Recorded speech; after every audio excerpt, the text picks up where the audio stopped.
For transport at Oceanbridge Plaza. DP22. DP22, right?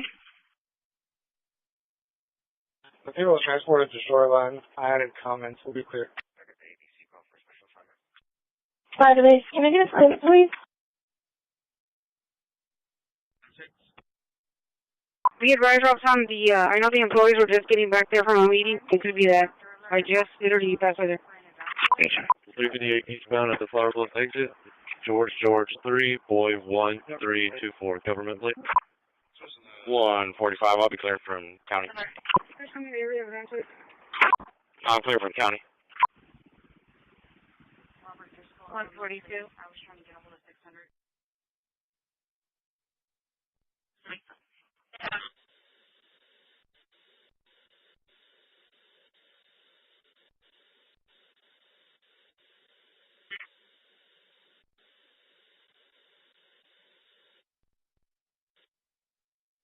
Section 1.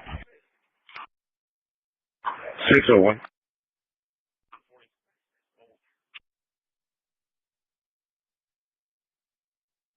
162, I got one trespassing resisting.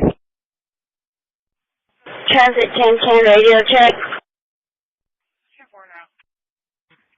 10-4. One trespassing resistance. Thank you. Thank you.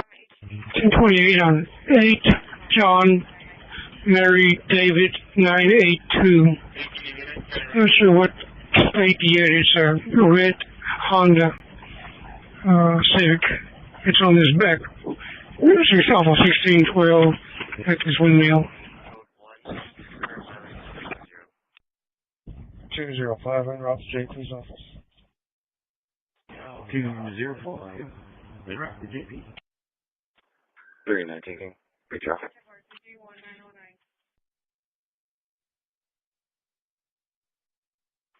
JP10.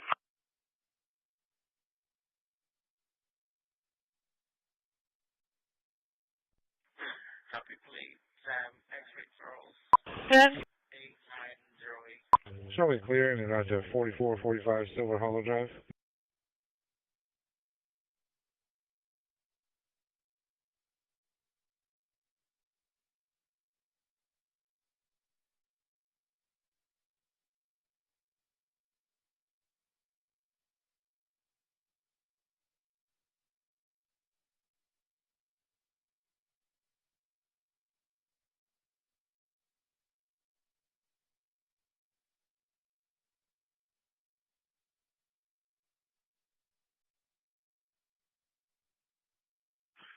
What's any advice? He's in the area. He should be calling a family. Car 130. 8908. Returns to the 2018 Fiat White and Color to Bridget Garcia. Insurance is unconfirmed.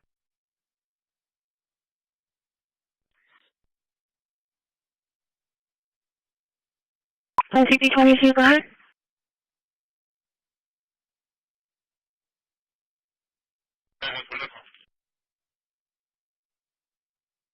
Yeah.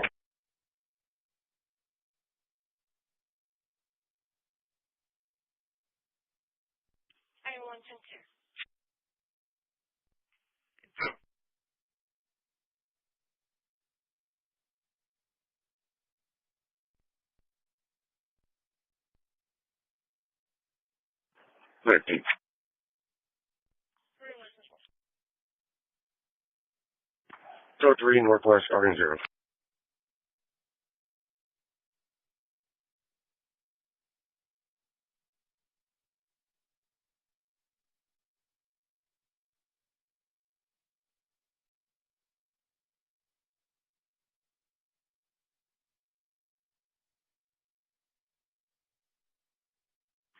Yes, sir. 4545.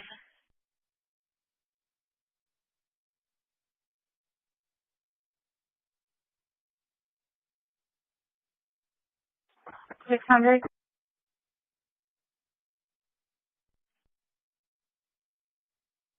123. Yes, ma'am. Shadowtown at Glory Hicks. They're going to be having a picnic till noon. 10-4, clear.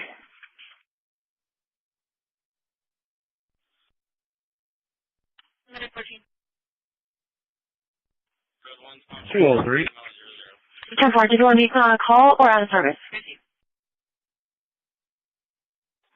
616. I got the ABC call for special assignment. Could you start me a case for minor possession? Boarding party's going to be Miss Edwards. 616. Redirect. They changed it on me. They said they were going to Kenny, and now it's going back to Gregory.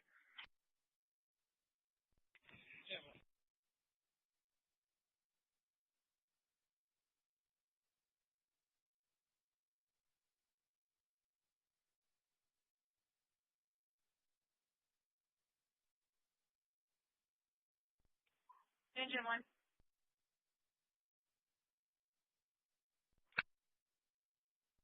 We advise off on the, I know the employees were just getting back there from a meeting. It could be that. I just literally passed by there. 10-4. The gym and cafeteria. 145, I'll be clearing from county. 45. You think that? There's some in the area around it. They're already on scene. I'm clear from county. 142. Alright. 45, and I sent you a text. I made contact. Oh, God. 313 Charlie traffic. 313 Charlie location. Show 1 mil in custody at this time. FM 1889. What the vehicle is parked up Mr. front. Robert, X-ray 9934. Route 7 and base individual.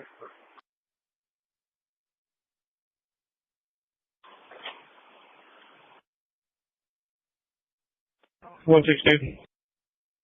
3071 will be en route to Bay Area Hospital, code 1, for mileage is 0.0. Right. Student ID is 331-909. 331-909. 331-909. 42 for that. Agent 1, what's the drill failed in service trying? Medic 73. Copy, please. Sam, X-ray Charles. 8908. 205. Get to the base of the Del Miller Bridge. Charles Young, King 408. 10-4. You see it, Rob?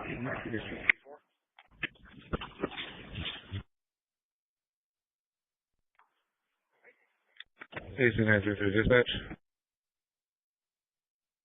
Yes.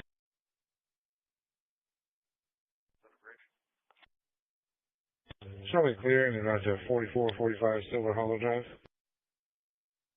10-4.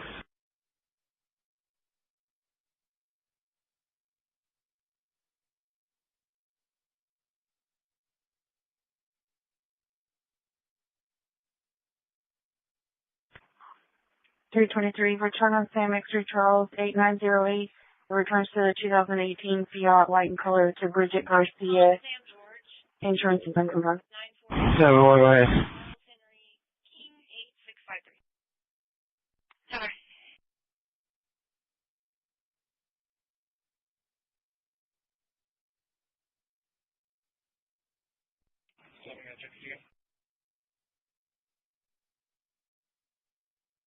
Location. DP22. 10-4, let me make contact from Member Park. CP22, go ahead. Marine 1. We're going to be leaving the Quinta area back to Ann Arbor. Can you build me a quality of life at 1825 Big Dipper? 31.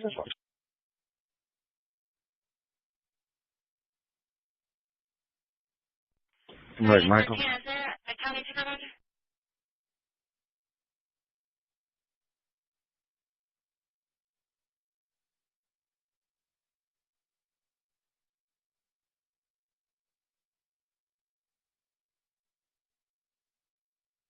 Ten four. Come back, Michael. 123. Engine 18, medical. 123. 1103 clear. Yes, ma'am. Show's on at Glory Hicks. They're going to be having a picnic till noon. 10-4.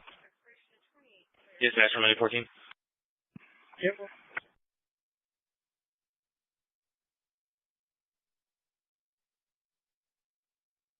Christi.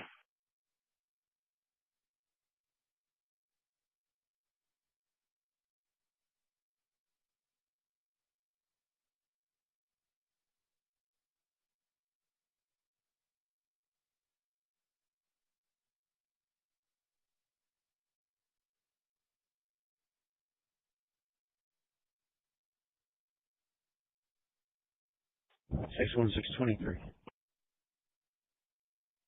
For the location, and if you're taking to the store.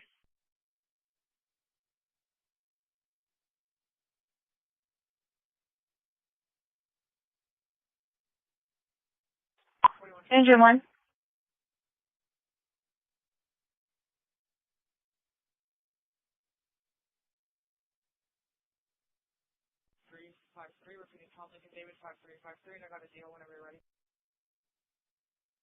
Do you have any route to Las Beach Elementary 1000 Ruben Chavez for a smell of burnt wires in the gym and cafeteria area? They're already on scene.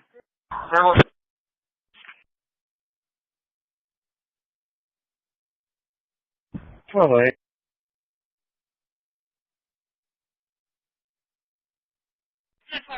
He just got the consumer right now. Let me see this. Show 1 mil in custody at this time.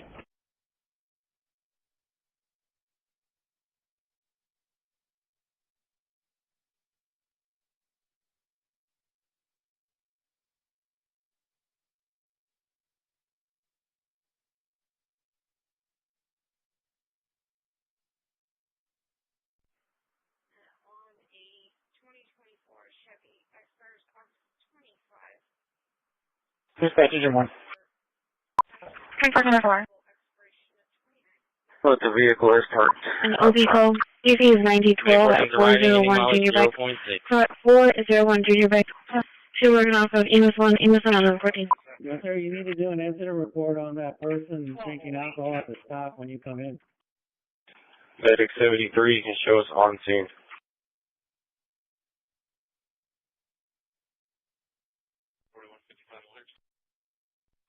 Hi, Parker. 4924. Can you show me getting flagged down at Mayo and Everhart? Can you have another unit come out here? Denver. We already have enough duty, the location. I don't have any units available. As soon as I do, I'll send them that way. Okay, yeah, they flagged me down too. Shoreline for Medic 11. Go ahead, Medic 11.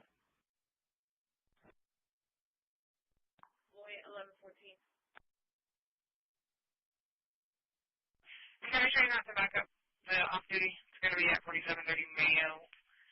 Saying males out there, UID, combative.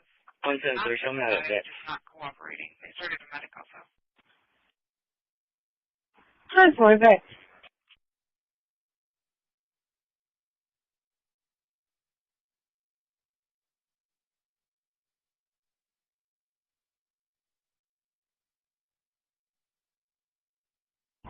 Seven 1 to dispatch. Here's where. What?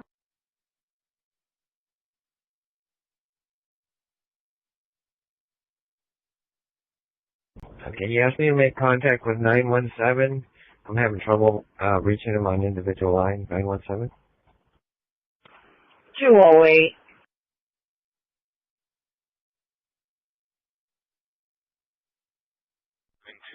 Okay, thank you.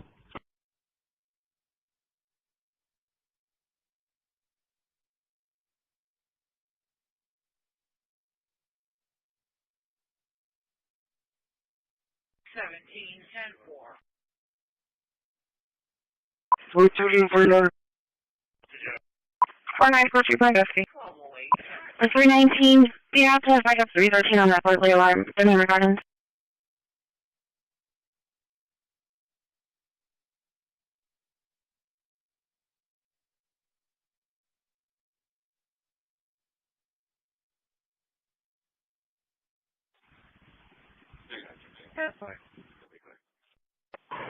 This is 922, go ahead.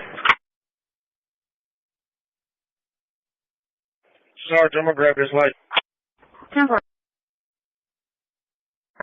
Finger 1, 2, drop it. 10-4. 704. What's your around that?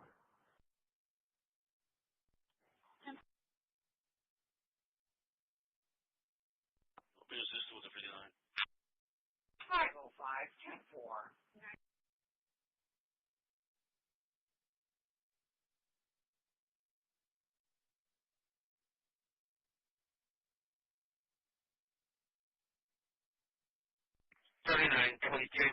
Sarita.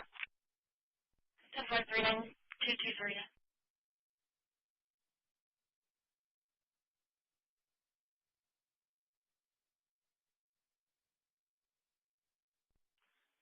Medical leader, code 1 to shoreline, beginning mileage 0. Fire dispatch from Medic 71. We've arrived at Bay Area ER. Current mileage is 21 miles. 21 miles, received. 132. Hey, I'm just down the street, so when you're close to finishing up, will you just let me know?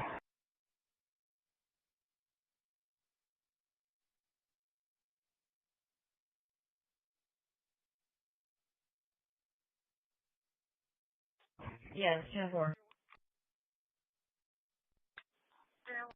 10-4, you just have the case number right now. It'll be submitted. However, the female needed some baby milk, so I'll be back to HB to get her some milk for the baby. You should go, show me here for now.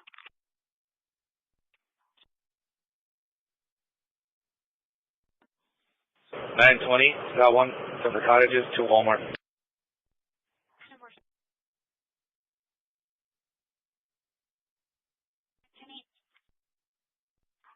208, 10-4.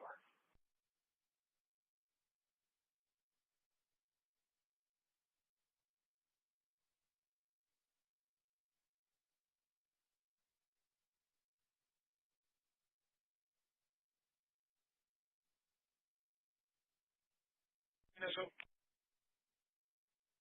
613. tonight from that one, I'm in Rado. It's Daff for the second. Oh, yeah, whatever. Yeah.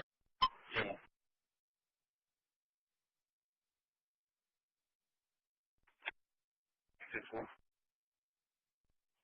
Give me a Daff for that 59. Yeah.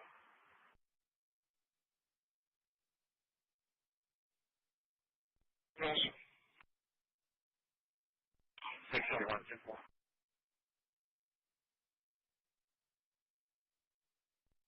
I don't want 10 PM, 2 1 Sorry, boy.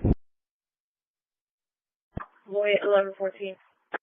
3933 arrived.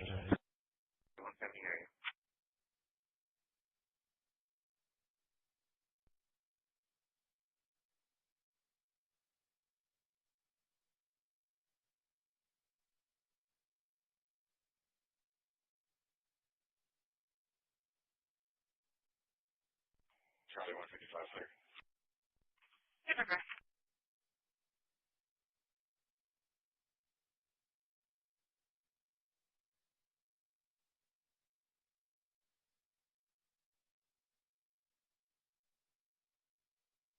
Perfect. And Charlie 155, we only have a description for one female. White female, pink top, black pants, ran towards Tony Brook.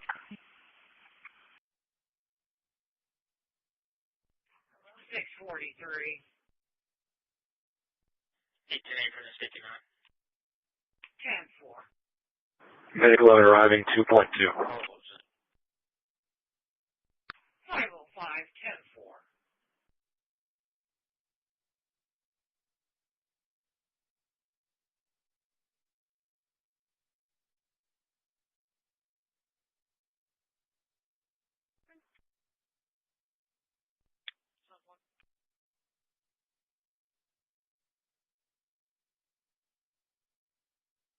You guys show me on that call. I'm just down the street.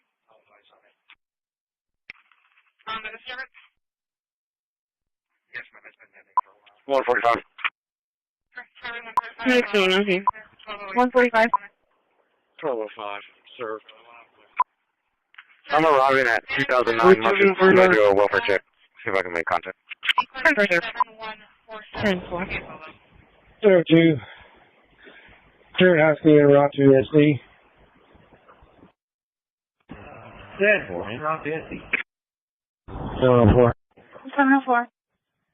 What's there around that? Go ahead.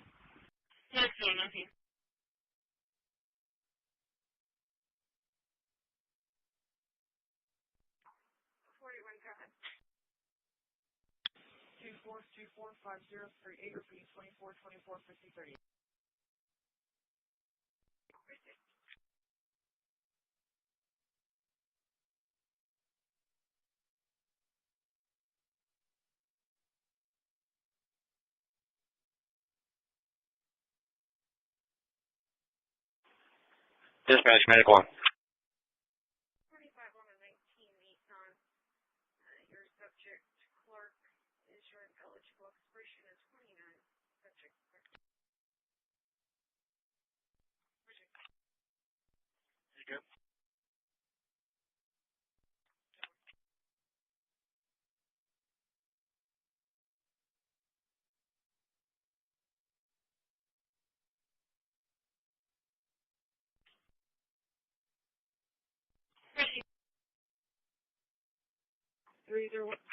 Yes, ma'am. Show me service on morning.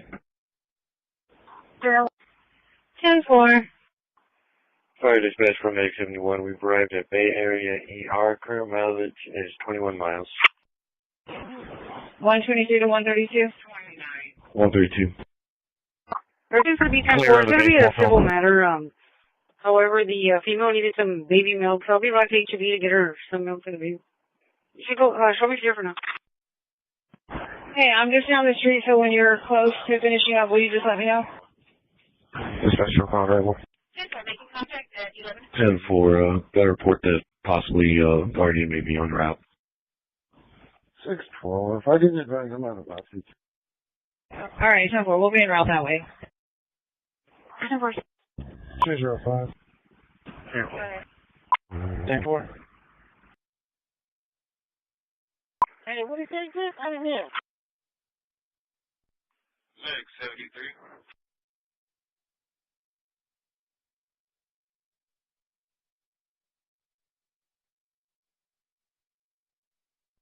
Seven 443 to get off to 2009 method on a welfare check. Shows code 1. Doctor's Regional starting mileage 0.0. Receive.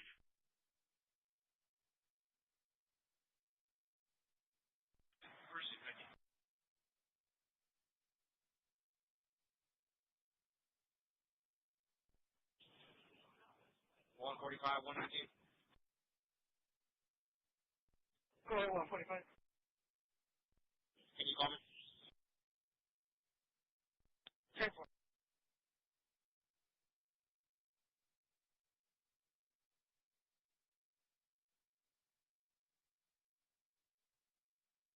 I'm sorry. 3732 Pride Road 4615, correction 3732. Parallel 4615, subject asking for ambulance, strengthened and poison. EMS is going to be en route for Randstad.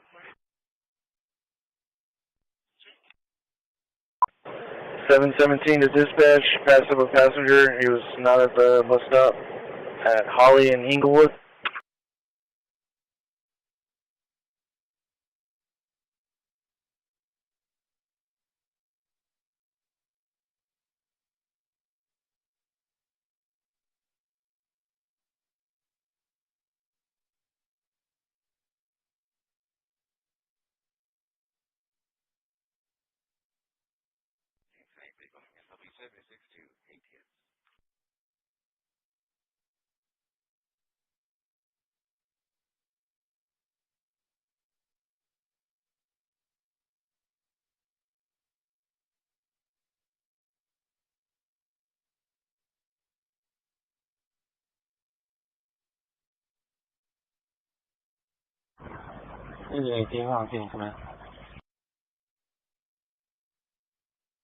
PD animal control. AC ready. AC ready. Okay, Lou, you're going to trailer in Bay 1. Bay 1.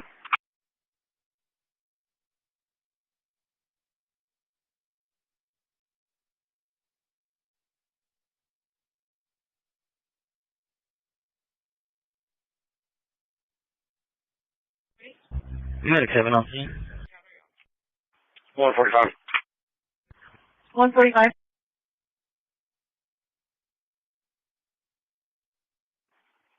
I'm arriving at 2009. I'm going to do a welfare check. See if I can make contact. 10-4. It's regarding animal cruelty at the Acapulco restaurant, 4425 Weber. 4425 Weber. And it's reference a brown dog inside of a vehicle. I have the complainant's information and phone number. I don't have a vehicle description, but they're requesting a call back. 142 traffic.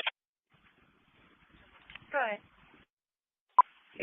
361-333-6767. 361-333-6767. Natalie Hernandez. 10-4, and if we got PD advised.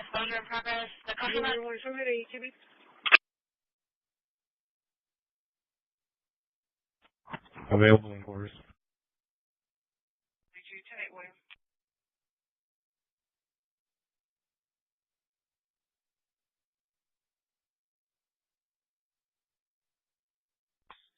Walk off of campus.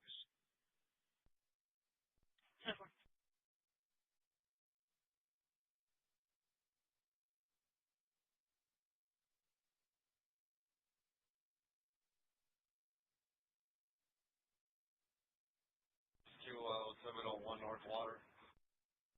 145.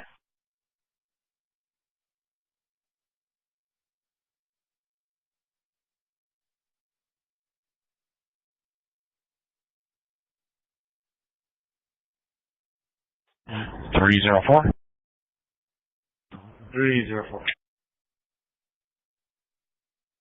Clear of the baseball field. 41. 4. 4.3. Medic 3 from engine 18.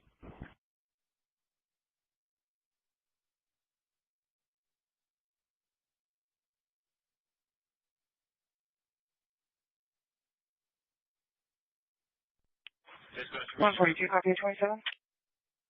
This is dispatch, go ahead, medic 73.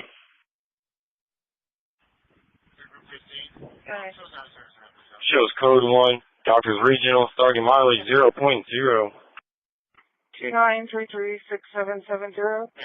2933-6770.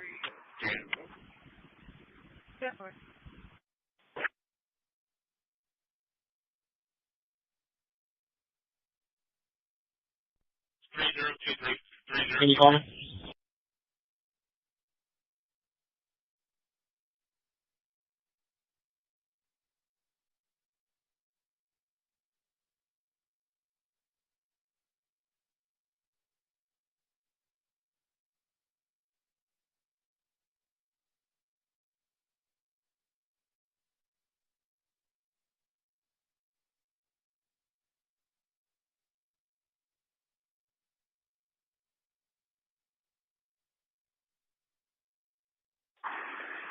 Marine 1.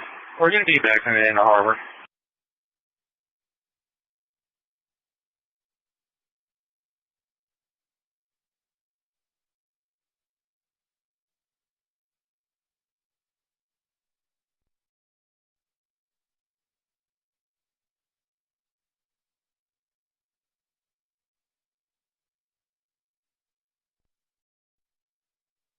Go ahead. 42's ready. Thank you. 717 to dispatch, passed up a passenger. He was not at the bus stop at Holly and Inglewood.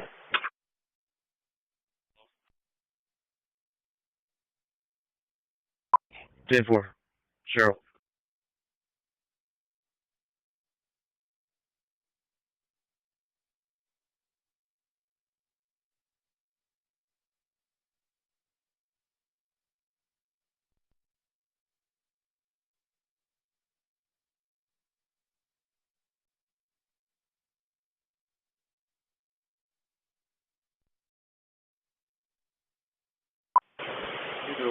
June 22 transit, Denver, July. TP 22, go ahead. show me QOL at 154. 17th Street. Correction, 7th Street. So far. Sorry. 120, I'm being flagged at HEB. Copy LP. Federal agents are raiding courthouses and deporting people. As the ICE agents emerged from court in downtown Phoenix, they had 2 people in custody. Immediately, they were swarmed by protesters. At times, there was pushing and shoving on both sides. Some tried to block the van from leaving. Protesters saying what's happening isn't right. They think that we're scared of them. They think that we're going to just run off and be scared, but we're not. So what we've been seeing right now is what we've been seeing all morning. Federal agents waiting outside the immigration court, as you can see right here, putting immigrants or people who were waiting for their asylum case in a van and taking them off. This is what we saw over and over throughout the morning and into the early afternoon. Families going into the Phoenix Immigration Court building for a hearing about their asylum case and leaving in handcuffs. So, what's happening here? People are going to immigration court. And when the proceedings of the immigration court end, folks that no longer have temporary protected status, they're being arrested by ICE because they've lost the legal right to be in the country. Immigration attorney Hillary Walsh told us this new reality is forcing her to have some tough conversations. I have to make sure that my clients follow the law. I can never counsel them to not follow the law. But now I'm going to essentially be letting them know that it's a high likelihood that they will be arrested if they go to court tomorrow or the next day. Walsh said she has never seen anything like what happened today before. And they're getting put in handcuffs with their children outside the courthouse where they were told to show up because they wanted to fight their case. A number of protesters showing up confused over what was happening. Why? Why do you have to do this? Why does it have to be this way? So, before we get to what ICE has responded to this with, you've got to understand something. The border czar has come out and said that 9 out of 10 people who filed an application for asylum in the United States did so fraudulently and will get rejected. Once that happens, a person no longer has this temporary protected status that many have while they're here and their case is playing out. And what the news is not telling us is what happens after these cases are dismissed. Apparently, people who've been living in the U.S. for less than 2 years and entered the country illegally, they could be deported through a process called expedited removal. We're wearing masks as they took people into custody who were apparently there for their hearings. There are individuals who are ultimately trying to do the right thing, showing up to their immigration proceedings. Immigration attorney Cherie Wright with IBF Law Group says she believes prosecutors and federal agents are taking advantage of a legal loophole. The DOJ or the government came up with a new system where if they dismiss all the deportation proceedings and dismiss the charges in court that day, then what will ultimately happen is that ICE has jurisdiction and the authority to detain those immigrants, and that is what we're seeing right now. A dismissed case means no more charges, and that means you are no longer under temporary protected status through the court. I have a client who says that he feels as though he's going to have a heart attack. His trial is tomorrow, and he is expected to be present. President Trump has pressured immigration officials to speed up the pace of... Okay, so if somebody has their due process, which we've been told this entire time people aren't getting, when they do get it, and that due process ends in a manner where this person does not have the legal right to stay in the country anymore, people are still upset about it. That's what we're watching right here. But immigration rights advocates protesting today tell me children were involved in the hearings today. We are going to be the ones who hold us. We are the ones who are going to continue to keep us safe, that we are not alone in this fight. Protesters saying as long as this continues to happen outside immigration court in Phoenix, they will continue to be here. In a statement, the governor's office said Governor Hobbs is in support of securing the border with a focus on deporting criminals, but is firmly opposed to indiscriminate roundups. Well, these roundups are not indiscriminate because these are happening at an immigration court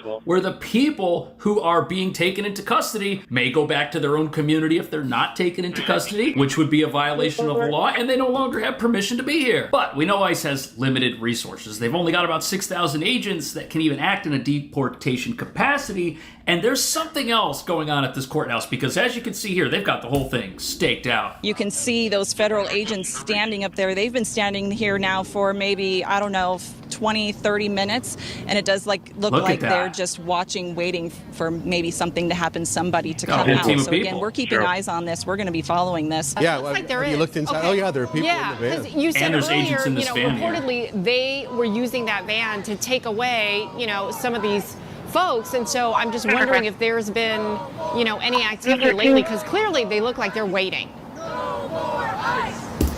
So the interesting thing about this is every time ICE agents get interviewed, they always talk about how they need to do targeted operations. They're not doing indiscriminate roundups. They're not just out there getting people. Here we are on ICE.gov. ICE does not conduct raids or sweeps and does not operate roadblocks or checkpoints.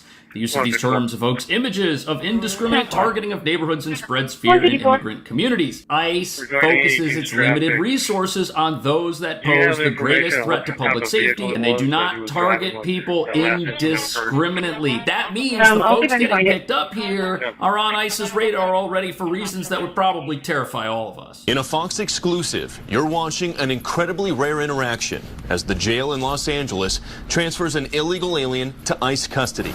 The sanctuary jurisdiction forced to hand this Mexican national over thanks to a first-of-its-kind federal operation. With this operation, we're going to be neutralizing California's sanctuary state policies. Bill Asaley is the U.S. Attorney in L.A. and the architect of Operation Guardian Angel. All right, guys, thanks for circling up. Asaley has created a federal task force made up of ICE, HSI, FBI, DEA, and ATF agents. How's his criminal history? He's got the...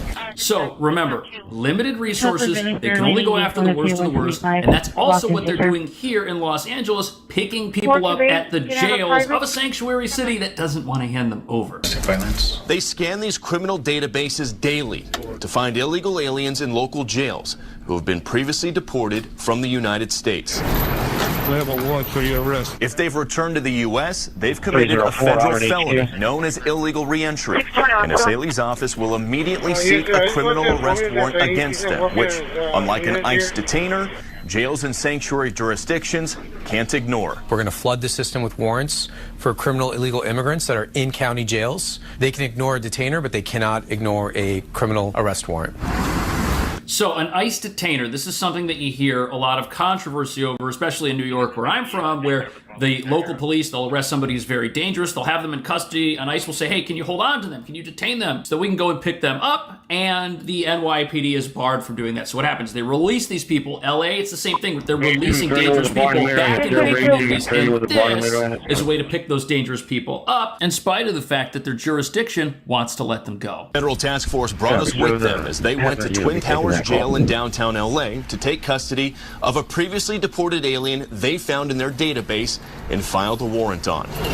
He was facing local charges for robbery, but the jail immediately handed him over to ICE, with California's sanctuary policies unable to protect him from the criminal warrant. They have no choice. They will comply. And if they don't comply, if they interfere in our ability to arrest a federal felon, they can expect to face consequences for that.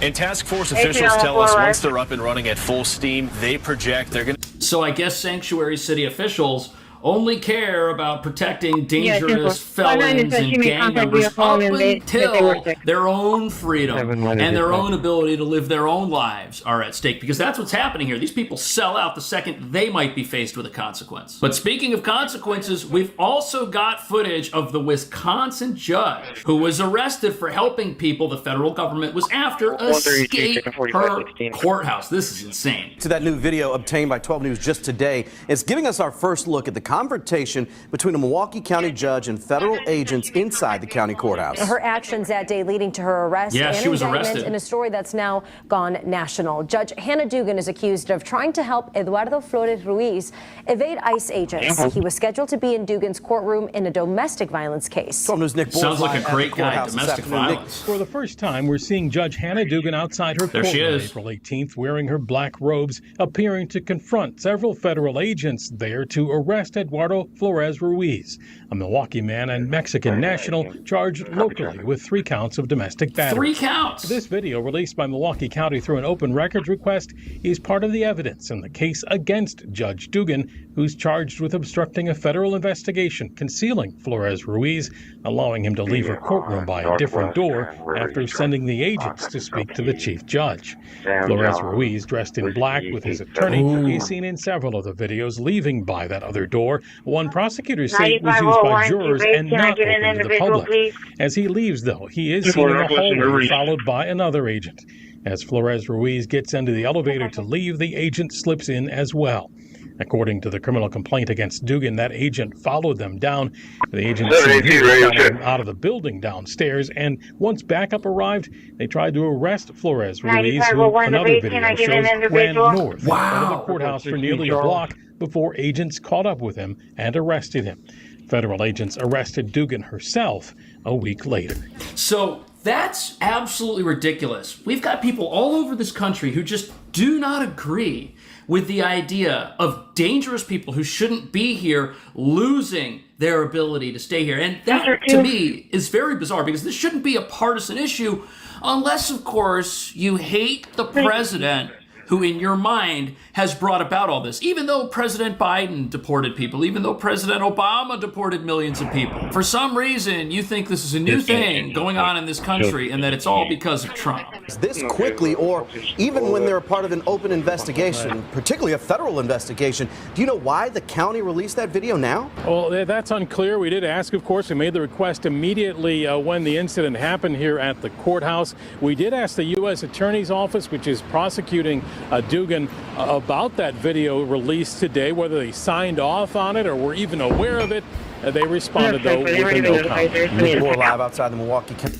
Well, the reason the video's out is because it tells us part of this story that we didn't hear about before. When I researched this previously, all I heard was that the judge helped someone evade capture by ICE. What I didn't hear was that that person fled once they got out to the street and ran for several blocks and had to be taken down in public, which is extremely dangerous. And that's what's going on here. You've got people who are extremely dangerous, who have somehow found themselves on the radar of a very small group of federal agents, ICE, who's tasked with enforcing immigration law. In spite of the millions of immigration court cases in this country, a small handful of people at some courts and at some jails, they've done something to stand out from the rest of the crowd that has drawn the attention of ICE. ICE is here doing their job, and even though none of these people have legal permission to be in the United States, somebody's got a problem with it. What do you think about all that? Is ICE doing the right thing? Are they doing the wrong thing? Are they really deporting family men, Maryland fathers, as the television keeps telling us? Let me know.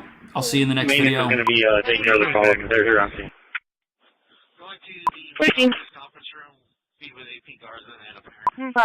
Migrant smugglers ditch vehicle while being chased by police. What's this about? Oh, these guys are running. And now the police are chasing them. Oh, this is wild. Stop right there! Stop right there! So it all starts here. Keep your eyes on the black Cadillac right here. That car is being driven by a smuggler, and he's got 6 people in it who all are in the country illegally. The police are trying to cut them off while they ditch their vehicle. Okay, so now they're running. And apparently this is the driver that they're after right here. Now police are following on foot.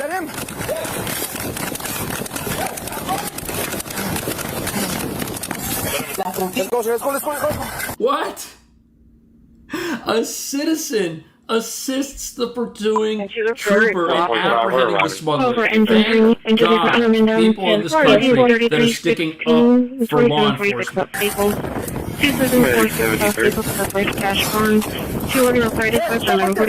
Stop right there! Stop right there! Turn around! Turn around! We're getting We're going to be looking for some on the air. I got him. Wow.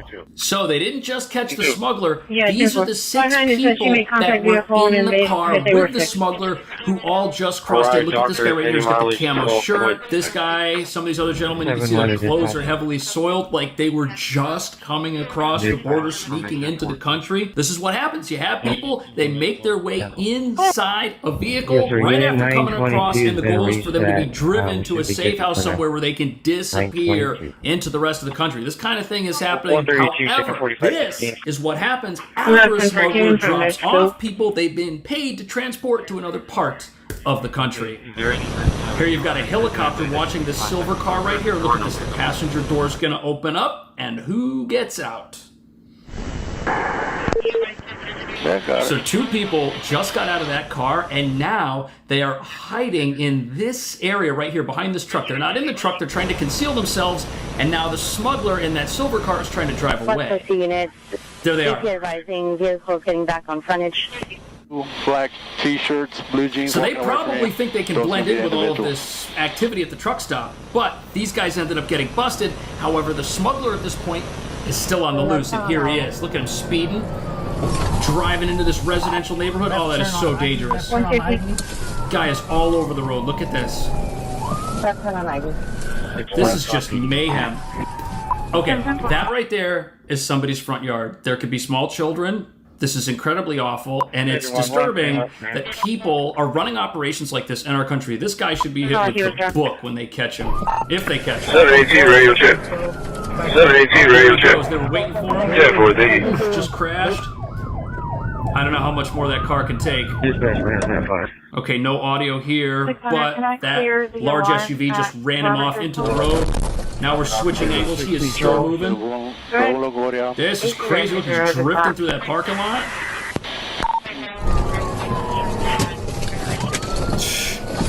Got him. Pit maneuver right there. Ooh, there's a second angle. Is that car done? Oh, look, he's getting away through the parking lot. I think he's about successful. He's in the parking lot. Looks like a motel parking lot. They are still after this guy. Now that you've seen how dangerous this guy is, if he were to get away from the troopers at this point and go back out there, there is zero chance he wouldn't try to do this again. And if he escapes, if they don't follow this chase through and capture this guy, it's just going to embolden him and people like him. Look at the mirror, the fender's missing. Another pit maneuver. Now we've got the helicopter visual here too. This is crazy. Now he's stuck. There he goes. Southbound and They are running after this guy. You better stop! Oh, that's wild. Look, he's in a shopping mall. They got him. I didn't do anything. Sure. So the guy they caught, he is a gang member. He is a smuggler. He's evaded arrest, and he had an active federal probation violation warrant. Now, these are the people that are out there not making America a better place by teaming up with criminals to bring people into the country illegally. But putting super dark tint on your Cadillac to hide who's inside of it and cramming it full of people, or dropping people off at a truck stop and hoping they'll just disappear into society, those methods aren't as sneaky as what you're about to see. 10-4. Conference room. Is this your truck? No. No? Whose truck is this? It's the company truck. What company do you work with? I don't know, because I barely... So, the guy who's driving this truck, he's hauling a lot more than lumber, as you're about to see. But listen to how he talks to the officers and tries to evade. I did, so it's like one of my first trips out of town. Okay. Yes. Do you know how much weight you're carrying? No? Okay. What do they use these for? Do you know? For the fence. For the fences? Do you have anything illegal inside the vehicle? No, anything. You gave me consent to search the vehicle and everything inside of it. Morning. Ooh. Good to yourself. What are they gonna find? That's what I'm talking about. I love how calm the officer is. And you can tell he's done this before. This is not the first time this officer has encountered something like this in Texas. This looks really suspicious to him. He's going to go through this whole stack of wood until he gets to the bottom of it. If there's a bottom of it. Turn around. So he lifted up that board, put it down, and realized that something is wrong. And what does he do? He drops his investigation and he goes straight for the smuggler. Look at this. Turn around. Put your hands behind your back.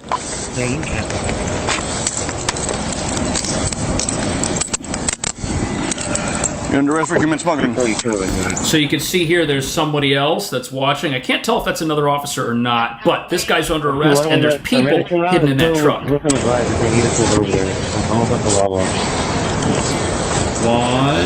2, this is so frightening. He's taking pictures. 3, 4 people. How many people are in there? I think that's good, man. ¿Cuántos son? 5. Look at him taking pictures with his phone for evidence.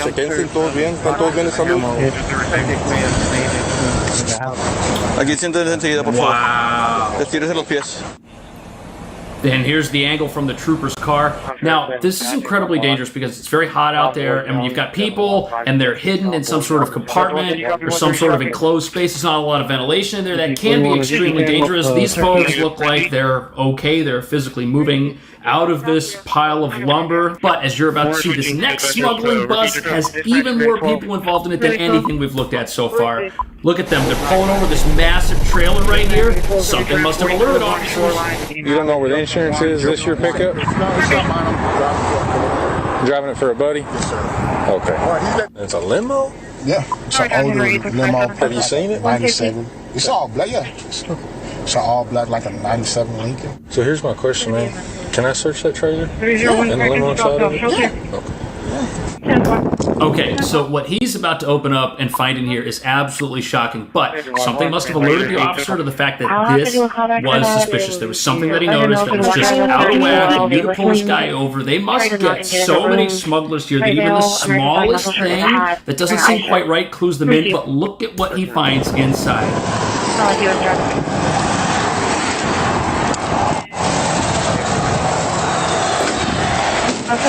Trailer's down, officer walks in. Now it looks like there's a limo back here. A limo? You see the total right there? Where?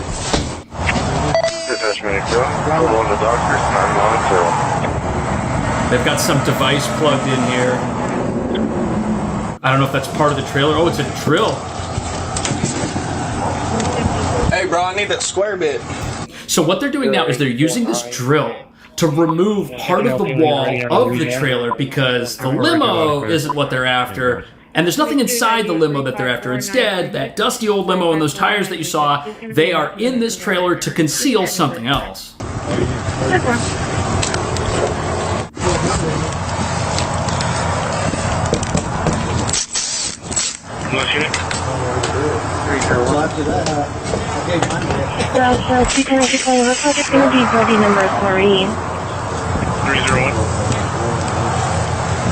Contact with officers are unscrewing this wall. They're taking their time. There's people on there, bro. Is it really? Yeah. So he knows there's people. Oh, and there they are. I'm gonna get them out, bro. Yeah, it's too hot. So right away, the officers are worried about the temperature. They said it's too hot. They're worried that these people are in physical danger from being trapped in this small enclosed space. Look at all these folks. Arresting everyone immediately. Hey, shoot it up. Yeah. Look at how many people. Say it's more than 10. More than 10.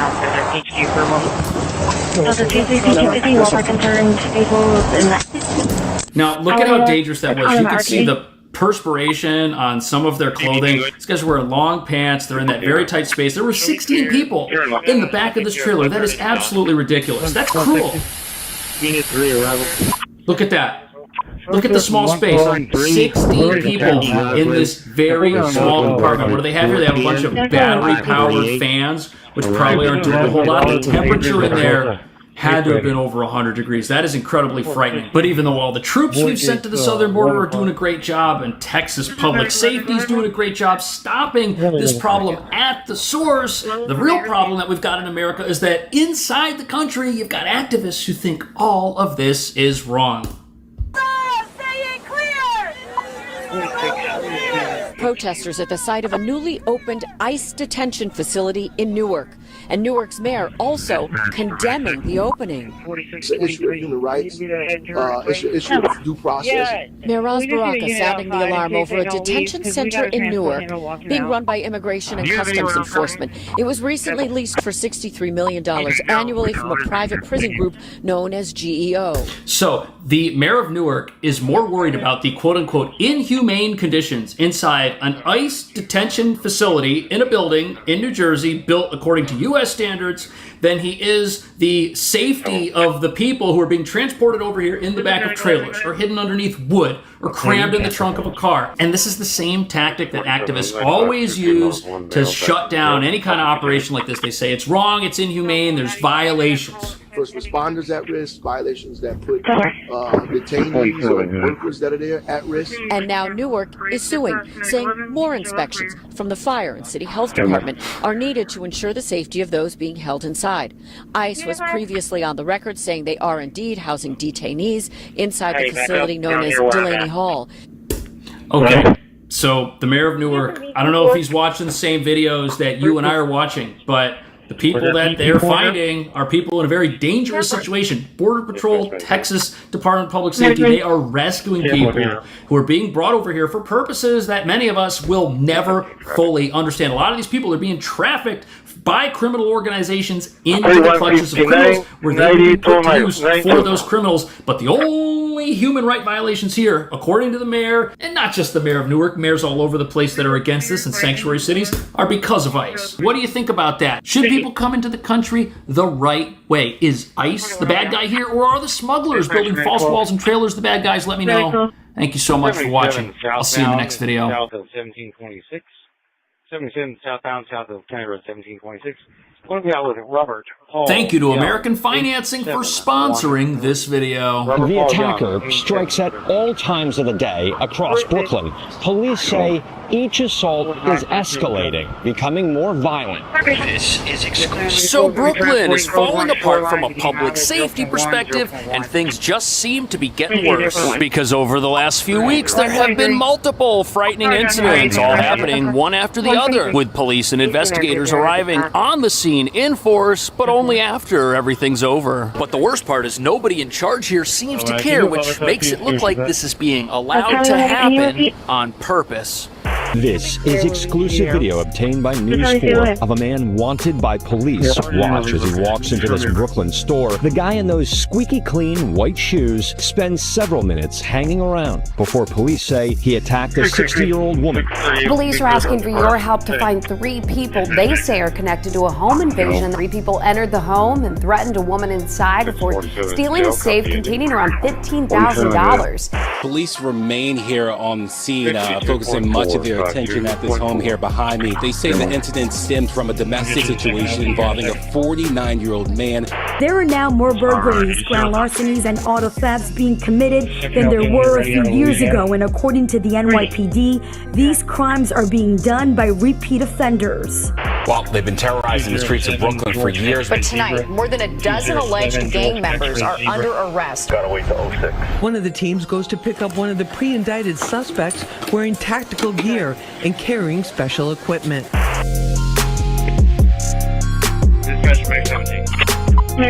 Things are now so out of control in Brooklyn, gangs are breaking into the sewer system for reasons the authorities have yet to figure out. But what nobody's talking about is this uptick in madness seems to be happening at a very strange time, because we're just a couple of months into a massive police surge taking place in our subways, which has removed a lot of police from neighborhoods like this one. A surge which our leaders are championing as making the entire city safer and finally bringing down crime. However, recent information's come out which conflicts with that narrative, showing that most of the gains underground have happened at the expense of our streets. And sadly, when you're using the train and you see extra police, you might feel safer down there, but you've got to realize those cops, they came from up here, which is what happens when your city doesn't have enough police to begin with. In fact, one precinct in the Upper West Side reported losing over 20 officers who were taken from their posts and sent below ground. And what we're seeing now in many parts of the city reality is that if you stack police in one area of town, like the subway, you just scare criminals away to other parts of town where they continue doing their thing. Which brings us to the real reason we're now dealing with a crime wave in Brooklyn. There aren't any police around to do anything about it. And to make matters worse, the police we do have are so short-staffed and so handcuffed by New York City's anti-cop policies, like those that force them to fill out endless paperwork for even the most basic of interactions with the general public, that cops have a choice to make. Do they stop the crime happening in front of them, or do they let it go in the hopes that something worse takes place later and they're available to try and stop it? Well, as you're about to see, the answers to those questions are why this entire neighborhood is now so dangerous. Some say it's past the point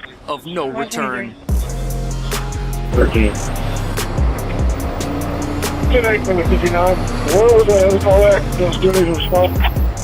So here we are in downtown Brooklyn, where you essentially have a tale of two cities. You've got some modern, high-rise buildings that have pricey luxury apartments in them, and you've also got a hodgepodge of stores that nobody wants to rent out for any purpose, some of which have been vacant for years, which reveals that there's something causing a lot of problems down here, especially for stores like this one.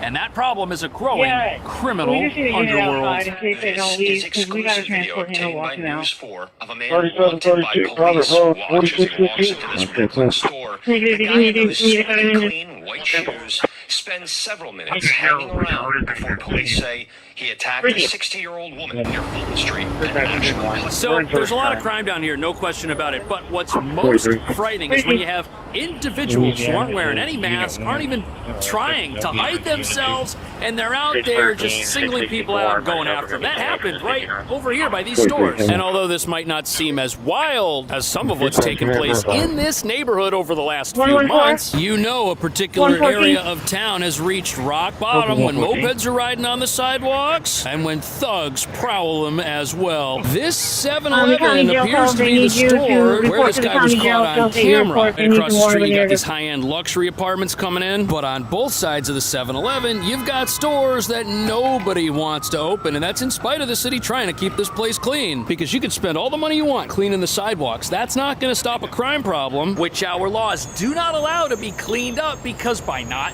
punishing people when they do things that are wrong, we just encourage criminals to keep being criminals. This is very serious. We need the police to do something immediately. Patty lives near the scene of one of the attacks. She did not want to show her face. He can get more and more violent because he's succeeding. And each time he succeeds, he gets more empowered. This is very serious. Police say this attacker ambushes. You know, she's right. That's exactly how crime works. If you encourage it, you're just going to get more of it. And if you've got one criminal roaming the streets, doing whatever they want, what message does that send to other criminals who might want to follow in their footsteps? Sadly, it lets all the copycats know that the world is their oyster, so to speak, because the law-abiding are just sitting ducks to these people. And even if people do get arrested, what good is it doing us when we've got massive spikes like this in repeat felony assaults? This article mentions a guy with 87 prior criminal offenses who is still somehow out on the streets roaming the subway. Ah, yes, the subway, the same place we sent all of our police to make a difference, which they're doing. But what difference does it make if so many cops are down there aren't any up here on the streets to protect businesses that might want to open up? What we're looking at here is a giant catch-22, and stacking police in one part of town isn't going to fix it, which most people would say is the logical result of decriminalizing crime. Because it's a sort of tight-knit neighborhood, people mobilize quickly to let friends and neighbors know, to let their children know. This is traumatizing. Patty hopes community awareness will lead to an arrest. You know, I hate to say this, but nothing encourages criminal behavior more than a legal system that arrests the same people over and over again and releases them over and over again. This is basically the ultimate slap in the face to the law-abiding, who aren't any safer, yet are told that by the presence of police, their lives are better off, when they aren't really. And I say that with some hesitation, because obviously there's an officer standing right there, but as soon as they turn their back, what's that criminal gonna do? Especially if they know there's no consequences coming their way. And look at the guy who was caught going after people by 7-Eleven. He was on camera, he didn't seem to care, and he's still out there. Police say the problem is we've got a justice system that is essentially a revolving door and sets people loose after they commit crime. Now, if you're a cop and that's what your bosses are saying, how motivated is that going to make you to arrest this guy? He he's just going to be back out on the streets, back in this 7-Eleven, which sadly is the opposite of what progressives tell us decriminalization is all about. We're told that's all about making neighborhoods safer and keeping people out of jail, when the exact opposite of that is what we're experiencing. Now, I'm sure at some point this guy's going to get caught and arrested, but it's anyone's guess how long that's going to take, and what we're going to do between now and then. That's the real question. But even with his face and actions being caught by store security, will our justice system have the heart to follow up? One of the big controversies in our legal system is how felonies are downgraded to things like misdemeanors to make them go away and not appear as statistics. And not only is there a frighteningly strong likelihood that nothing happens to this guy when he gets caught, but when he gets caught, we find out that lo and behold, he's got prior infractions. He didn't get this way by accident, which reveals that our neighborhoods are falling apart, and it's being allowed to happen on purpose. Because here we are, operating under this misguided, brain-dead idea that punishing nobody for nothing is just going to make the world a better place. And as you're about to see, this is hurting Brooklyn in ways most people haven't even considered. With everything happening in the economy, it feels like we're walking on shaky ground. Prices are stuck at really high levels, and it seems like nothing is affordable anymore. It's no wonder why many are relying on credit cards to cover gaps. But because of that, credit card debt is skyrocketing, and it's leaving a lot of people tapped out. But if you're a homeowner, you don't have to face this uncertainty alone. My friends at American Financing can help you take control. They can help you access the equity in your home to help you pay down that high-interest credit card debt, giving you peace of mind and real savings. On average, people like you are saving around $800 a month, and they may be able to close your loan in as little as 10 days. Don't let the chaos of the economy get the best of you. Call America Financing now. It costs you nothing to get started, and you may be able to delay 2 mortgage payments, giving you a cushion in this uncertain time. Here's what you need to do. Call 866-890-4844. That's 866-890-4844. Or visit AmericanFinancing.net/cash.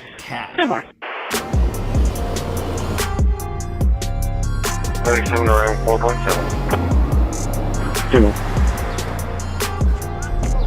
So here we are in a charming little community with beautiful buildings like this. There's plants, there's flowers, and this community is asking its neighborhood to step up and take a stand against the crime that's happening just down the street from here. But since we just learned how reporting street crime does nothing to stop criminals, some of whom get arrested multiple times and never seem to learn any lessons, nobody should be surprised when the crime here at street level goes up the stairs and enters these apartments. Police are asking for your help to find 3 people they say are connected to a home invasion that happened back in January. 3 people entered the home and threatened a woman inside before stealing a safe containing around $15,000. So here you've got some home invaders who were armed, went into an apartment in Brooklyn and stole money out of a safe. Now, how do you think they got the idea to go and do that? Is it conceivable that these are people who were out committing a whole bunch of decriminalized offenses and just decided that they wanted to graduate and do something else? Were they bored? By not punishing crime, you turn this city into a training ground for criminals. And you take petty thugs who commit misdemeanor offenses that they don't even think are a big deal because our laws don't, and you harden them to a point where they decide breaking and entering an apartment is a good idea, knowing full well that the no consequences environment our city has turned itself into isn't going to stop them. And what this does is it sets people on a ladder where the crimes they commit get increasingly worse until they finally do something so bad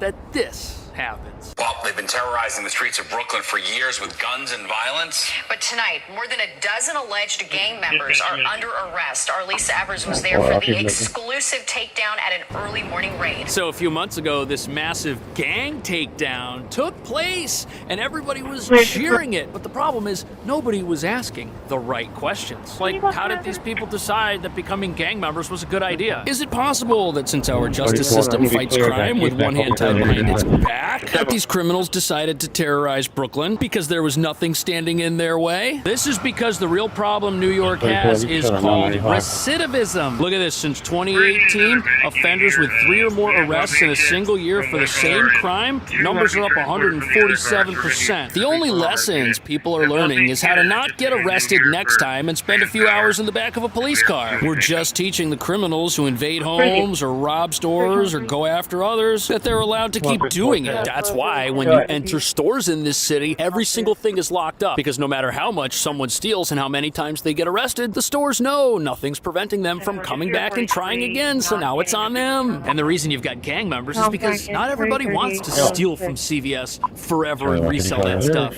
on the side of the street. Some people are going to say that, hey, if I can rob one place, I can probably get away with something worse. And what happens? They try.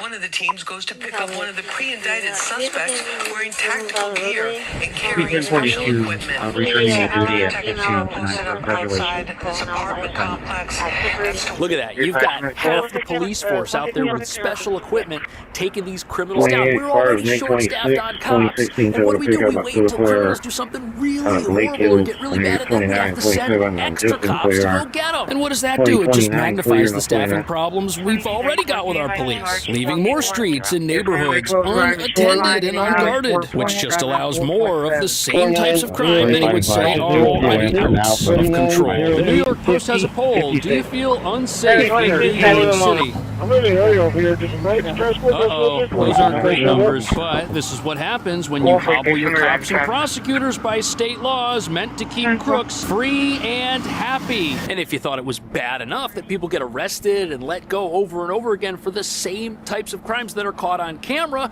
part of the reason this is so bad is because of what this article calls discovery law reforms that hamper prosecutors with insane amounts of paperwork if they're going to try and charge anybody with anything. That's why so many crimes are getting dropped. It's just too much work. Well, I was born in the borough of Brooklyn, not too far from where we stand here today.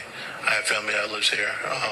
There's a profound impact on the community when you see the worst of the worst being apprehended and placed in jail. There's a lot. You know, I feel for these police. They should definitely be proud of taking down violent criminals like this, but the problem is they're fighting a system that created those criminals. And their battle to keep this city safe is a losing one. How do you beat a system that just rewards unpredictable bad behavior? You don't. And if we're just going to tell criminals that their actions are not a big deal, you know whose fault crime is going to be? The law-abiding. It's going to be their fault that bad things happen to them because we're telling criminals that it's not their fault. So who does decriminalization help? That's an honest question. I can only think of two groups: the criminals and the people who vote for policies like this because they feel guilty for some reason, or they've been tricked into thinking that if somebody finds themselves in jail, it's society's fault and not the criminals. And this is astounding because with 70% of people being rearrested for a felony after committing some other type of crime, all this does is prove that if those folks had lost their freedom after their first arrest,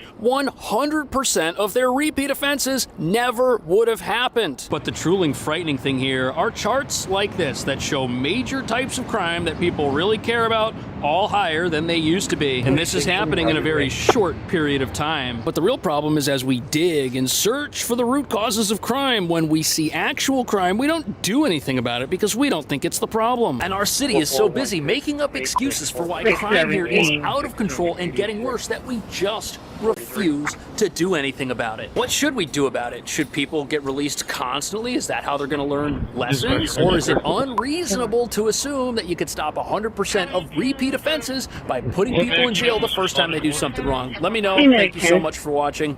See you in the next video.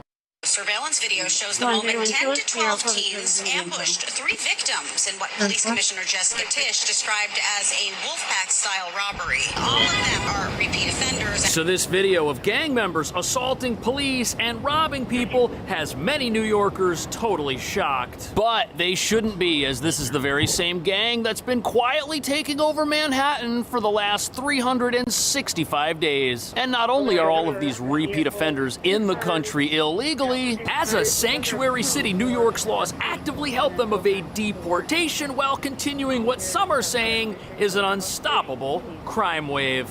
Now to the arrest of 5 young members of an immigrant gang by New York cops who were apparently trying to stop a wolf pack-style mugging in Times Square. Police are still searching for 3 more suspects in all this. The youngest in this gang of thugs, just 12 years old, and cops say he has a history of arrests. The suspects in these crimes are in large groups. They take off with things like wallets, phones, and bags. Many of the suspects in these crimes live in city-run migrant shelters, and their average age is just 15. The NYPD NYPD's chief of detectives says undocumented criminals as young as 11 years old are carrying out retail robberies and committing crimes on scooters, snatching people's jewelry, watches, and cell phones at gunpoint and knife point. Over 300 incidents last year, more than 800 so far this year.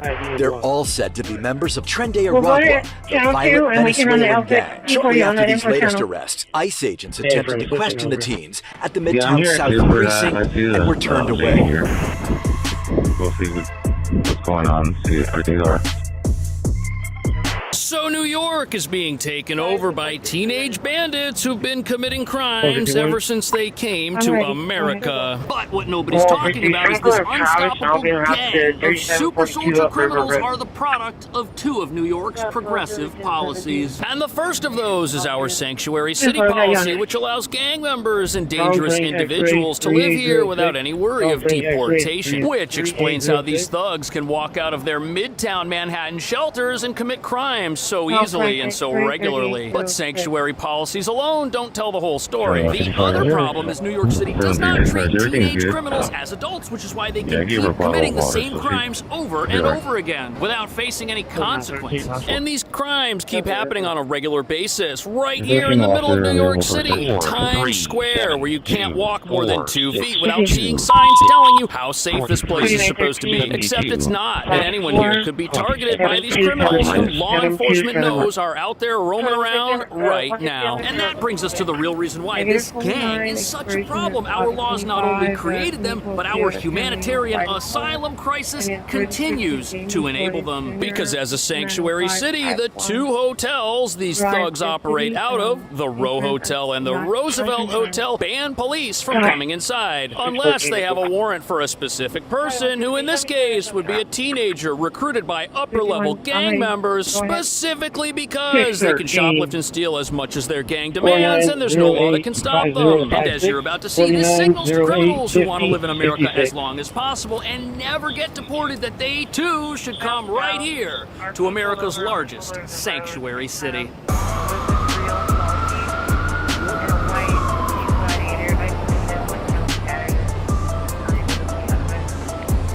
I'm in a hurry over here. Did the bikes transport that subject, or anybody showed up? So here we are in Times Square, which should be one of the safest places in America because we've got signs all over the place telling people to be on their best behavior, like this sign right here, which expressly prohibits disorderly conduct. Yet this is the same part of town where pedestrians were robbed by a gang and police were assaulted. Investigators say the teens confronted their victims in the heart of Times Square, then surrounded them. This video was posted to social media. It shows two police officers being attacked while trying to stop the robbery.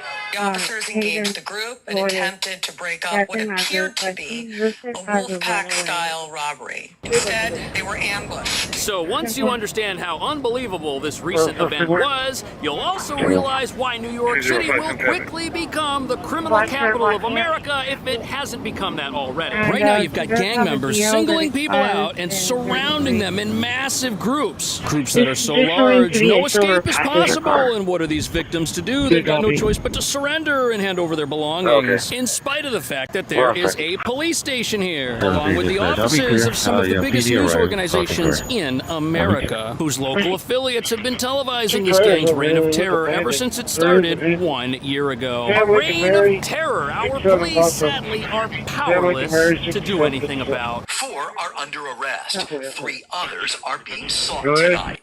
One of them posted this picture to social media while inside the precinct, flashing gang signs and individuals. Instead of showing decide to take a selfie.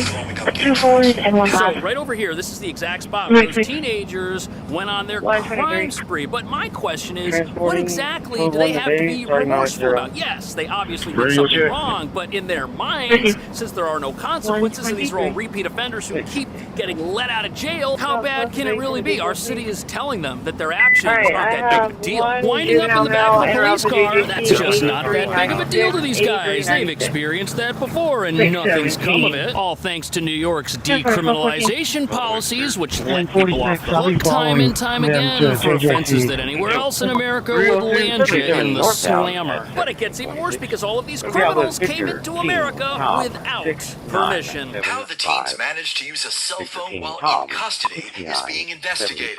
They're all said to be members of a Times Square offshoot of Trinidad, the violent Venezuelan gang. Investigators say the youngest is 12 and the oldest 19.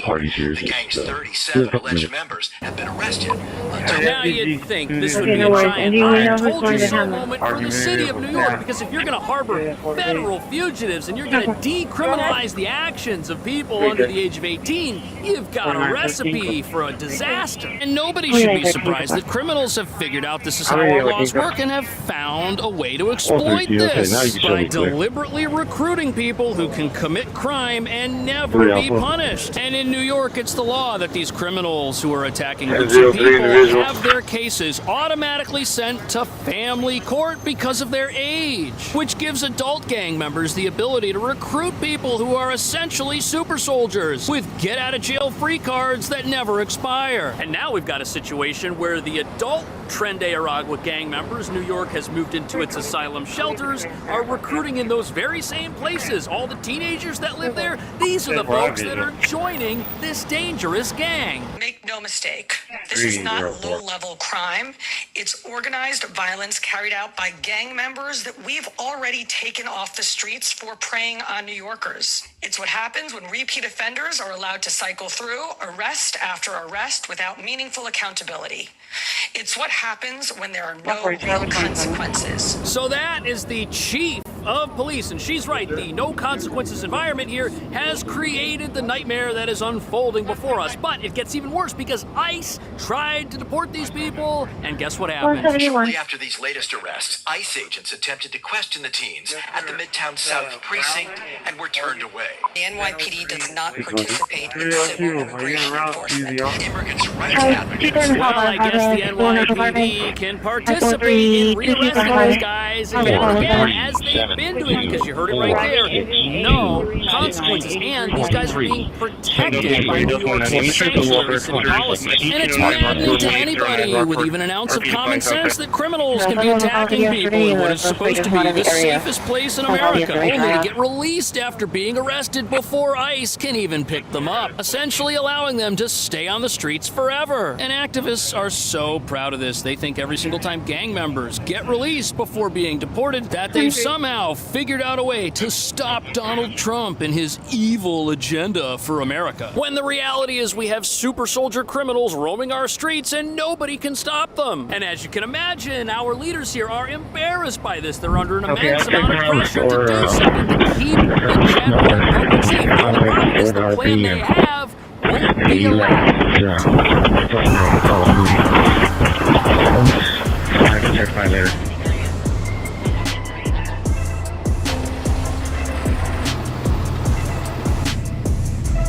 So here we are at the Midtown South precinct. You can see behind me this trailer right here. They're loading up a bunch of stolen mopeds, which are all going to go to moped heaven. There's a lot of mopeds in moped heaven in this city. But this is the same precinct where all of these gang members were taken after they were arrested. ICE came to this very building, asked to speak with them, and was then turned away. But don't worry, New York City's got a plan to bring about justice the New York City way. And now the only question is, will it work? Now, I'm told most of those arrested will be charged in adult court. The 12-year-old will be charged again in family court under the city's sanctuary city laws. They should not be deported unless they are tried and convicted here in New York. Well, I'm in Times Square and... Oh, boy. So the plan is to try some of these guys as adults and to take the 12-year-old and send him back to family court, which means he'll get released and he'll be back out there. But trying them as adults, well, that would mean New York City has to get a conviction, something that they're terrible at. This doesn't mean anything. And even in the case of adult criminals, charges are dropped and downgraded so often that by the time justice is served in the city, nobody's actually done anything wrong. Which precisely explains why we've got such high levels of moped crime here. Every bike you see right here likely represents evidence from a crime scene, but sadly the criminal was never sent to jail or faced any consequences. But the stupidest thing about this entire event is that the writing was on the wall 1 year ago that New York City was about to have a big problem, and nobody here listened. You'll start to see, like I described, the wolf pack. Savino says the suspects in these crimes are in large groups, what he calls wolf packs, like this mugging on August 1st. He says they take off with things like wallets, phones, and bags. Many of the suspects in these crimes live in city-run migrant shelters, and their average age is just 15.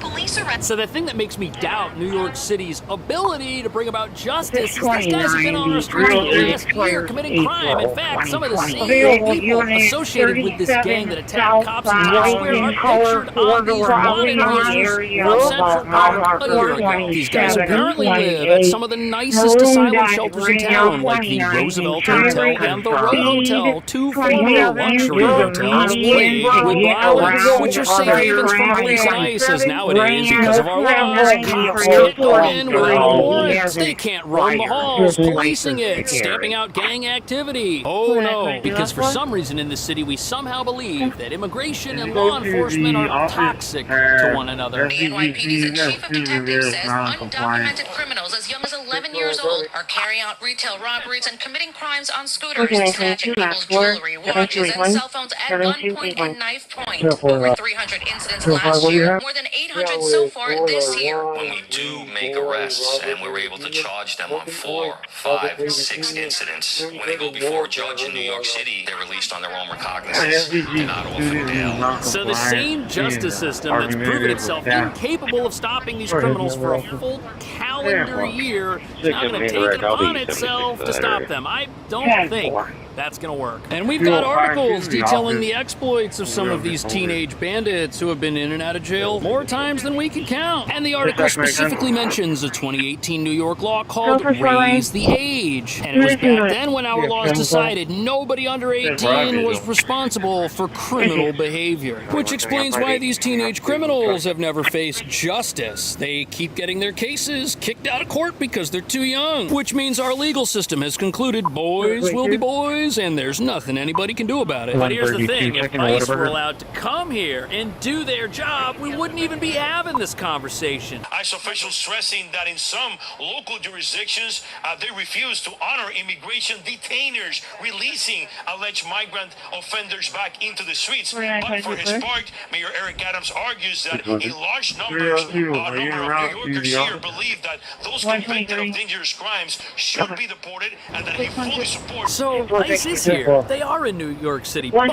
they've got to do their job alone without any help from the people who deal with these criminals every single day. And that's maddening, not just to those of us with common sense, but also to the NYPD. They absolutely do not enjoy arresting the same criminals and confiscating their mopeds week after week. And the chief of police knows these thugs are all repeat offenders. They're all well known to law enforcement because they keep getting arrested so often. And if you want to talk about a waste of resources that just makes the general public less safe, let's have the police arrest the same people over and over again. That'll tie them up, and then when other crime happens, they're not around. And what this does is it totally erodes all of the work our officers put in to make this city safer. Lower abdomen and the right side of her face.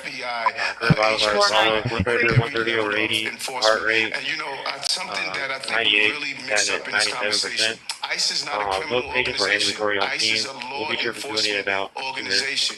I collaborate with law enforcement organizations. The worst thing about this is basically watching everyone in charge of New York admit that our laws protect criminals and put the law-abiding at risk. And even though the mayor is definitely the figurehead of New York City, he didn't pass these particular laws that are currently destroying it. But the problem is, nobody at the city or state level seems serious about taking up criminal justice see reform, even though for almost a decade we've been witnessing firsthand the damage letting people off the hook again and again can do. And you know something, if you're a criminal and you've got an immigration violation and you want to go somewhere to hide out, I can't think of a better city for you to be in than this one right here, because this place will protect you unlike anywhere else in the country, especially a place like Florida where local police are now cooperating with ICE, getting more criminals off the street than anybody was even aware lived there to begin with. What do you think about that? Let me know. Thank you so much for watching. I'll see you in the next video.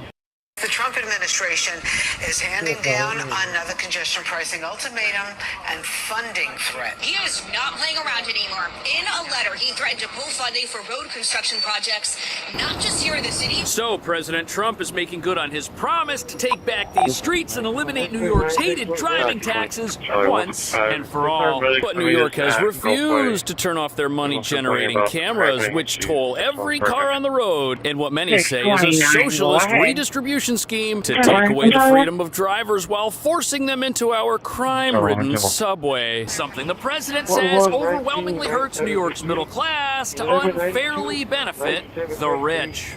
It's outrageous. If you're rich and or your company pays for you to come into the city, it's great, traffic's down. But if you're the average New Yorker or someone from New Jersey and you're coming in, you can't afford it.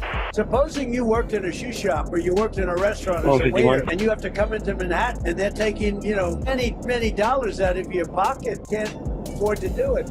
Governor Hochul rode the 7 train with MTA Chair Jano Lieber as he pointed out utilizing more cops and other safety upgrades. It was an in-your-face attempt to send a message to arch-enemy Sean Duffy, the federal transportation secretary, and his never-ending criticism of the subway service as it tries to kill congestion pricing. And so if you want people to ride public transportation, then make public transportation beautiful. Make it safe. Felony crime on the subway is up 9% this year alone. Does the president actually have the power to pull congestion pricing, or does he need to actually convince the governor to do this? That's a good question, Christine, because here's the deal. He actually does have the power.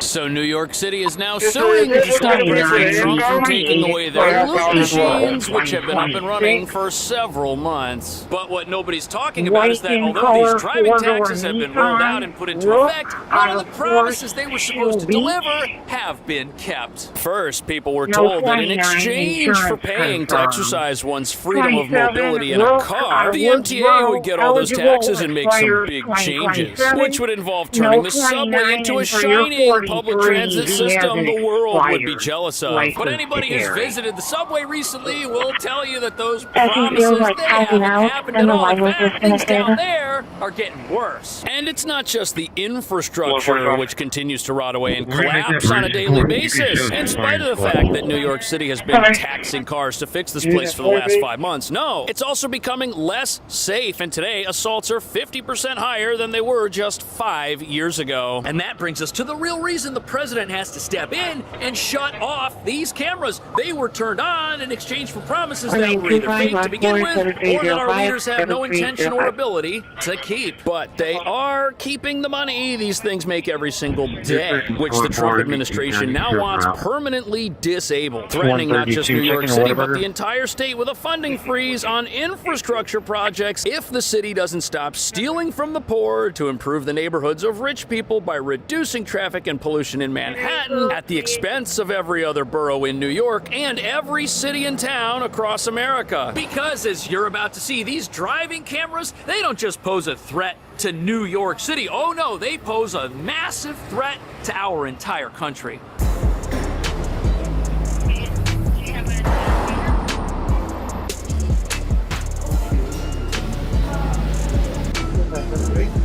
So here we are in the New York subway, or as I like to call it, the land of broken promises, all of which we were told would be kept as long as every car on the road had to pay some sort of fee just to drive down it. But look at this place, it's falling apart. We got signs talking about how it's improving, but even those signs are falling apart, which is a sign that if the president doesn't step in and shut this thing down, other cities and towns across the country could try a similar scheme, making promises in order to implement new taxes, which which they don't intend to keep either. Let's talk a little bit about congestion pricing. You have been going head-to-head with Governor Hochul about white male with a blue feds have nothing to do with shorts and no shirt. No, white female, black t-shirt with bleeding. In New York City, so we do have a role. By the way, this is the first time in American history that there's no free pathway to get into a certain area. There's no free pathway. So this driving tax, it's $9 per vehicle, and it applies to every car that enters Manhattan. It was passed on a lie, and if this thing is allowed to stand, this will certainly not be the last time in American history it happens. And that's because the playbook is so simple. New York City has one of the worst public transit systems in the entire world. It's gross, it's unsafe, it's falling apart, and people down here are worried that something bad could happen to them. That's why folks try to avoid this place. Not to mention, even though this place gets $20 billion a year to operate, there are still folks living on trains and in platforms who don't seem to benefit at all from the endless resources that get dumped into this place. But here's the thing, everybody in New York was promised that the moment congestion pricing kicked in, everything down here was going to change and we were going to have a sleek, modern, wonderful subway system, which has not happened. In fact, everything that happens down here is a lie. Like these old signals, which they always say they're modernizing. Signal modernization's been a claim they've made for almost 15 years at this point. Yet instead of that, what we get are signs like this that tell us how bad the trains are screwed up and how there are endless service suspensions, revealing one thing, that the lies New Yorkers are continually being fed about the subway and how it's going to change aren't changing anytime soon. It's outrageous. It's a policy. If you're rich or your company pays for you to come into the city, it's great traffic's down, right? They're raising money for RTA, but if you're the average New Yorker or someone from New Jersey and you're coming in, you can't afford it. We don't have roads just for the elites. They're for everyone. Okay, stop it right there. We were promised that none of this would exist once the city got its congestion pricing. Guess what? Not only does it exist, the people running the subway are saying the money they get isn't enough. They started wanting more the second this thing got rammed through. And the fact that they're now threatening the general public with service disruptions if they don't get more is just laughable. In fact, it sure makes the subway look like fixing it is a never-ending scam that will always line the pockets of the elites and well-connected in this city. And although this scheme has been allowed to go on for decades, now that drivers and cars are going to be taxed so that it continue, the president has to step in and do something. Because if he doesn't, scams like this will soon perpetuate across the country, while the general public wait around scratching their heads, wondering why their lives aren't getting any better. This is a fundraiser for MTA. In part. 721 to dispatch. Yes, it is. Can I get individual? Disrespect you. Don't get me wrong, but part of it is to get rid of congestion. When you listen to the governor, she talks about how much she can raise. If it was about congestion, what they would have done is a study to say, how much do we have to charge to reduce congestion by how much? That's a simple study. So he's right. If the plan to tax cars was actually about bringing down congestion, you could use a calculator and some estimates to figure out what you'd need to charge to get the desired amount of traffic on our overcrowded streets. For example, today we have a $9 toll, which was originally $15 and then reduced because of backlash. However, no study was ever done that told us what the expected reductions in traffic actually were at various price points. Literally, the toll was made to be as high as possible without riots in the streets during an election year. At the same time, if this were actually about public transit, or if New York City were even capable of running a public transit operation, none of what we see down here would actually exist. This place would be a lot different. But sadly, that's not the case. And while the subway ends up doubling as a homeless shelter for neglected New Yorkers,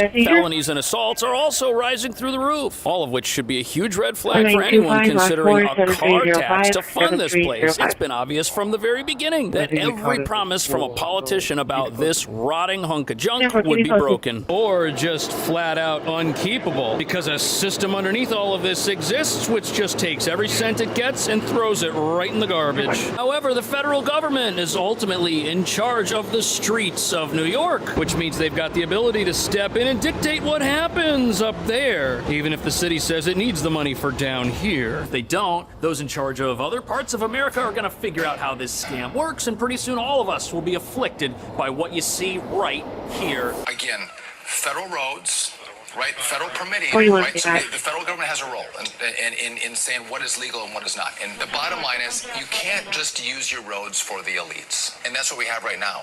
And if you want people to ride a subway, make it clean, make it safe. It's very simple. So here's the thing. The federal government, they're in charge of the roads. But if they let little cities and towns all over the place make up different rules for how they're going to operate, we're going to have big problems. And it is legitimately wrong to scam average people by promising that you're going to spend money on their behalf and never doing it. Now, of course, many of you watching are going to say that's what the government does already, but that's precisely the point. At some point, somebody's got to step in and say enough is enough. And that's what's happening. Because if it doesn't happen, it won't be long before somebody somewhere, even in a part of the country without a subway, figures out that, hey, if we tax cars, we could fund better bus service, right? And it's been speculated that if New York's congestion taxes don't go away, there will be retaliatory taxes in New Jersey for drivers over there. Letting this stand could be a recipe for all-out mayhem and disaster on the streets of our country everywhere, as embittered localities engage in a war of attrition, taxing each other's populations on a regular basis and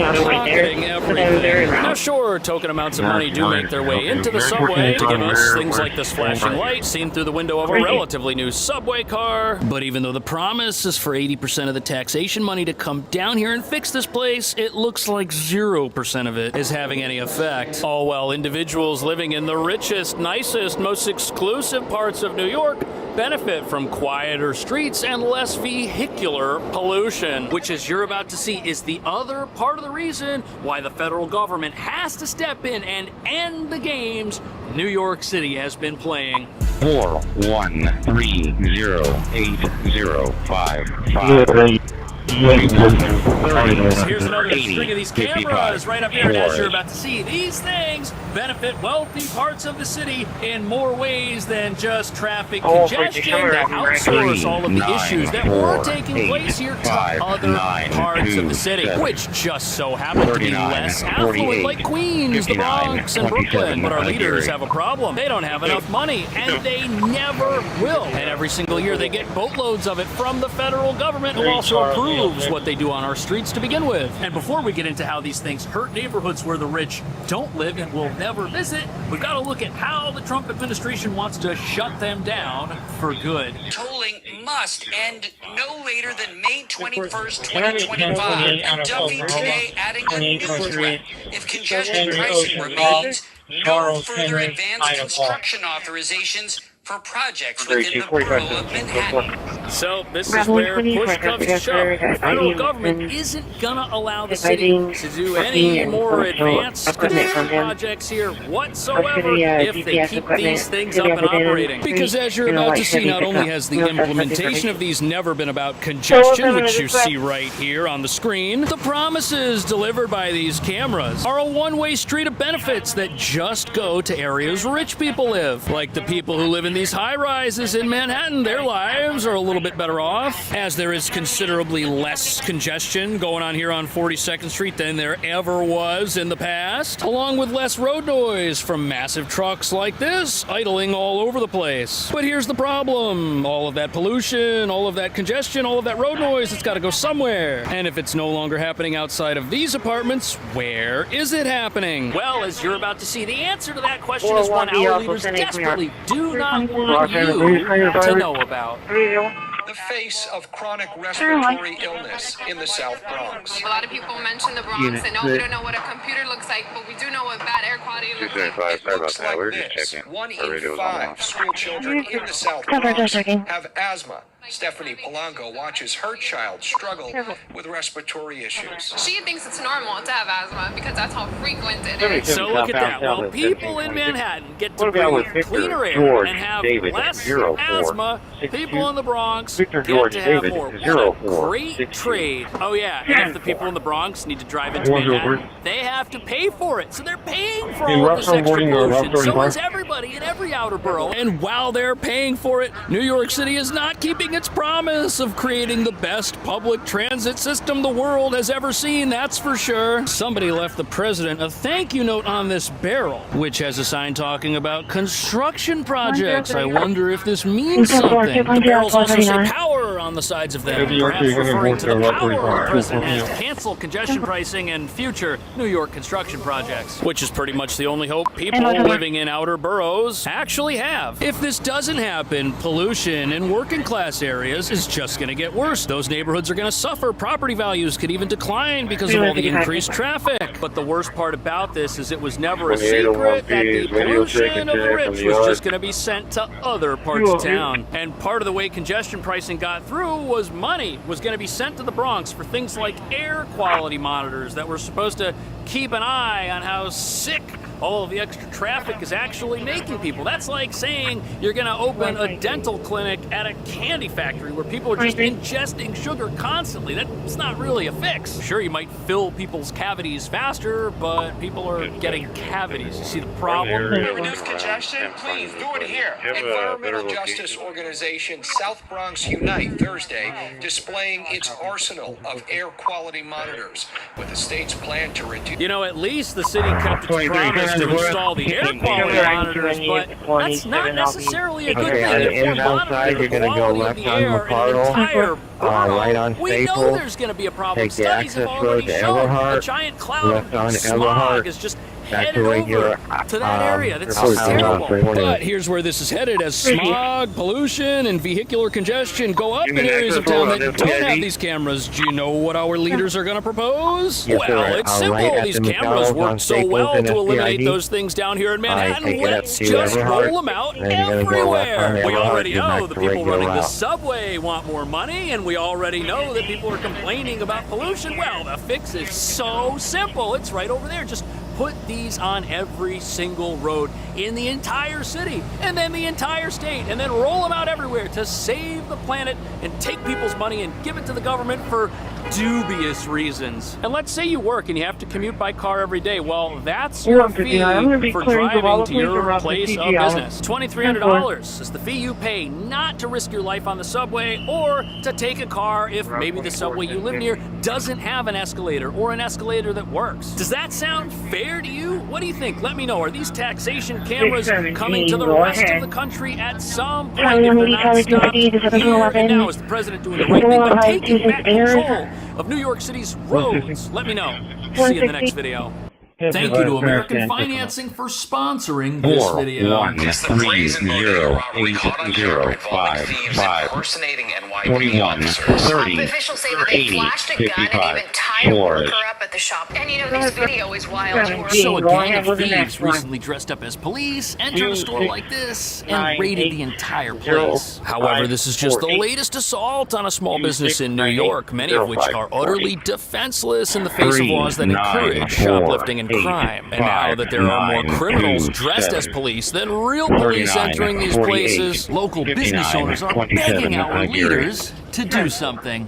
Store surveillance video shows the bodega workers opening up for the day when 4 men in masks stormed the bodega wearing NYPD jackets and hats. The guy came like police dressed and they say NYPD. They say don't look it up, just look into the ground. How exactly did the suspects get a hold of these NYPD rain jackets, or were these jackets just really good dupes? When they see this type of violence occurring right in front of them, they're scared. Surveillance video shows 2 bodega workers cramped in a corner, a fight playing out right in front of their eyes. This is one of 3 incidents that's taking place inside of a bodega in the last 3 days. The United Bodegas Association now calling for panic buttons to be installed inside of all bodegas in the city. This week we've had numerous incidents, but this one put the topping on the cake. Now they're dressing like cops.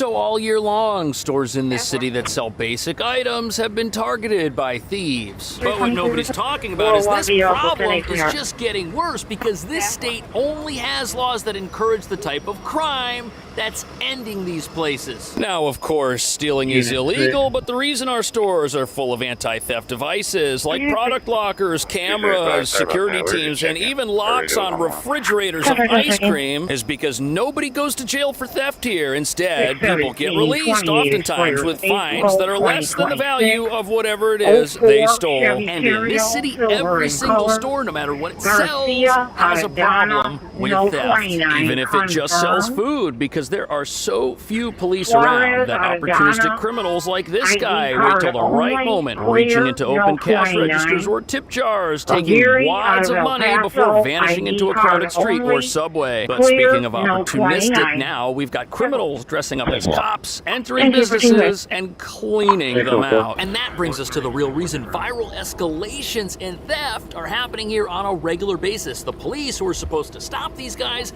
they've tried, and they can't do it. But it isn't their fault, because the way this works is petty crooks start stealing things and eventually get arrested. But since they don't go to jail, each arrest just teaches them how to evade capture on their next shoplifting spree, until eventually they become hardened thugs with hundreds of arrests under their belts, which, as you're about to see, just encourages them to take things to the next level.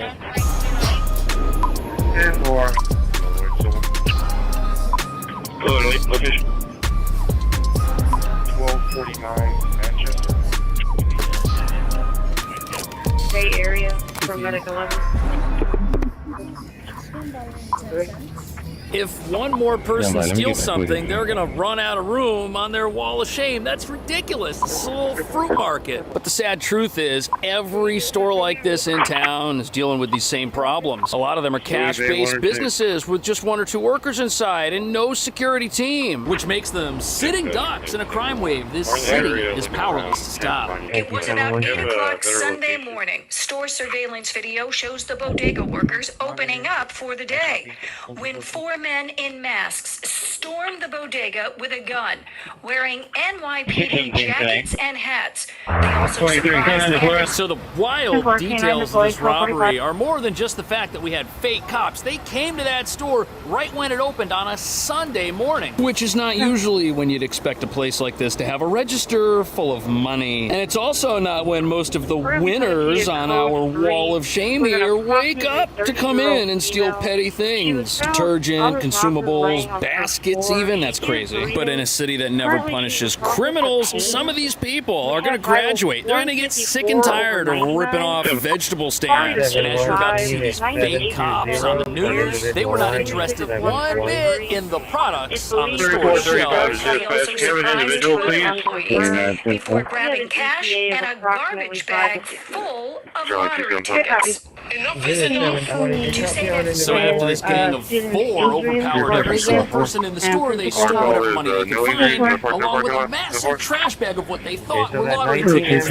These guys actually aren't too bright, because one news report tells us these were actually lottery ticket receipts. What this reveals is that this heist was a cash grab in every sense of the word, and for some reason they singled out this one particular business to the exclusion of any other business like it they could have hit. And they thought they knew how to quickly grab and make off with the most valuable items inside the store, which likely means they knew something about the owners or the layout of the store. Perhaps one of them was a contractor there who'd done work and been in the back rooms and seen how they keep things and how their security is. But even though numerous incidents like this have recently taken place, those in the industry say this fake cop heist puts the frosting on the cake. This week we've had numerous incidents, but this one put the topping on the cake.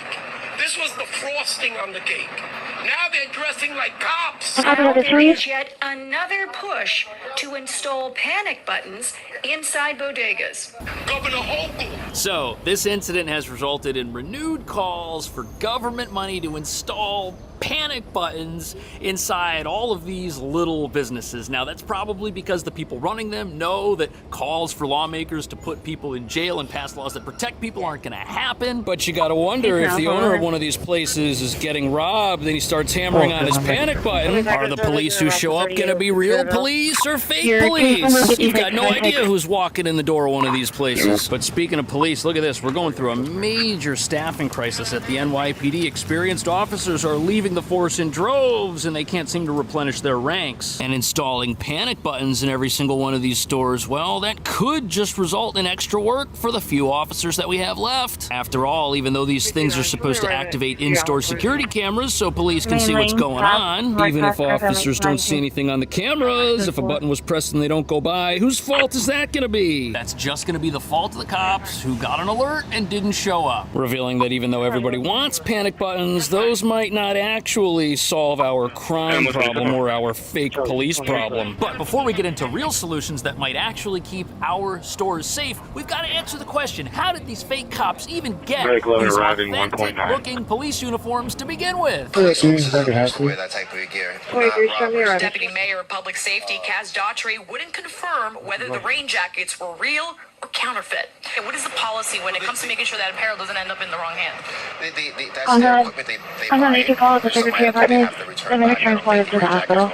Look at that, we got some police paraphernalia on eBay right now. These would make an authentic-looking Halloween costume, but the real problem is if one finds themselves in the back of a real police car, they're probably not headed to jail. No, they'll probably end up with a slap on the wrist and a fine that is less than whatever the value of what they stole, which just helps the bad guys become better and more effective criminals. Every time they get busted, it's like a continue in Grand Theft Auto. That's how these people see things. Our city is full of criminals with hundreds of arrests who are still free men walking the streets plotting their next move. This is ridiculous. And any city that allows bad people to do bad things hundreds of times over and over again is going to have much bigger problems than fake police roaming our streets.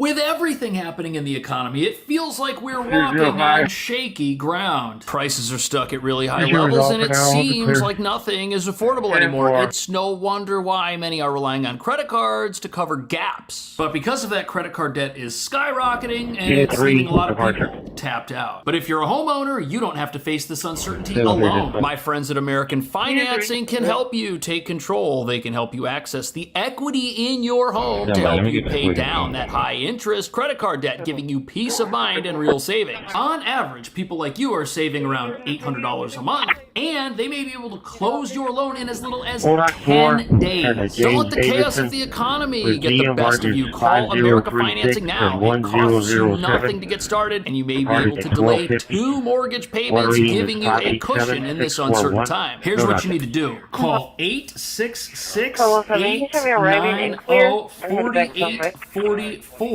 That's 866-890-4844. Or visit AmericanFinancing.net/cash.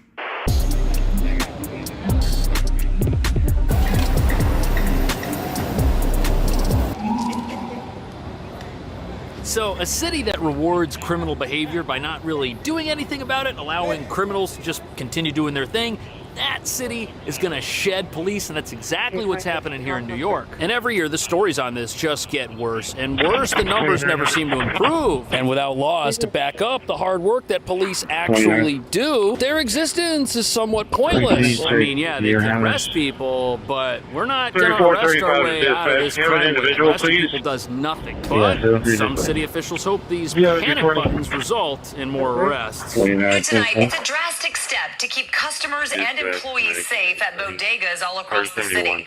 Today, the mayor announced $1.6 million in funding to install panic buttons at bodegas in high-crime areas. Well, you go outside, you never know what happened. Saturday morning, police say a 33-year-old... You know, I really feel like we live in a world where everybody wants technology to solve our problems, but in many ways, technology just makes our problems worse. These panic buttons, if they roll them out, I think they're going to cause more cops to quit. Now, in theory, these buttons are going to give police police a bird's eye view of what's happening in any store where there's an emergency taking place. But if after the button gets pressed, it takes officers time to get there and they show up and the criminal's gone, what good did that do? Also, you are going to have accidental presses. There's no way around it. And if a button gets pressed and the police don't show up, there's going to be press conferences where they're called worse names than the actual criminals who committed the crime. But perhaps the worst part of all of this is even if the police show up and even if they catch the bad guy, what's the point of that if a judge is just going to release him? Now, could these buttons save lives? I'm sure they could. Those store workers who were apprehended by those fake police officers, if they had been able to press one of those, perhaps a response could have happened. Perhaps they could have been rescued while those criminals were still there. But if a judge is going to let those crooks off or give them a slap on the wrist with no real consequence, we're not really fixing our crime problem, are we? It appears no one wants to become New York's finest, putting the department in a desperate position. Police Commissioner Jessica Tisch. I'm not going to sugarcoat it.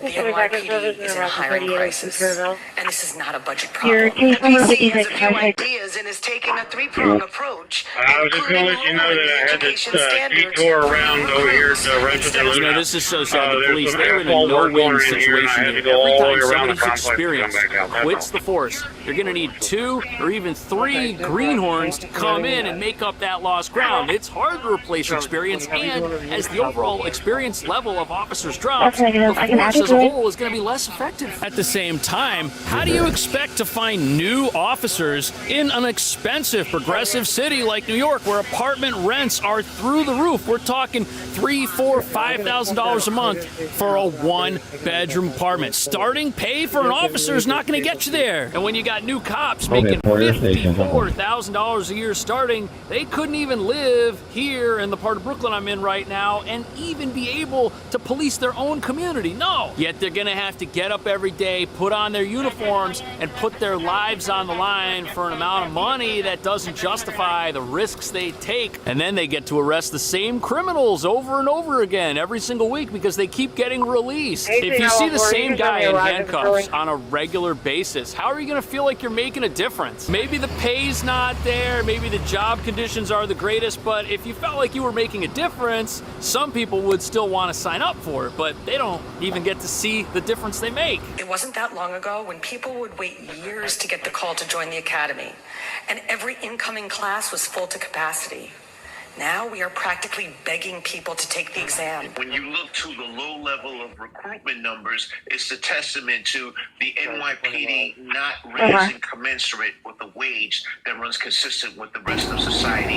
Yeah, there it is. It's pretty hard to convince people to put their lives at risk just to be a second-class citizen in the society they're supposed to protect. Now, should we be paying brand new cops several $100,000 a year? I don't think we could afford to do that. But with the amount of money this city wastes on everything that's not police related, we just can't bump them up to at least 70? Now that's still not going to put you in a fancy luxury apartment down here, no way. But at least it would make the pay more competitive, especially when you can go to another city where the cost of living is less than it is in New York and actually have your work be appreciated by the general public and the judges and the rest of the legal system that has not aligned itself against you. And New York City voted to defund police. I don't think we're going to go about funding them anytime soon. Local politicians, they're the ones who voted for that stuff. And sadly, a lack of police has people taking matters into their own hands to protect themselves and their property. Like this woman. She had to go out and get pit bulls to guard her apartment because a person keeps breaking into it and doesn't seem to find themselves in jail, even though they keep getting arrested. And the thing you've got to understand is that the depraved mind of a criminal knows no boundaries, and the problems and bizarre incidents that take place here, they're only going to get worse. You think fake police is a big deal? Wait till even more police quit. We're going to see even weirder stuff than that going on a regular basis here. Tweaking the hiring standards will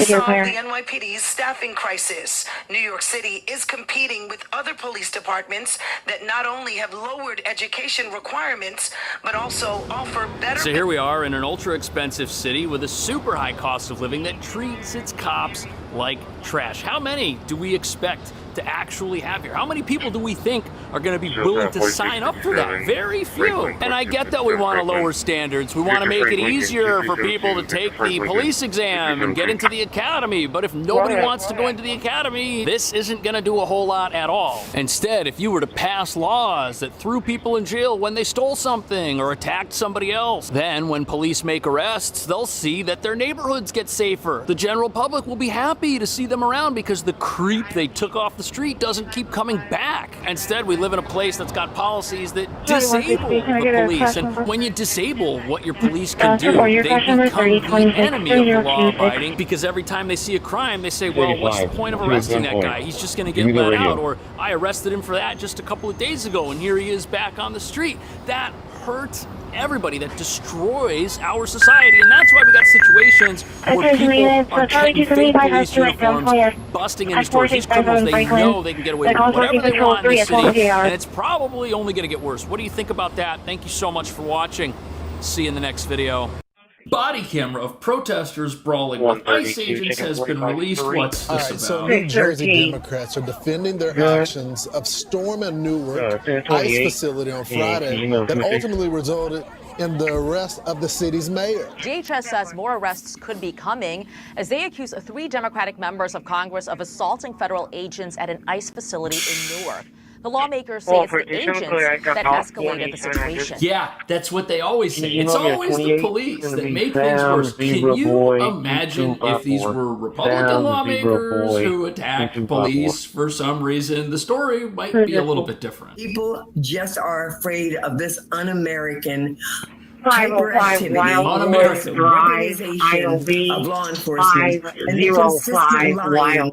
Violence that we were unfortunately all part of, and it's something that should really shock Americans. The lawmakers say they wanted to conduct an oversight visit to the facility when a scuffle broke out with federal agents.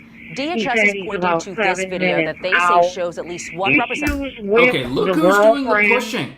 The ICE agents are not doing the pushing. There's a fence, there's security, and people are pushing, trying to force their way inside this facility. The ICE agents, it looks like they were just defending themselves. Shoving her way past a DHS agent. They say she body slammed the officer, an accusation the driver rejects. There's no video that supports me body slamming anyone. Doesn't mean it didn't happen. There to do our job, therefore oversight visit. She's rough, man. DHS spokesperson Trisha McLaughlin responded this morning. Body slamming, body ramming, striking an officer, pushing, shoving, whatever you want to call it, it sure looks like assault.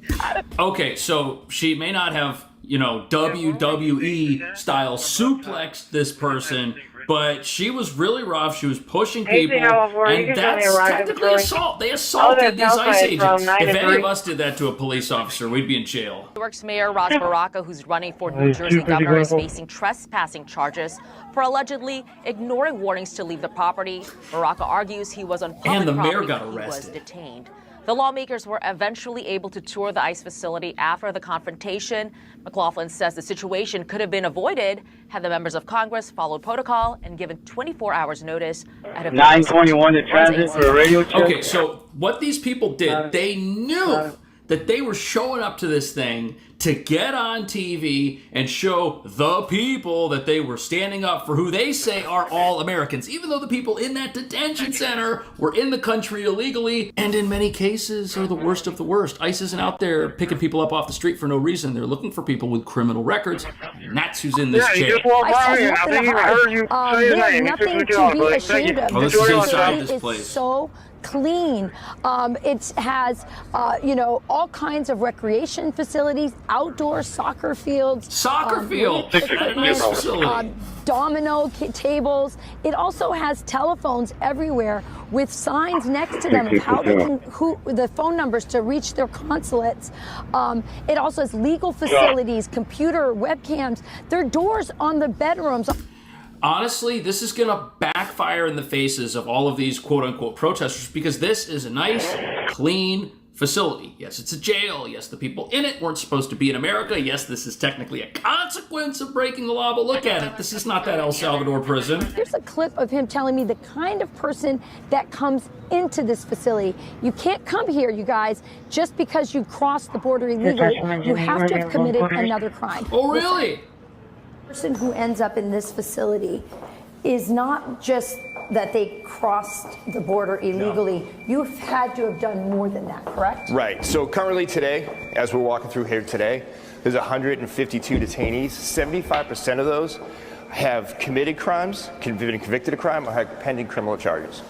So what kind of crimes are we talking about? Unfortunately, it runs the whole gamut. So the people in this facility that elected representatives in New Jersey stormed and where they altercated with police were not here because their crime was to seek the American dream. No, they did something else to wind up here. 75% of the people that are here are felons. Bad people you don't want in your neighborhood. Here's another thing that I found really interesting. Everywhere you go, in Spanish and English, there are signs up that say, do you want to go home? ¿Quieres ir a tu casa? And it gives you a phone number that you can call to self-deport. Or you can also just tell somebody in the facility, hey, I'm ready to be done with this. I just want to go home to my country. If you do that, the American government through ICE will arrange within 48 hours a free flight and $1,000 so you can get out. So the people in this facility that our elected officials are telling us is so horrible and so inhumane. They can leave whenever they want and they can get paid to do it. That's crazy. Who rejects that offer and decides to stay in a place like this knowing that the end result could be El Salvador? Come on. That they are here with no agency, that they are being, detained with no choices. That's not true. They have a choice to self-deport, and they make it really easy. Rachel, I'm just curious. And people still don't take it. Why? This is the director for all of ICE in the country, and I know you were there touring this facility. But how does the director feel about the Democrats defending the criminals that are in that facility that you were in and not defending the people that they're victimizing on a day-to-day basis? Yeah, absolutely. And we had that conversation. We also talked about why they're not out defending or standing up for and looking into oversight at our own prisons for our own American citizens. I know I talked to Representative Claudia Tenney on Fox and Friends Weekend, and she told me the conditions are deplorable in her state of New York for prisoners. So I'm not... that's a great point. All of the facilities where you or I are most likely to get placed in the Federal Bureau of Prisons or even in a state prison are way worse than this. And not only can the people in this nice facility leave whenever they want and get $1,000 even if they're a dangerous felon. Nobody's at prisons in America fighting for better conditions for Americans. No, this is only happening here at a place that's beautiful where nobody's actually a prisoner. And that reveals that this whole thing was just a political stunt which can't accomplish anything. Even if these individuals get released, they're still in the country illegally. They've still got to get deported. They cannot be released from this facility and be allowed out in America. No. American killers, and for them to try and get these individuals out is just beyond the pale. We know that the mayor, we know these members of Congress want their 15 minutes of fame so desperately. They're getting it. They're willing to do it at the peril of the safety of our brave law enforcement and even the detainees as well. Trisha, why didn't y'all charge? Okay, so this is the woman here.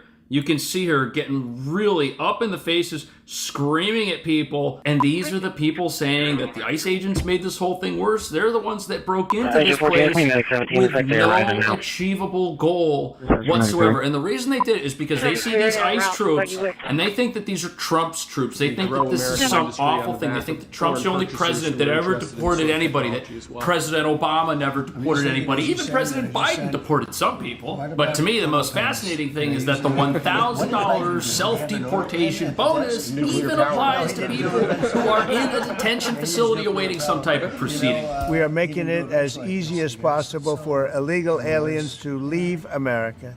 Any illegal alien can simply show up at an airport and receive a free flight out of our country. We have also launched a phone app called CBP Home. where illegals can book a free flight to any foreign country. As long as it's not here, you can go anywhere you want. We're also adding a very important exit bonus for illegals to further incentivize their self-deportation. This deportation bonus will save American taxpayers billions and billions of dollars. What Biden did to this country can never... Okay, let's stop it right there. If you're going to give people $1,000 to help them get home, that right there ends the argument that people have nothing, therefore they cannot leave the country, that they are somehow trapped here. That's not true at all. People are being paid to leave. But it looks like the only criminals who won't be getting paid to do anything are these protesting officials. Look at this. All right, several House Democrats potentially facing criminal charges after that chaos, heated altercation that broke out at a New Jersey Immigration and Customs Enforcement detention facility on Friday. A spokesperson for the Department of Homeland Security now saying the Trump administration is taking a closer look at the arrests of those involved in assaults on ICE officers. And News Nation's Rich McHugh joins us live. So, Rich, what more do we know about all this? It also creates a new pilot program DHS with an active investigation, but stopped short of repeating her comments over the weekend that there will be more arrests coming. It says it's an open and active investigation related to this chaotic incident on Friday when the mayor of Newark, Ras Baraka, was arrested. He was accused of trespassing after federal agents say he ignored warnings to leave. Alina Habba, she's the interim U.S. Attorney for District of New Jersey. She wrote on X, the mayor of Newark, Ras Baraka, committed trespass and ignored multiple warnings from Homeland Security investigations to remove himself from the ICE detention center in Newark, New Jersey this afternoon. He was released. I think the question on everybody's mind is, what happens if this situation escalates? Will these people face charges? Will they face actual jail time? Could they have to pay fines? And if that doesn't happen, does that pretty much guarantee that ICE agents will now have more of a target on their back than they already have when they're out there in our neighborhoods trying to make them safe? Solve disputes? Courts. Courts solve disputes, not ICE.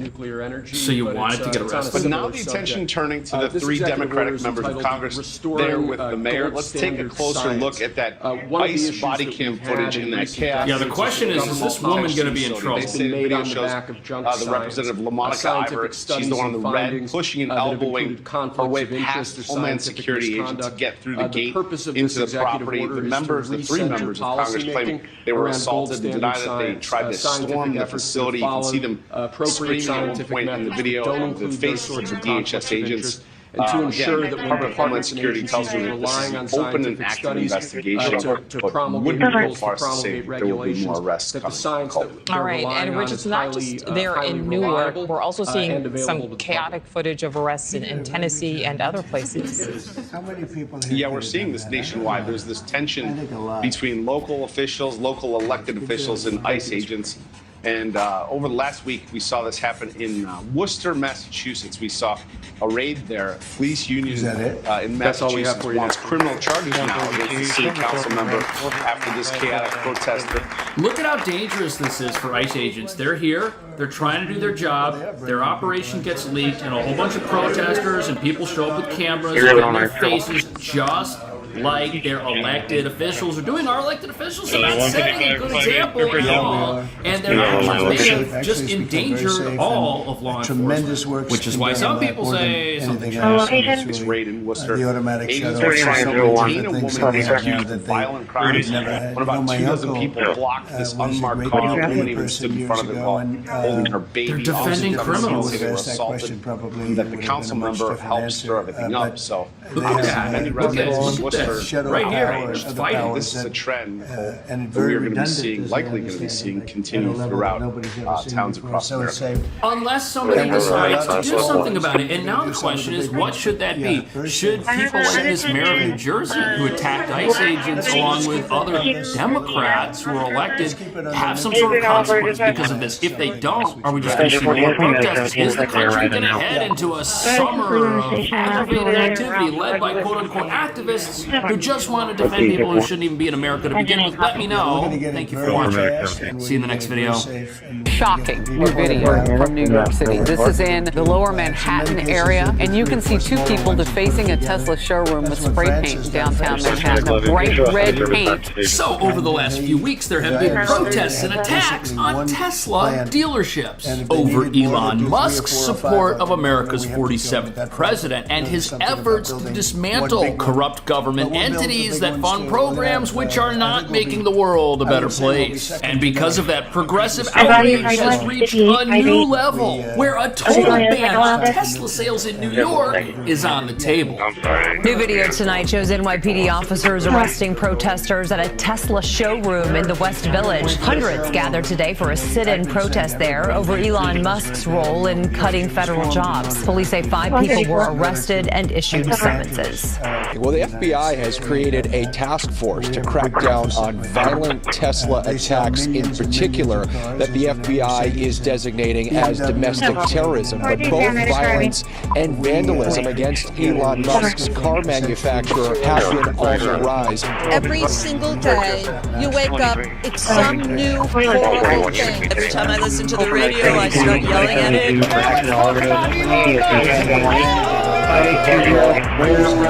In New Orleans, a usually festive Mardi Gras parade turning sour as the crowd responds to Tesla Cybertruck.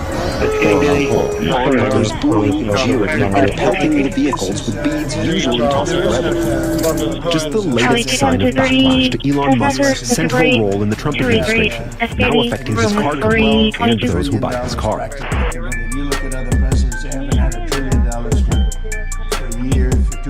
This is wild. A state senator wants to revoke Tesla's permits to sell EVs. But what nobody's talking about is this move, which is totally political, signals the end of two things right here in New York. First, it signals the end of any semblance of business friendliness here in this state. Just think you could have a thriving company embraced by millions one day, but the next it could be shut down by leaders of a political party who think you're a bad person. But that's not all. It also signals the end of New York's war on prosperity, which was going to mandate 100% EV sales by 2035. A goal Trump-hating progressives were all too happy to force down everyone's throat, telling us just a few years ago to go buy Teslas and save the planet. However, that goal may now be even more impossible to meet if the top manufacturer of EVs, an American automaker, is banned from doing business here. Something the people attacking Tesla dealerships probably haven't thought too much about. Which brings us to a real reason this Tesla ban is even on the table. The people supporting it and these protesters, they cannot think for themselves. And they're so worked up by the mainstream news that they truly believe an iron curtain of fascism has descended upon America, where good, well-meaning people who aren't criminals are being swept off the streets and deported. And while America as a whole seems to be turning back into a law and order society, these protesters are peacefully making their voices heard like this. New video tonight shows NYPD officers arresting protesters at a Tesla showroom in the West Village. Hundreds gathered today for a sit-in protest there over Elon Musk's role in cutting federal jobs. I'm sorry, did the news just call that a sit-in? The only people sitting were the people who were in handcuffs and couldn't move on their own anymore. But even though the goal of your television is to make it seem that on the surface, these are average people protesting for the first time in their entire lives with legitimate grievances, engaging in a courageous display of peaceful civil disobedience. But as you're about to see, the real reasons these people want Tesla gone, banished, have absolutely nothing to do with the company itself or reality. By the Trump White House. Every single day you wake up, it's some new horrible thing. Every time I listen to the radio, I start yelling at it. The libraries, the Smithsonian, education, all of the USAID, the situation for immigrant rights. So now let's talk about Elon Musk. Many here. Okay, is there anything these protesters are happy about? No, they're not. In fact, when these people are out there vandalizing Tesla dealerships, it's because they're mad about everything. And these people are literally just looking for something to break. And a physical Tesla dealership owned by public enemy 1 or 2 in their book, it's the most convenient option, which is definitely not the most peaceful way to go about this, but because it costs someone money who they hate, even if it's wrong, the protesters think this is okay. They think they're standing up for righteousness by spray painting these places. All of this pent-up anger that's been cooped up in their minds from just consuming too much news that tells them that America's being destroyed before their eyes, it has to go somewhere, and these physical dealerships are where it's going. Elon Musk has no right to be in the position he's in. Doge is an unelected illegality. It has got to go. People at this rally say they're not looking for any confrontation on the streets or to promote any hostilities, but rather to focus on conveying a message of disapproval in regards to the current administration. I love how after this nationwide vandalism spree takes place, while that's happening, the news makes sure to tell us that these protesters are peaceful. If they have to tell us that, I don't know if it's true. And even if one protest is peaceful, that doesn't mean the messages at it do not ferment in the minds of the hearers and then turn into something else later. However, the most ironic thing about this is since Elon and Trump are the targets of this movement to get rid of Tesla, the lawmakers, the kingmakers who want to pass this thing, they're saying that allowing Tesla to sell cars hurts small business franchises. What small business franchise is out there selling EVs competing with Tesla? I don't really understand that, but I guess it takes someone who locals think is teaming up with a criminal to get New York to become pro-small business. Look, suddenly they're pro-small business because to these protesters and agitators, the enemy of their enemy is their friend. Front and center at today's march, the case of Kilmar Abrego Garcia, who arrived illegally from El Salvador in 2011 and was arrested in 2019. The White House posting on its X account today that, among other things, if he tattoos like MS-13, then he's probably MS-13. Have a trial. Due process is the way you get that done. So here's where things get interesting. The same people that are mad about Tesla and Trump and Elon, they're also mad that an actual gang member was sent to a prison designed for gang members after he had been ordered out of the country and had already been deemed very dangerous and was here illegally. And at this protest, you not only see a lot of the same pro-open borders and anti-Trump signs you saw at the other protests, but it's quite possible many of the same protesters are in attendance. But we've come to a point where people are so worked up and so misled that they believe destroying the property of a company that makes electric cars, which in their mind are good for the planet, is actually a good thing. And these same people also believe that gang members shouldn't be deported from our country, that they should be allowed to stay. Because allowing this person to stay, despite all of the evidence that they are a complete criminal, would do what? It would get back at the object of their rage, the Trump administration. Traffic and add a detour. Yes. Gotcha. Where are you working at? Where? Where? San Luis, Missouri. Missouri? Yes, sir. Gotcha. Okay. But I'm from Maryland. Fox News was first to obtain the Tennessee Highway Patrol body cam footage through a public records request, showing officers pull over Abrego Garcia for speeding, where they discovered 8 people in the vehicle, raising troopers' suspicions. How many rows have you got in here? 4? Where? 4 seats? Our people are talking about a boat trailer, and the trailer has a flat tire. So this is the criminal gang member who's an MS-13 member who was caught by Tennessee Highway Patrol back in 2022 and was then released under the direction of the FBI. That's why this gentleman who was caught by troopers right here possibly smuggling people, they certainly suspected it, was let go and does not have the quote-unquote criminal record that many people think is what qualifies someone for being deported. But even though this guy was a known gang member and was carrying out actions that have been recorded on police body cameras thousands of times in this country, activists would rather have him sprung out of prison than have Tesla dealerships saving the planet in New York. The vehicle Abrego Garcia was driving, he said belonged to his boss. And DHS later saying the car belonged to a human smuggler. Lincoln Henry 068. Whose car? Lincoln Henry 068. Yeah, it was his boss. Smugglers were his boss.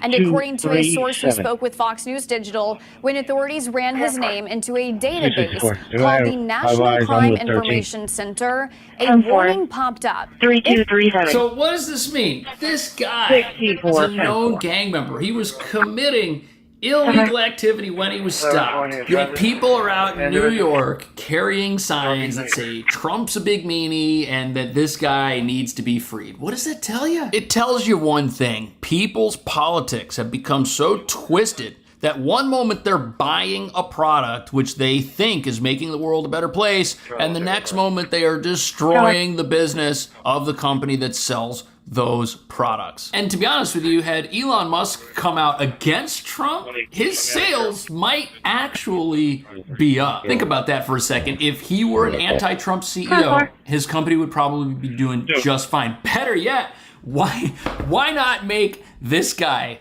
the CEO of Tesla? Boy, then sales would go through the roof, wouldn't they? He could say whatever he wants about Trump, and it's correct. But as silly and fictitious as that idea sounds, when you see how brainwashed these protesters are, and when you listen to the words they're actually saying, it honestly might just work. Onlookers booing, jeering, and pelting the vehicles with beads usually tossed at revelers. Just the latest sign of backlash to Elon Musk's central role in the Trump administration, now affecting his car company and those who buy his cars.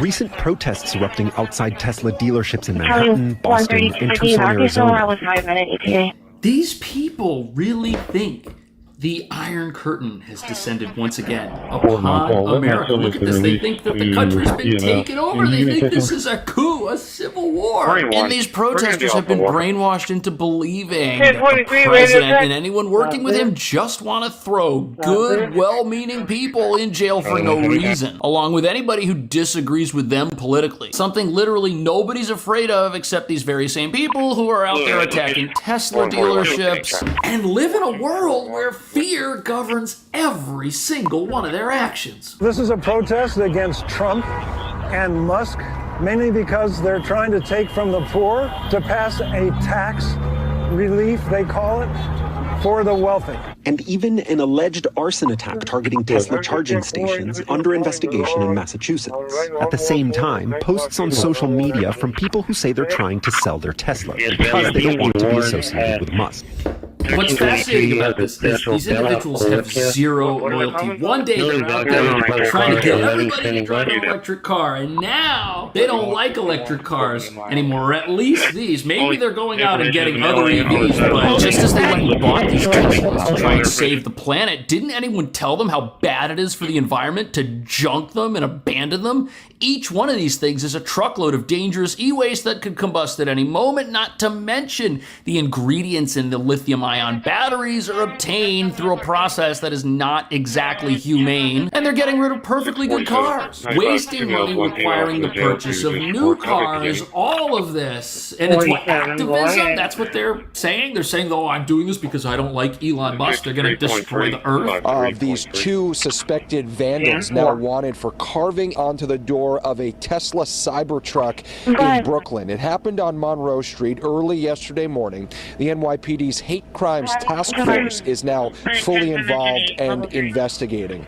Across the country, law enforcement are seeing a growing number of attacks on Teslas, which are believed to be backlash. So these people destroying property for no reason, they're the first ones that are going to come out and tell us that we're bad people for supporting the deportation of criminals from our country, or supporting the cutting of funding for programs that help nobody, for supporting the drawing down of waste that our government government just goes about every single day. And the crazy thing is these folks are literally mad about something they're not even educated on. They think they're informed because they spend all of their time watching one or two mainstream news sources that all preach the same thing and have them literally convinced that our country is Germany in 1930. And now we're at a point in our country where attacking a Tesla on the side of the street is your new way to show solidarity with random illegal immigrants you will never meet and have nothing in common with, peacefully resisting what you see as an oppressive force in America. But does Tesla really deserve this? After all, these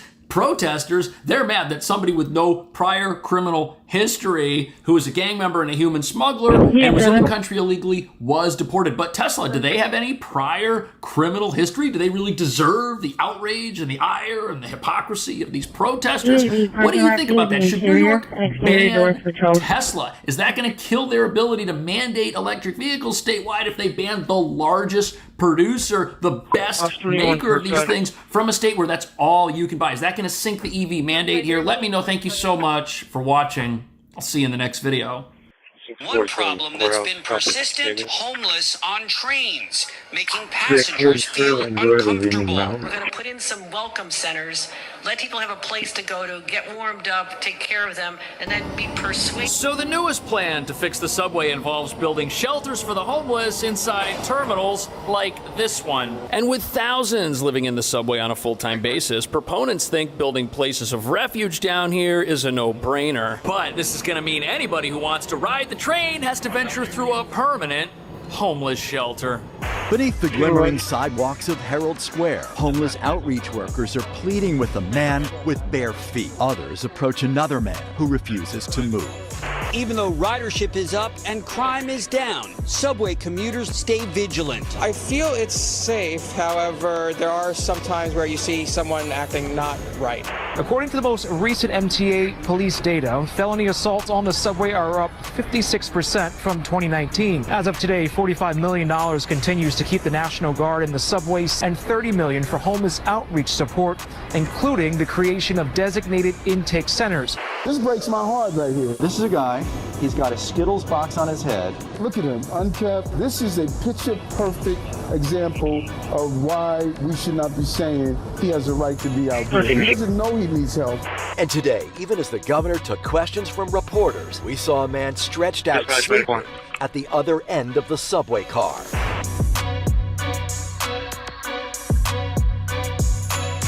So, as New York's leaders tout how great the subway is getting, homelessness remains a persistent issue down here. But what nobody's talking about is that if you turn our subway stations into homeless shelters, you might end up bringing more people down here, when instead the plan should be to help people get out of the subway and live somewhere else. But before we get into why this new plan may not solve anything, it's important to understand that many of the folks down here sadly have nowhere else to go. And as dangerous as the subway is, with assaults 50% higher today than in 2019, many of the homeless down here say the city's shelters are even worse. And when people feel safer down here than up there, you know you've got a big problem. Especially since armed individuals have been committing serious crimes in the subway on a regular basis for the last 6 months, scaring commuters and making even the most seasoned New Yorker think twice before boarding a train or sitting next to someone, because at any moment one could find themselves in the presence of someone behaving erratically. And that brings us to the real reason why making these terminals into shelters won't reverse or change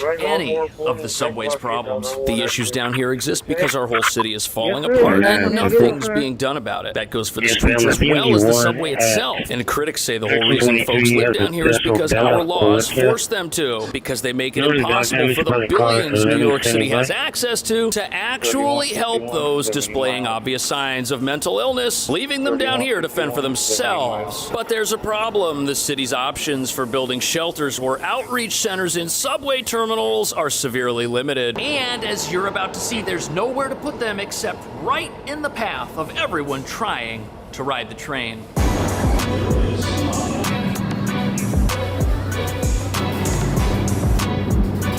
So right over here at the foot of these stairs, you've got a former pizza place. And the subway system is full of unused commercial spaces like this. But the problem is they are directly in the path of everybody who might be trying to go over here and get on the train. But because these spaces are unused and down here in the subway, they could be turned into shelters or outreach centers. One problem that's been persistent: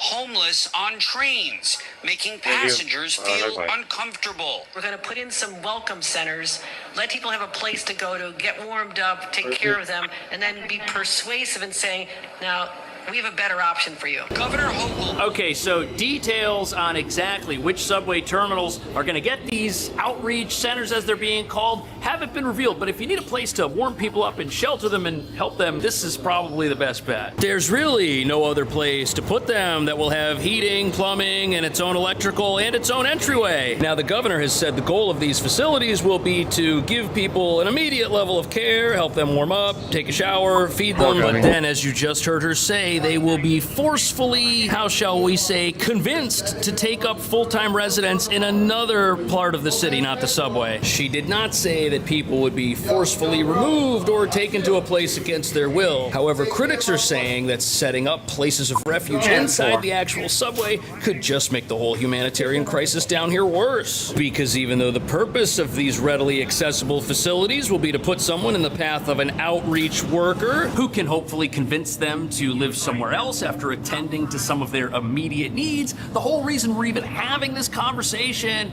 is because the city's actual shelter system that's designed for these individuals has failed them. And so has New York's soft on crime legal system, which allows those engaging in low levels of deviant behavior the opportunity to keep doing it with no consequence ever in sight. And as you're about to see, that's part of the reason why we've got all these empty storefronts that people are now talking about repurposing. And the fact of the matter is, a lot of these places are closed because it's impossible to run a business in a high crime environment, which is lawless. And a perfect example of this would be New York City's billion-dollar Fulton Center, the pride and joy of New York's MTA, who operates the subway and built this place to be a hub for transit and commercial activity at the exact same time. Yet the crime problems there are so bad, the tenant of the mall pulled out about a year ago and all of the stores are closed. In fact, here's security camera footage from one of the businesses that did exist here at one point. You can see this little kiosk that serves drinks, but there's someone prowling around the cash register, and as soon as that drawer opens, what does this person do? They look for the right moment and they reach over, grab a wad of bills, and then disappear into the subway. And that happened at a place that sells food. It's very hard to run a business down here unless it's so small nobody can take anything, like this little newsstand right here. CJ News Inc., one of the only businesses still surviving down here. But here's the thing, even though stealing is illegal, anybody who rips off one of these places, whether it's for money or for something else, they likely will not face any real consequence. Yes, they could be arrested, but the theft of anything under $1,000 in value is not a jailable offense, and most people are released on their own recognizance. Some have to pay a small fine, and the problem with that is it allows somebody who's engaging in deviant behavior or who's possibly got mental health issues the opportunity to keep functioning in an unsafe state without there being any intervention. And what's sad is we've created a system where a person who's stealing can steal enough to survive every single day. They'll always have a place to sleep, and none of the laws do anything to actually help those people get out of this place, so they're trapped down here. And if you build shelters down here, some say that situation will just be exacerbated. Homeless outreach workers are pleading with a man with bare feet. Others approach another man who refuses to move. This breaks my heart right here. Mayor Adams is determined to change that. We can't continue. We don't see them.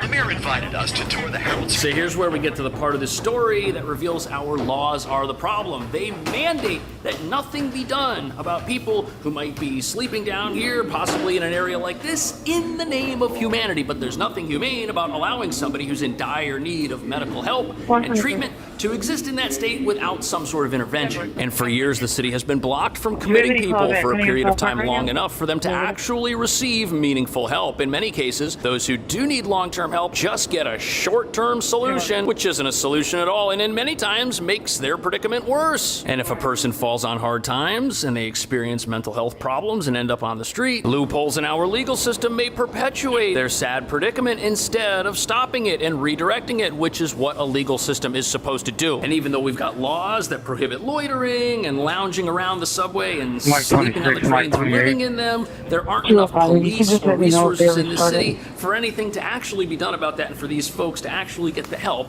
that they need. Each night, nurses and social workers are teaming up with New York City police officers. Part of the mayor's latest initiative to offer shelter and services to the homeless and to involuntarily commit those with severe mental illness or refuse treatment. More than 5,000 have been approached. So now we get to the idea of involuntary commitment, which many say would be a solution to the ongoing homelessness epidemic down here. And you've got to understand something. As scary as it sounds for a person to be taken somewhere against their will, if somebody's will is to stay in a place that could drastically shorten their lifespan, how is our society doing the humane thing by allowing them to sleep in the corner over here? If you had a friend, a brother, or a cousin, you wouldn't allow them to exist like that. Your family would stage an intervention, yet our laws don't let us do that for our fellow New Yorkers. But there is some light at the end of the tunnel here, so to speak. A recent budget passed by the city may do more to allow the involuntary commitment of those who require it. But although the governor's new budget will fund pilot programs that send medical personnel and first responders into the subway to try and help people, critics say there have not been appropriate changes to our legal system that would discourage lawless behavior down here. But that's not all, as you're about to see. Some are suggesting the city's homelessness epidemic has grown so large, it is now beyond our ability to solve. You too.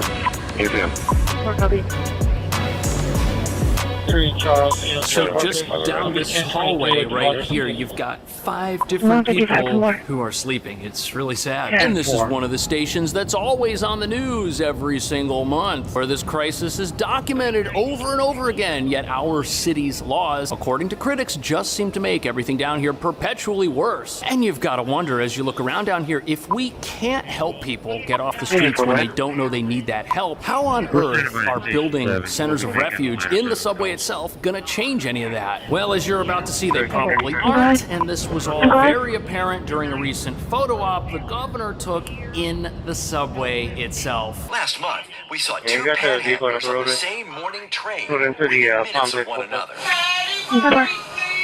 And today, even as the governor took questions from reporters, we saw a man stretched out sleeping at the other end of the subway car.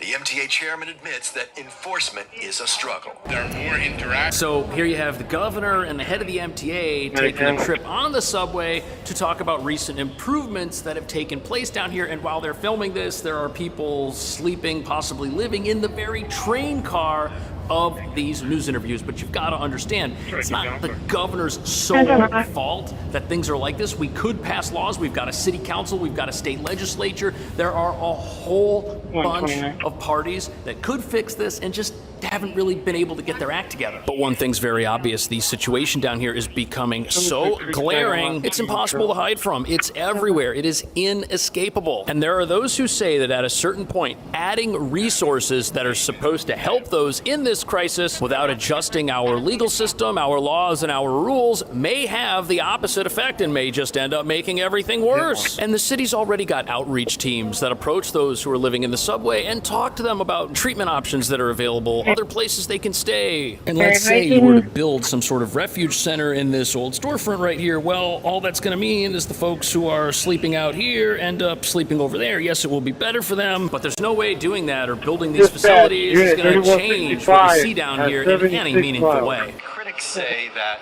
he should have a right to be in a public subway system on a public street, and he shouldn't be harassed by the city or by the police. And the critics are so far removed from everyday New York is law. Just this morning, So here we have the mayor in this very same terminal saying that New Yorkers do not want to see their fellow man down and out on the side of the street and have no available programs that can actually make a difference in that person's life. And he's right. Nobody riding the train wants to be surrounded by folks who are living down there and don't even know there are programs available to help them. That creates a dangerous situation because while laws that decriminalize things like assault are seen by advocates as a win for justice reform, along with making stealing a non-jailable, bailable offense, someone in great need of treatment and medical intervention may be doing harm to others and nothing can be done to stop it, which sadly reveals that the problems we're looking at down here are bad for everyone and aren't getting better. Just this morning, we saw 3 people sprawled out across the seats, sleeping on board a crowded number 2 train. We showed them this video of a man in the Fulton Street station. This guy,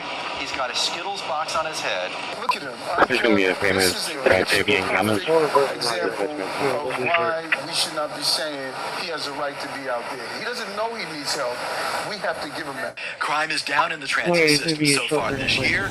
A system that allows this to just happen is wrong. Allowing that guy to be in that situation that was captured by news cameras is not right. But it's part of the reason why we've now got a full-time military presence down here with the National Guard scattered throughout the subway. The goal of the National Guard is to frighten people into behaving themselves because nobody's going to try anything when these guys are standing around. But here we are spending all of this money on extra police and deterrence when what we should do is spend money to actually help those who are down here and don't know they need it. Now look, am I upset the National Guard are down here? Absolutely not. Everybody who loves law and order is happy to see police and National Guard troops, but think of where we're headed. We're headed for this dystopian future. You have people living throughout the subway, all over the place, and you have troops and police all over the place, and everyone's just walking by each other, and the problems are just getting worse. That is a slippery slope, and we're already on it. But the governor's plan for outreach or homeless centers in the subway is shared by other politicians here as well. And even though this plan won't work without new laws or new rules being passed and implemented, what other solutions do we have? People can't just sleep in a hallway and we've got these empty commercial spaces.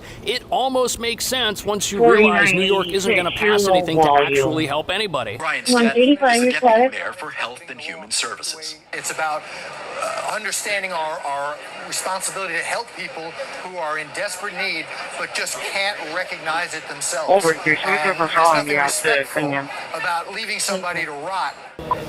You know, the saddest thing about this is we live in a super progressive city where we're always told by people that we need to go after the root causes of an issue to truly solve it. But the root causes of the problems in the subway have to do with how our laws work, and nobody wants to go after those. Instead, we've created a situation where people just continually are allowed to either express deviant behavior or live in a manner that goes against the rules of the subway itself. While there are treatment facilities available, and the situation that our outreach workers face isn't going to change even if you put shelters down here. Look at this, towards the end of last year, Dr. Phil toured the subway with the mayor, and here's a picture of him and the mayor as they are talking to someone who's decided to make the subway their temporary place of refuge. Apparently, officers engaged with this person, woke them up, wanted to see if they needed help, and they were verbally assaulted by somebody who didn't want to be talked to. And it's hard to see how stuff like this is going to change if the city's not willing to do anything about it. What do you think New York should do? Is this idea of building refuge centers in the subway a good one or a bad one? Let me know. Thanks for watching. I'll see you in the next video. The latest showdown between feds and local officials appears to be in Penn Station. The Department of Transportation announcing it's taking control of the overhaul of the transit hub. Fox 5's Jessica Formosa was live at Penn. So, this building behind me is called Penn Station, and although it's in New York, New York no longer has any control over it, as the Trump administration has taken over the plans to fix this dilapidated eyesore, which is so poorly run. It's sadly been doubling as a homeless shelter for over a decade, and critics say it's about time somebody else was calling the shots in here. Have you been to Penn Station recently? It's in my district. It's like a homeless shelter. It's in my district. district. So why are you wasting? You give these speeches. Robert I just read one where you're like, Trump is bad. By the way, ignore the guy living under the ATM machine. The Trump administration is kicking the MTA off the $7 billion Penn Station reconstruction project and giving it to Amtrak, which is federally funded, with Transportation Secretary Sean Duffy saying the MTA has a history of inefficiency, waste, and mismanagement.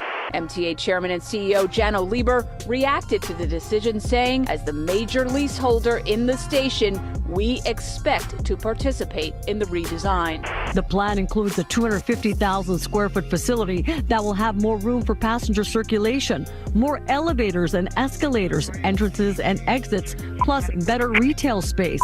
They do what they're supposed to. Doesn't matter who does it. MTA is not the greatest anyway. Trump in New York, if you kind of look at his real estate policy in history, this sounds like a really bad idea. It's the busiest train station in this country. It should be great because this country is great, but it's not. It's filthy, filled with waste. 334, patrolling Enbridge. So now that the president's in charge of Penn Station, some lawmakers want to stop it from being renamed Trump Terminal. But what nobody's talking about is this takeover is going to be the best thing to ever happen to Penn Station, and that is not a joke. But what is pure comedy is that the plans to modernize America's busiest train station were supposed to be handled by the MTA, the same city agency that runs our disgusting subway system, which is rotting from the inside out, yet costs $20 billion a year to keep in the state you see it in right now, making it pretty obvious that whoever runs that place should be fired immediately and definitely shouldn't be in charge of anything else, because they're obviously incapable of completing basic tasks. They can't even get people to pay to use the subway or use the billions they're given to make simple repairs. Yet for some reason, year after year, New York keeps giving the MTA more money based on continued promises of a future subway system that has none of the problems it's had for decades. Like fix perpetually busted escalators, which brings us to the real reason this takeover is the only idea that makes any sense for this place. The dirty secret about Penn Station is that New York City was using it to suck federal money out of the pockets of Americans all over the country, just to waste it the same way they waste everything they get from New Yorkers, who soon may have to pay higher taxes as the MTA is asking for $68 billion to finally make good on years of broken promises, which, as you're about to see, they don't even have the ability to make good on.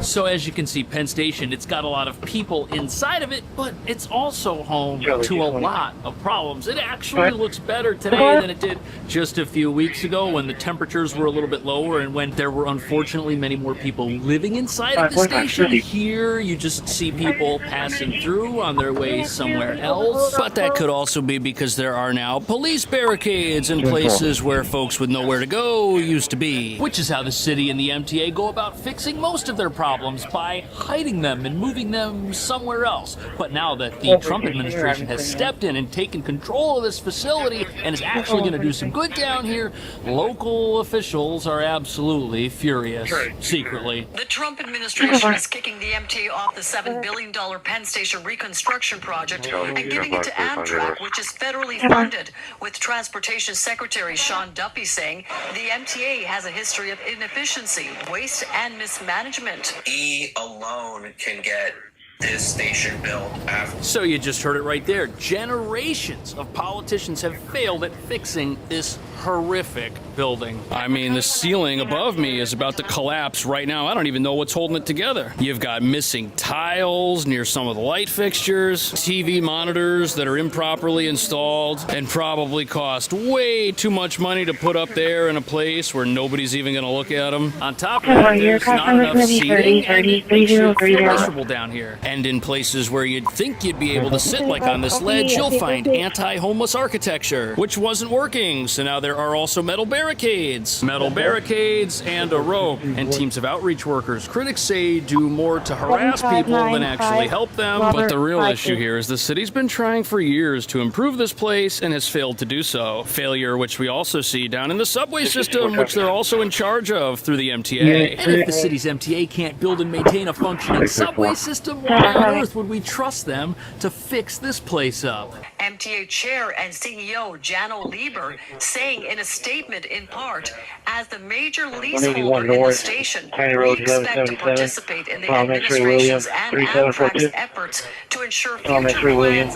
Did you see that? Those beautiful graphics show us what we may have to look forward to someday down here. But the city, they want to get their fingers on it so bad, and they're upset that it's been taken away from them, the opportunity to get all that money under the auspices of making improvements to public transportation infrastructure. And you just heard the MTA director saying he hopes he can dictate how this money gets spent. But if he does that, the sticker from Paul's Caramel Macchiato may still be here. It may never disappear. Probably because the MTA itself is one of the biggest financial fraud operations in New York City history. This article details how every time they do anything, it's always a scheme to get their hands on public money and send it into the pockets of well-connected private individuals and businesses. Schemes like spikes on subway turnstiles that don't work and don't convince people to pay to use the train, or expensive subway gates that are supposed to be so easy to use people will decide to pay to use the train, which they aren't doing. But it doesn't stop there. One of the best schemes the MTA's figured out in the subway is that they can constantly talk about how they're modernizing signals so that trains will move faster and be more efficient, something they have an entire webpage dedicated to, which tells us they've been working on this for almost 20 years. And whenever America's pocketbook is open, you can bet the MTA wants to get its little fingers in there, but now they can't. The MTA's history of inefficiency, waste, and mismanagement also meant that a new approach is needed. Amtrak owns the busy hub, therefore the feds believe it's the right fit to execute a project that's been in the works for years. So Amtrak owns this station, but somehow the MTA found itself in charge of renovating the whole thing? That definitely sounds like a scam right there. To access America's pocketbook and redistribute that money while accomplishing absolutely nothing. But some of New York's leaders are so upset their opportunity to steal from the public while talking about building a functioning train station is gone that they're getting sidetracked. They've now convinced themselves there's a real possibility this thing could be renamed after a president they don't like, and they're the only ones talking about this. Instead of passing laws that would help the people trying to use this train station or the people who are trying to live in it, unfortunately. Instead, they're just concerned about defeating public enemy number one, which tells you that they probably shouldn't be in charge of anything down here. Governor says the takeover is a victory, something she's been insisting should happen. The use of federal funds will save New York taxpayers $1.3 billion. So the funny thing here is that even the governor of our state knows what a black hole the city's MTA is, who was going to be in charge down here. She didn't want to give them any more money either. And she knows there's going to be zero return on every cent that gets sent down here. But thankfully, the era of black hole checks that totally disappear and accomplish nothing is over. And the reason this is important is because this project actually has the potential to do a lot of good for public transit in New York. It's not only supposed to redesign this nightmarish station, but it's also going to add rail capacity, as well as stop it from falling down on top of everyone who's in here right now. By the way, we're standing in the newer part of Penn Station right now. You can tell because there's this little box over here that has a blinking light. And it's crazy to think that even though this place is falling apart around us, just like the subway system, that the same people running one were going to fix the other. But if it wasn't bad enough, the local leaders here are venting their frustration at being taken off the job of fixing this place up. Those same leaders are giving us another piece of proof that we can look at today that proves they are totally incapable of doing anything correctly.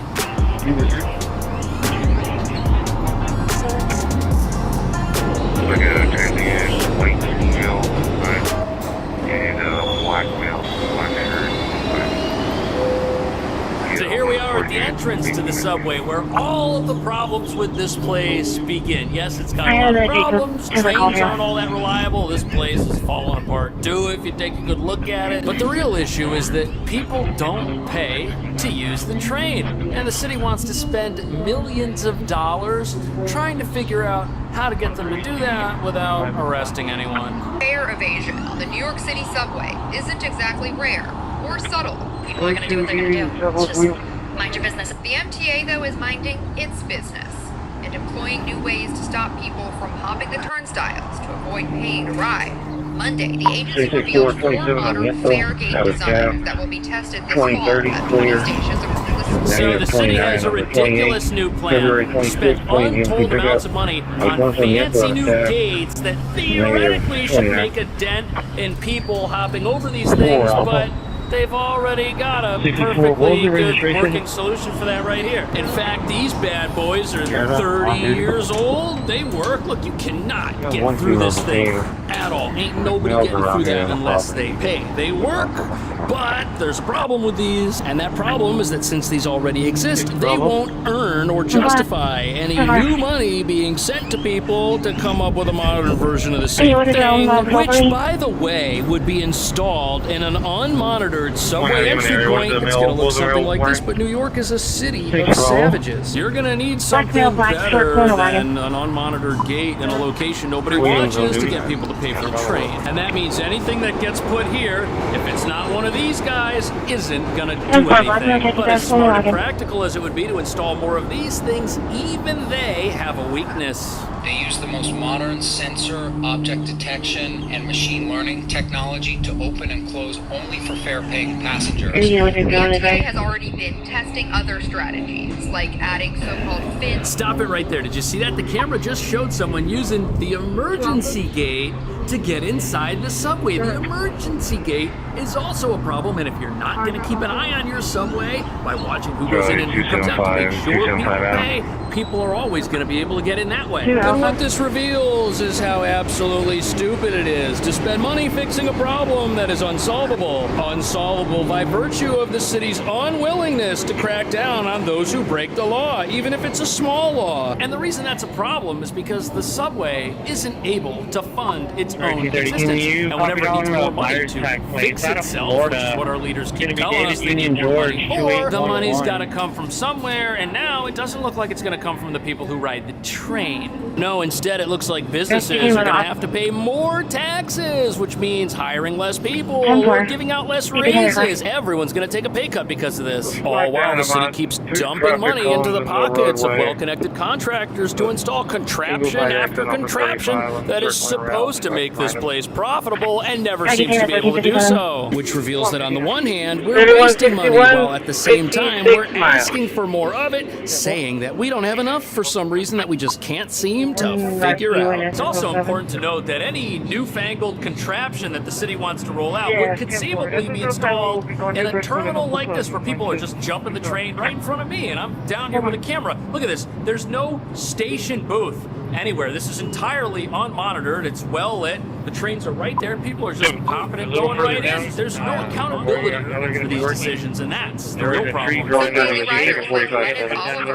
New, taller gates would make a big difference. I doubt that you'll leave that high. The NYPD has also stepped up its enforcement and says summonses doubled last month for fare evasion. But the long-term goal is... So we don't need to hand out summonses for fare evasion. People don't always pay those, and of course somebody passing through our city or our country illegally isn't going to pay something like that. That's not a real solution, which is why it isn't stemming the tide whatsoever. You'd have to give out so many summonses that the entire general public became terrified of fare evasion and the sudden consequences thereof. And we aren't writing enough tickets to do that. Instead, the only way to stop this $800 million a year problem for the MTA is to have a consequence that goes a little bit further. And although putting people in jail for fare evasion would definitely work, what might actually be more effective would be to have somebody who gets caught get a summons, which they have to pay, and require them to put in 10 hours of community service cleaning areas of the subway. Like this, they could wear a yellow vest, they could get a scrub brush, they could get to work, they could think about what they had done wrong, and everybody that comes down the stairs here would see them cleaning and making the subway better, and they would say to themselves, gee, if I don't want to do that, maybe I should just pay to take the train. What do you think about that? Let me know how the city could fix its subway. Let me know if Trump did the right thing by taking over Penn Station away from the people that are running this. Thank you so much for watching. I'll see you in the next video. Migrants attack police in Times Square. What's this about? Do a callback. I'm sure without a there for that. That's disgusting. Trying to get a little closer. And ask if you want to check her.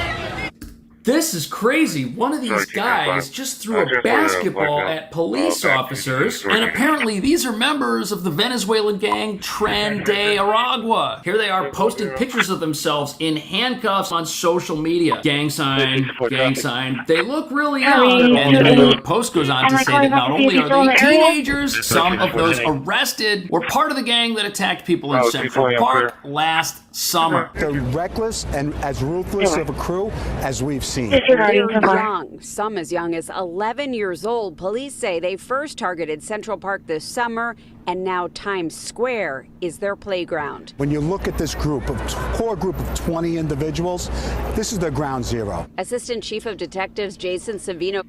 This should not be a surprise to anybody, but these guys have been recruited by gang members for a specific reason. Their age helps them stay out of jail. Sources say that a 14-year-old was charged while a 12-year-old was taken into custody and released pending a family court hearing. So these criminals, they're all still back out there on the streets, and they've proven that they've got zero fear of law enforcement whatsoever. And that's because back in 2018, New York City changed the age of criminal responsibility to 18 years old, which means none of these people can be tried as adults. So what happens? They keep acting like children and nothing can stop them. The NYPD's chief of detectives says undocumented criminals as young as 11 years old are carrying out retail robberies and committing crimes on scooters, snatching people's jewelry, watches, and cell phones at gunpoint and knife point. Over 300 incidents last year, more than 800 so far this year. When we do make arrests and we're able to charge them on 4, 5, 6 incidents, when they go before a judge in New York City and their arrest record is run, they show no prior criminal history. They're released on their own recognizance. So what's happening here is our justice system in New York is creating this problem. Nobody should be surprised that this kind of thing is happening because criminals do not get sent to jail. They feel invincible when they see law enforcement because they know the worst thing that's going to happen to them is they spend an extra few minutes of their afternoon in a police car before they get released to get to go back to the same place where this is all taking place. Now this gang has been traced back to the Roosevelt Hotel, which is on 42nd Street. It's a former luxury hotel, which is apparently where these Tren de Aragua gang members first started recruiting underage members to go and commit crime with no fear of law enforcement whatsoever. Now, the gang that attacked police, recently they've been traced back to the hotel near the Roosevelt, the Row Hotel, also a former luxury hotel right in the middle of Midtown. Sometimes you'll see a police car outside, but since New York is a sanctuary city, we ban our police from going inside these places to police them and make them safer by tracking down criminals and tracking down on people who are bringing weapons into these places. The whole thing is ridiculous. Some migrant mothers we spoke to say they fear their boys will be forced into the world of crime. People have warned us to be careful with the child because they are recruiting younger children. It worries me a lot. Arada Piera and her 11-year-old son Dylan live in a Manhattan migrant shelter. We're afraid he will get recruited and they will force and manipulate him to... So this is what happens when you tell the entire criminal underworld that they can come here and live in New York and nothing will happen to them. You've got gang members and violent individuals who are in these asylum shelters and who are recruiting young kids whose parents don't even want them to be criminals, but we don't do background checks. We're a sanctuary city, and to New Yorkers, whether you're a gang member or this little 11-year-old kid, you're looked at the same way. You're looked at as victims of an evil country called America and its horrendous immigration policies that won't let you just come here because you feel like it. And the fact that we're taking it easy on criminals is why stuff like this is happening. The PD is working with its federal partners to curb the growth of the gang violence sprouting at some migrant shelters, spilling onto city streets, and in some cases, detectives say, even among migrant families who are also becoming targets. What we're also seeing is a majority of the migrant community sometimes themselves are the victims of crimes. They're preyed upon by these gangs. And there's a reluctance to report it sometimes because they feel that might get them deported or that might get them in trouble with the police. Okay, so what have you heard time and time again from activists? You've heard that sanctuary cities are safer than regular cities because we protect everybody. Well, we're hearing from the police that a lot of the crime that takes place first in these communities full of people that might not even have permission to be in the country to begin with. And what happens? They don't report the crime, they underreport the crime, or worse, they don't report because they're afraid that these gang members are going to get an easy punishment or no punishment at all from our law enforcement. They know that these criminals are going to get released if they report them, so why would you report them knowing that they're just going to come back and find you and get their own revenge? Here you have body camera footage of police officers confronting a group of what turned out to be Tren de Aragua gang members in front of a store that they were just robbing and in front of one of the city's asylum shelters. They're telling them to move along. It's a big group, and this guy in the yellow jacket right here, they try to take this guy down, but look at him, he's getting smart with the police. He says, don't put your hands on me. They eventually try to take this guy down, but he and his friends attack the officers, and that happens the moment they try to arrest this guy for impeding their investigation. A massive fight starts, and the police got attacked. Now, when did this happen? Look at the date on this. January 1st, 2024. That was a year and a half ago. And these were adults. And you know what? Several of them got released without bail. That sent a signal to the entire criminal underworld that no matter how old you are in this city, we're going to take it easy on you. T.A. Bragg, why did you not ask for bail? Why didn't you ask for bail for these migrants? District Attorney Alvin Bragg trying to get away from questions about his decision to release 5 illegal migrants charged with assaulting 2 NYPD officers. The reason they didn't ask for bail and let these guys go free is because to progressives, these are not criminals. Attacking police, well, that's just what they're supposed to do. They're here in an evil society that's discriminating against them by not letting them legally live here. What do you expect them to do? The asylum seekers are the victims. That's what we're being told here in New York. Releasing illegal migrants charged with assaulting 2 New York City police officers violently who have no ties to New York City, New York State, or this country. Do you think he did the right thing? And they're charged with felonies. Anytime there's an assault on a police officer, which is a very serious offense, it is bail eligible and bail should be sought.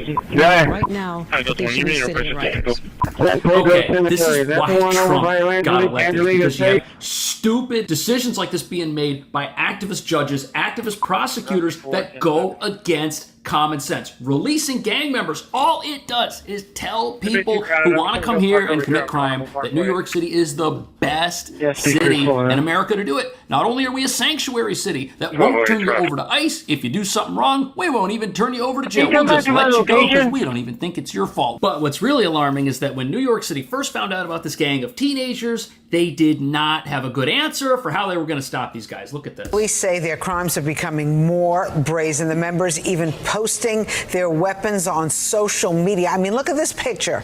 This is crazy. Joining us right now is the Assistant Chief, Jason Savino from the NYPD Detective Bureau. Nice to have you here.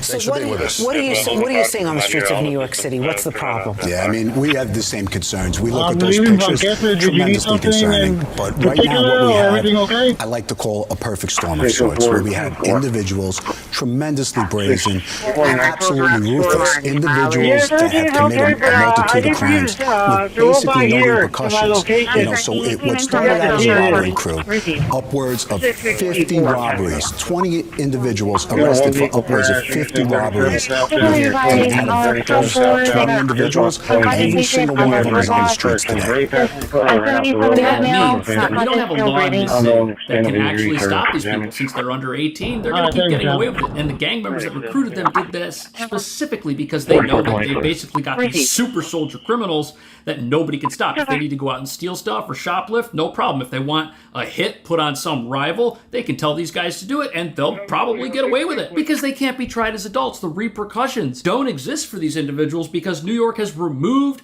criminal responsibility from them 100%. And to be honest with you, this is hard to listen to because you know that the Assistant Chief of Police wishes he could do something, but his hands are tied. The law says no. That's crazy. Now, there are reports that they're operating the Roosevelt Hotel, which used to be a very nice hotel in New York City. Now it's a migrant shelter. What are we talking about? What's going on inside this hotel that is now spilling out into the Times Square area? Yeah, I mean, there's actually a recruitment recruitment process. And this is the first time we've seen structure with Tren de Aragua.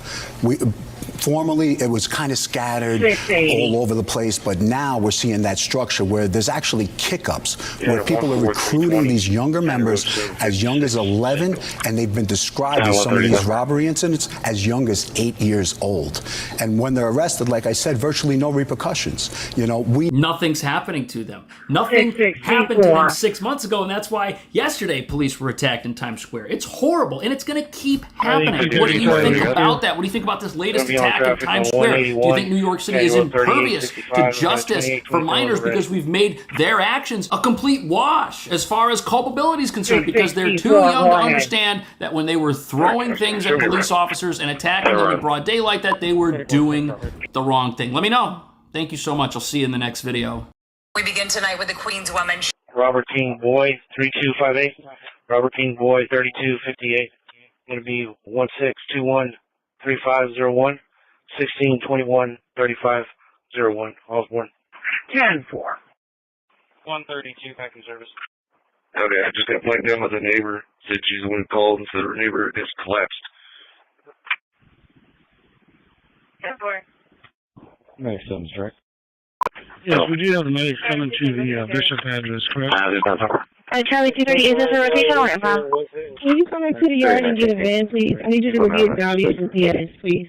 1010, are you calling 1010 or 1009? Sharing her terrifying experience of coming face to face with a group of brazen thieves inside her house. Police say that the thieves got away with items worth more than $1 million. John Diaz spoke with them. So a gang of home invaders is on the loose, and they're stealing millions from unsuspecting New Yorkers. And although our city is all too familiar with gangs of thieves clearing out retail stores, it seems our no consequences justice system is encouraging them to branch out and target New York City residents, which is why instead of clearing out stores, they're clearing out houses instead. In this security video, you see the moment the robbers ambushed the woman's 53-year-old nanny as she returned from taking out the trash. For nearly an hour, the victim says the masked intruders grab any valuables they can. Scared. I don't feel comfortable. I don't have peace of mind to even come out my house to Watch as two women with their face covered force their way into a home. They knock twice. When no one answers, that's when they push up the security camera and pry open the door. Photos showed items rummaged through and scattered across the floor. It shows the couple coming home carrying food. When a car pulls up, the gunman gets out of the back seat and follows them into the building. Another video shows the three standing at the bottom of the staircase. A couple hands over their jewelry and cell phone worth almost $147,000. She also says that a neighbor saw these 5 or 6 men sitting on a park bench nearby, wanted to call 911 because they weren't suspicious. They were wearing masks, but didn't end up calling police. On the porch. Everyone, you copy? San Pedro Cemetery. Is that the one over So by this multi-million-dollar home State? invasion is a bigger problem for New York City than most people realize. Because what nobody's talking about is this reveals just how unprepared our city and our police are for this type of crime. And with New York boasting 2.3 million apartments and homes, this means unlimited potential paydays for aspiring criminals who are finding it harder and harder to rob stores like CVS or Walgreens, many of which now have security guards and have locked away anything worth stealing behind product lines, which now go aisle to aisle in stores with high rates of theft. On top of that, the city's got a new pilot program where stores like this right in can let the local police department tap into their security feed to monitor crime at places like this in real time, which means the authorities arrive on the scene faster than they used to when criminal activity takes place, and can immediately arrest the bad guy and waste his afternoon before releasing him with misdemeanor theft charges. However, there's a problem. Since most theft has been decriminalized, our army of professional thieves continues getting better at their craft every single day. Which brings us to the real reason homes are now on their radar. Criminals have figured out that these places are not only full of valuables, but there aren't a whole lot of police around to stop them. Plus, with criminals making off with over $1 million in value, valuables from a home just a few days ago and then escaping. New York's other thugs now understand this opportunity exists in neighborhoods all over town, many of which are reeling from a police shortage caused by the mass redeployments of officers from the streets to the subway to battle the never-ending crime wave down there. And as you're about to see, people in their property are basically helpless when criminals come knocking. Unconscious patient off a foot block. Just a 77-year-old male, not conscious, still breathing. These numbers are going to be higher over here. So here we are in a New York City neighborhood full of beautiful-looking homes like this, where the median rent is $5,500 a month. And if you want to live around here, you better be rich, which means at random, pretty much everyone living in any home around here will objectively be well off, making neighborhoods like this and the people who live in them targets for home invaders, like the home on the news that was raided by a gang of thieves. Heart-stopping surveillance video shows the moments a Queens mother says 5 mass burglars forced their way into her Walmart's home last Wednesday night around 7:30. They went out He's going to be a maintenance man, and he's reporting for you on the color call that's there. So on the news here, you've got a multi-million-dollar home with multiple stories and a gang of 5 people raided it. There was a 6th person who was the getaway driver. But they didn't break into the home when the family was out of town or on vacation. Oh no. Instead, they ran up the steps of the property and rushed into the home when the nanny left to take out the trash.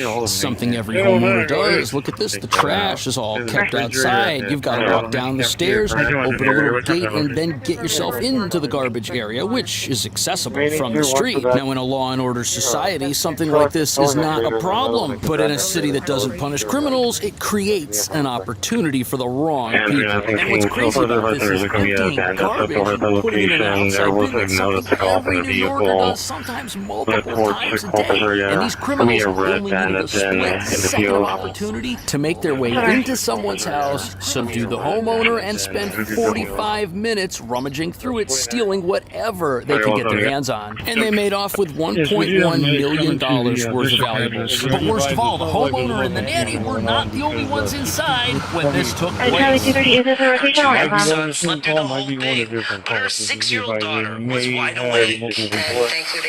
And Charlie 230, I just want to make sure just for one more second. Are you calling 1010 or 1009?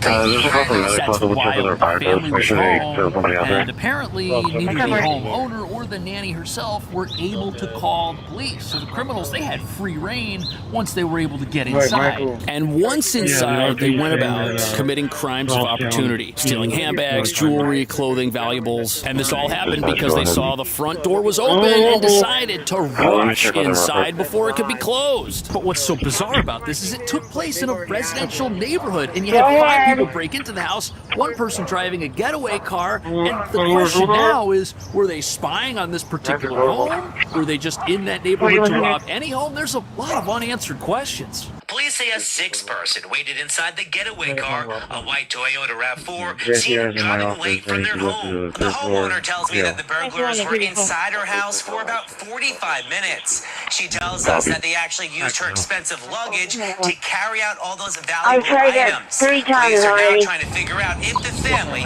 In the comments section of this particular video, there are people pointing out that the nanny was the first one to encounter the criminals. The nanny was the one that left the door open to go empty the trash. There are allegations this was an inside job. However, another report mentions that neighbors saw these masked individuals hanging out in a public park in the neighborhood and said they looked suspicious. In hindsight, that neighbor wishes they had called the police, but they didn't, and then just minutes later, they broke into this home. A piece of information that sure makes it look like they were scouring the neighborhood for a potential opportunity and took the first one that came up. This person says it's an inside job. This person says it's the nanny. Someone else says it's the nanny. Everyone thinks it's the nanny. But reviewing all the security footage gives us more information. You can see that the nanny looks over her shoulder. Something startled her. She's on a quiet street and she heard something. Then she realizes it's 5 people and she runs into the house, but they follow. And if a home is deliberately being targeted, there are other ways for an inside job to take place without the homeowner or other people being present. For example, the nanny could have just forgot to arm the security system one day and then told her co-conspirators to break in. Or these criminals could have just watched the property and decided to enter it once they knew all the adults had left for the day to go to work. But as you're about to see, home invasions don't just happen in rich neighborhoods at nighttime. They also happen in middle-class neighborhoods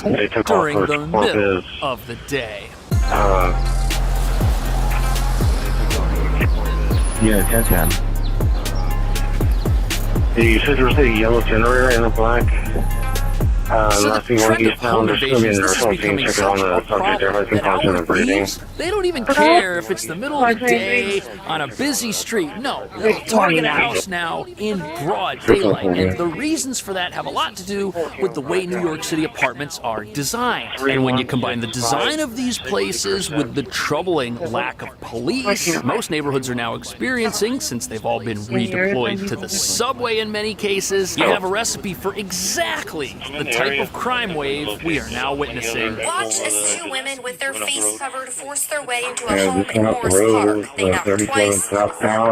When no one answers, that's when they push up the security camera and pry open the door. I didn't want to be identified for safety reasons.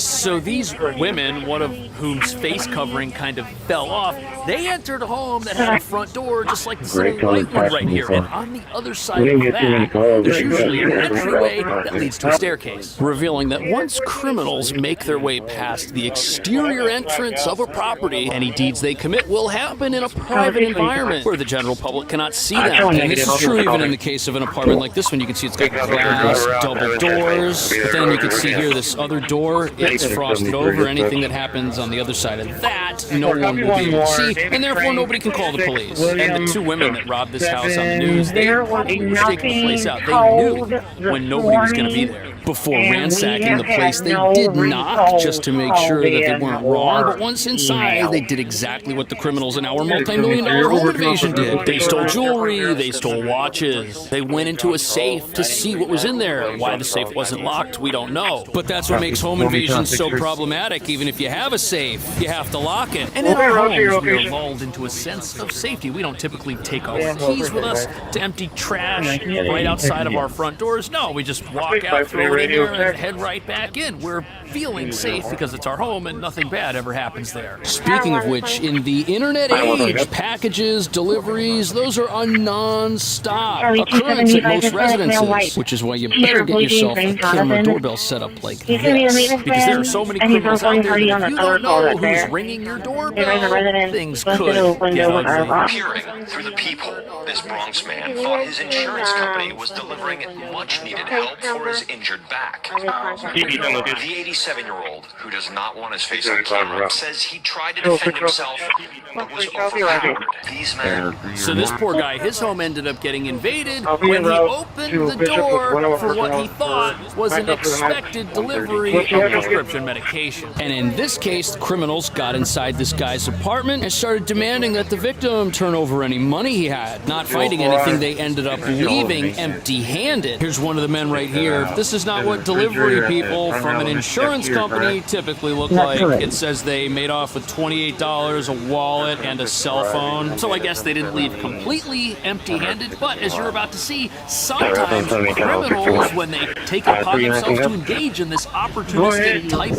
of crime, sometimes they make off with a lot more than even they probably thought possible. It shows the couple coming home carrying food when a car pulls up. The gunman gets out of the back seat and follows them into the building. Another video shows the three standing at the bottom of the staircase as the couple hands over their jewelry and cell phone worth almost $147,000. Isn't that wild? This home invasion took place on a property that had a little gate outside of it, like this place right here. And apparently criminals were following this couple home. They were in a car, the couple was walking down the street, they turned and went into their house, and after opening their gate to go inside, the robbers robbers exited their vehicle and followed them into their home. And once getting past the home's entryway, they were in a private place, not visible from the street, and that is where they conducted their robbery, making off with apparently $147,000 worth of stuff. Now I know there's going to be people that say you shouldn't be walking around with $100,000 worth of jewelry around your neck at night, knowing that our streets are the way that they are. That's victim blaming, and we can't do that. The problem is we've got criminals that aren't afraid to stick people up inside their own homes. And a lot of these criminals are repeat offenders. These are people who just revolve through a system that catches them and then lets them go. Which sadly helps them get very good at invading homes and robbing people, committing crime, evading the police. We're training criminals by failing to punish them. And yes, robbing a home, stealing millions of dollars worth of valuables, that'll land you in jail for a very long time. But how do you think those criminals worked up to that? If you look at all the locked shelves in our stores, they've ripped off places like CVS hundreds of times. It's just not doing it for them anymore. They want bigger and better. And even though it might be tempting to look at a lot of these home invasions as if they're these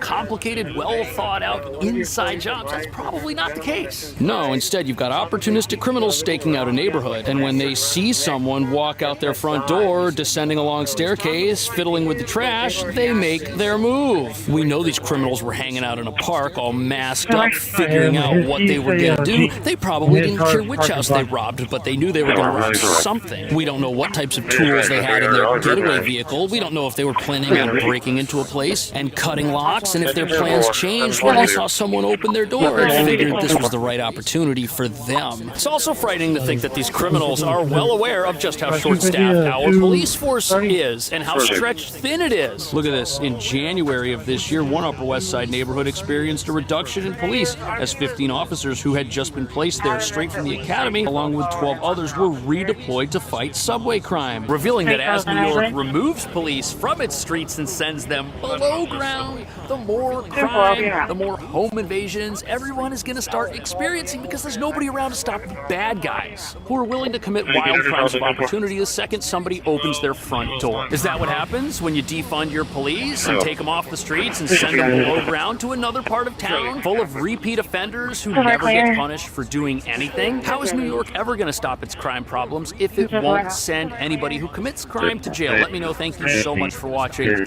See you in the next video. See if you can make it here. Clear? So it's going to be a 480 Contra, that one eastbound towards Corpus. Okay, good copy. Do we have any medic units available for the NBA? Rather, 70 Parkway, Dallas.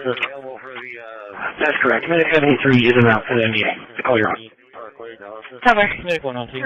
Yeah, how many passengers do you have on board? Approximately? No, you can try to make it. 43 Sam, can you get 494? Dogs 40. Zero comments. Yes, sir. Tempo. Tempo. Rough time and send one because we have a second call up here. We just called not long ago. Okay, 1010, individual line. Charlie 230, that was Paul Charles King, 8517. Oh, T20 clear. Individual line. Come on. Charlie 230, that was Paul Charles. Yeah, 10-4, 8517. T20 clear. Charlie 230, Silver 2019. Dodge Caravan. Charlie 230, Silver. Good copy, sir. Driver out. Haven't chest me. Be there as quick as we can. Caravan. Returns to Stevens 5 out of Fremont. 10-4, copy one more. David Frank, 6, William, 7, 8, 6. Fire dispatch, 7. Dispatch code 15. Fire dispatch, code 1, shoreline 0.0. Dispatch code 3 at 10, 12 over. Code 1, shoreline 0.0. 13 excuse me. 10, 12 over. Yeah, I copy, correct. Charlie 250, I have a poll for the live record of Dawson for the regular size. DP 10 location. 250, I have a poll for the live record of Dawson for the regular size. 1 Charlie, be arriving. DP 10 location. Could be here in 19th and Agnes on a Robert Henry X-ray 8017. Could be here in a red Chevy Tahoe. Robert Henry X-ray 8017. Could be a red DP 10 Chevy Tahoe. 130, Chief. Show me out with it. 230, clear coming. Out of 230, clear hand. Chief, show me out with it. 230, clear coming. 604. 604.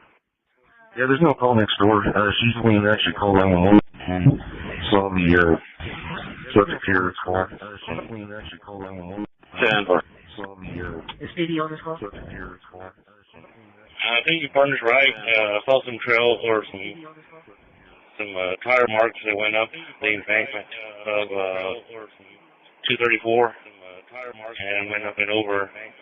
So when I came across, there was no vehicle out there by the 234. There at the pull up. So when I came across, there was no vehicle out there by the 234. 930, there's medics and fire department in Roswell as well. Delta 247. Medics and fire department in Roswell as well. 327. The market check of 921 North Court. 327. Out of 921 North Court. Signal for leopard. Signal for leopard.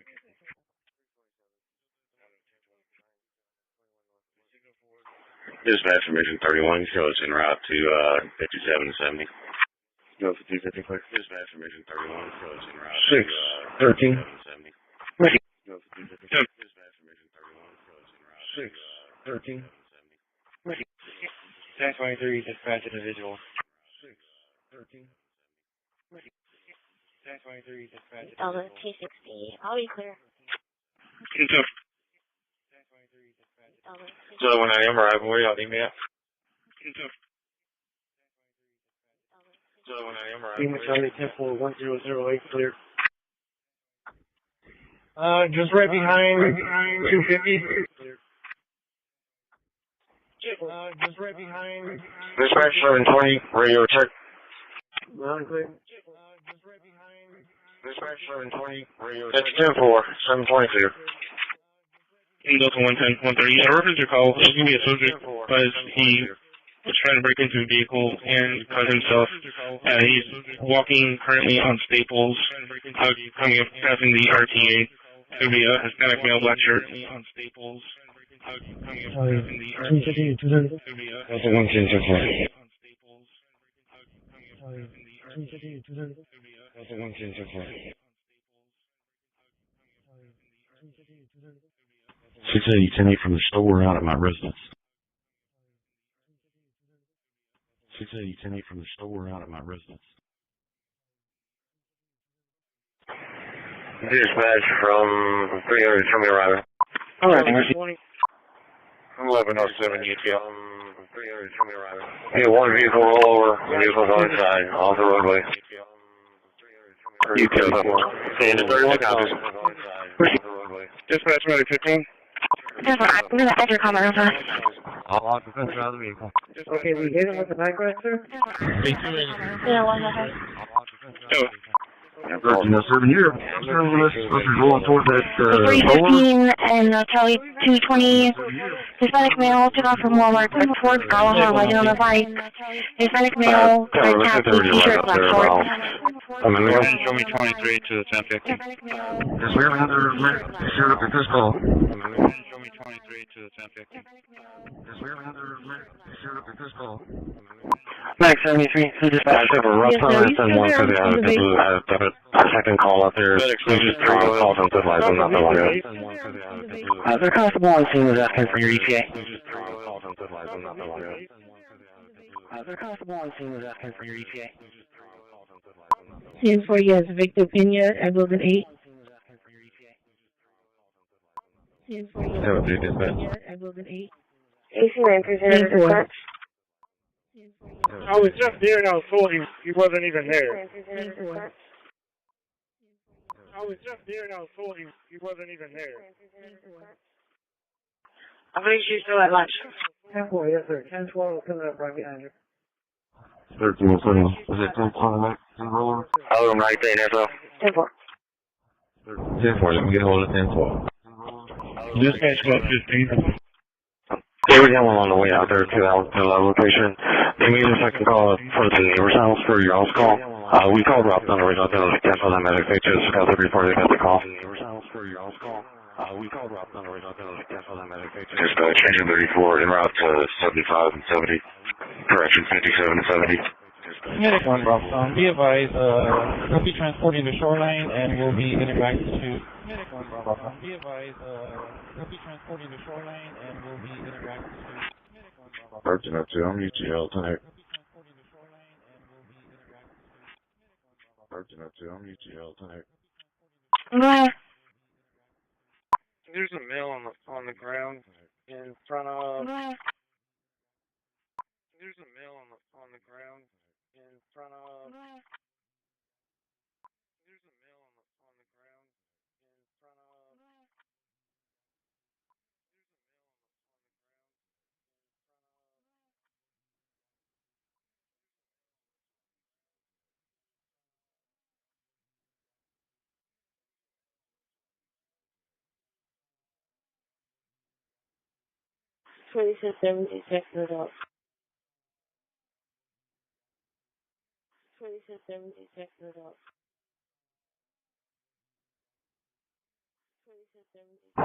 Agent 31 for 3. 7-3. Agent 31 for 3. 7-3. Agent 31 for 3. 7-3.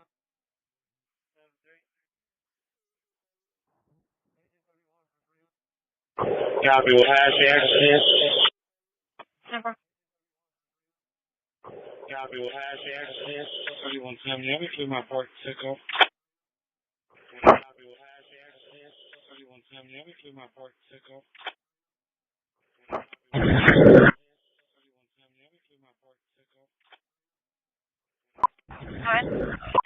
Negative. Call for Medic 7 and Engine 8. Medic 7 and Engine 8 for a trauma, USC 1007. Viola and airs. We're off EMS 1 at 1440. 181.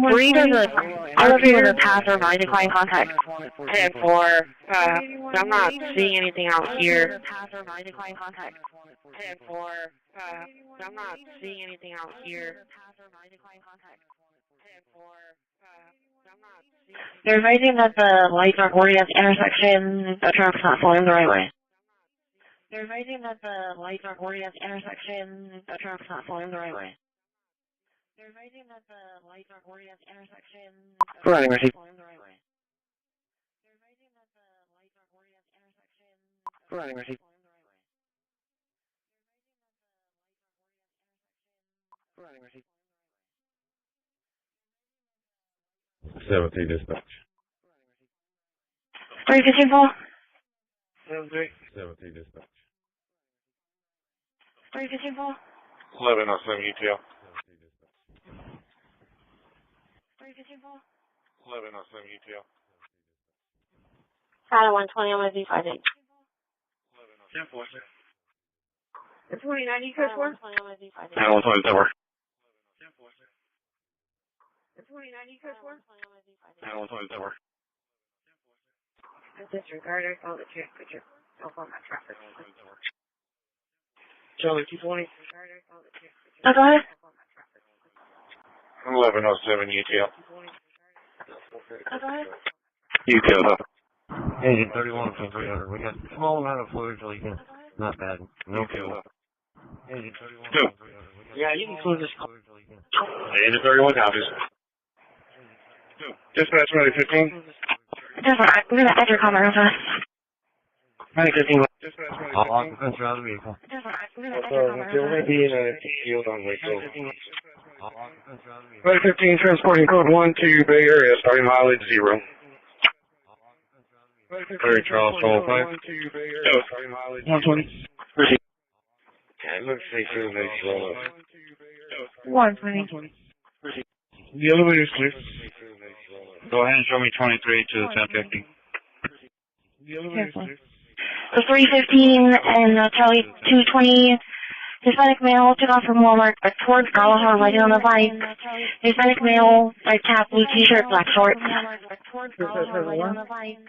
15 boxes. 7-1. Thank you. Max 73, Medic 73, go ahead. Have any calls from the county? Max 73, Translate around 19, heard a gentleman get off his bus, and then was struck by a bike. The other was in ambulance for that individual. The constable on scene was asking for your ETA. Okay, Ayers and Galahar. Ayers and Galahar. And you got the unit standing by? Delta 120 system? Unit standing by, sir. Charlie 230, I already let Bob Johnson know here on scene that they were going to 18, but you still need to Robert Lincoln Young, 4216. Starts on Wildcat. I'm so sorry. Oh, right there. Are we available? Charlie 155 in the urgent welfare near me at 49290 Department D. David Tives. Yes, Mike. The subject has small lacerations. Nothing major. 10-4, small lacerations to the arm. Another one. 301. 41, shows calling on 4 at the Staples and SPID underpass start. 301. Okay.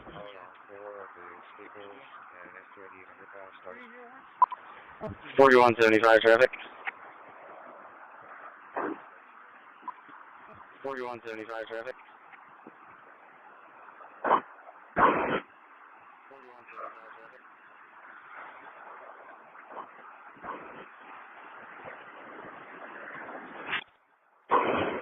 That's for the order fire unit call. Medic 73, do we have a better location? We just passed County Road 57 and FM 70. Do we have a better location? We just passed County Road 57. Here's over my thing. All over here for 1024, 1076, back around to the station. All over here for 1024, 1076, back around to the station. 63A and 59, copy 300. Well, recent airs were on the ground so far. 63A and 59. Charlie 2. Well, recent airs were on the ground so far. 604. Charlie 2. 5 arrive. Bye-bye. How long? 604. Show me getting flight contact stars on taking 5 arrive. 10 there. Bye-bye. How long? Show me getting flight contact stars on taking. Give me 1 second to open the sales call. We're picking up Marilu Rivas. She's ready. 1 second to open the sales call. Show me clear, and I'll be en route toward the stadium way. She's ready. Show me clear. I arrived. I'm on the switch side. Call the hard. Push lever. So far. 350 voltage RP. State where she was going to be.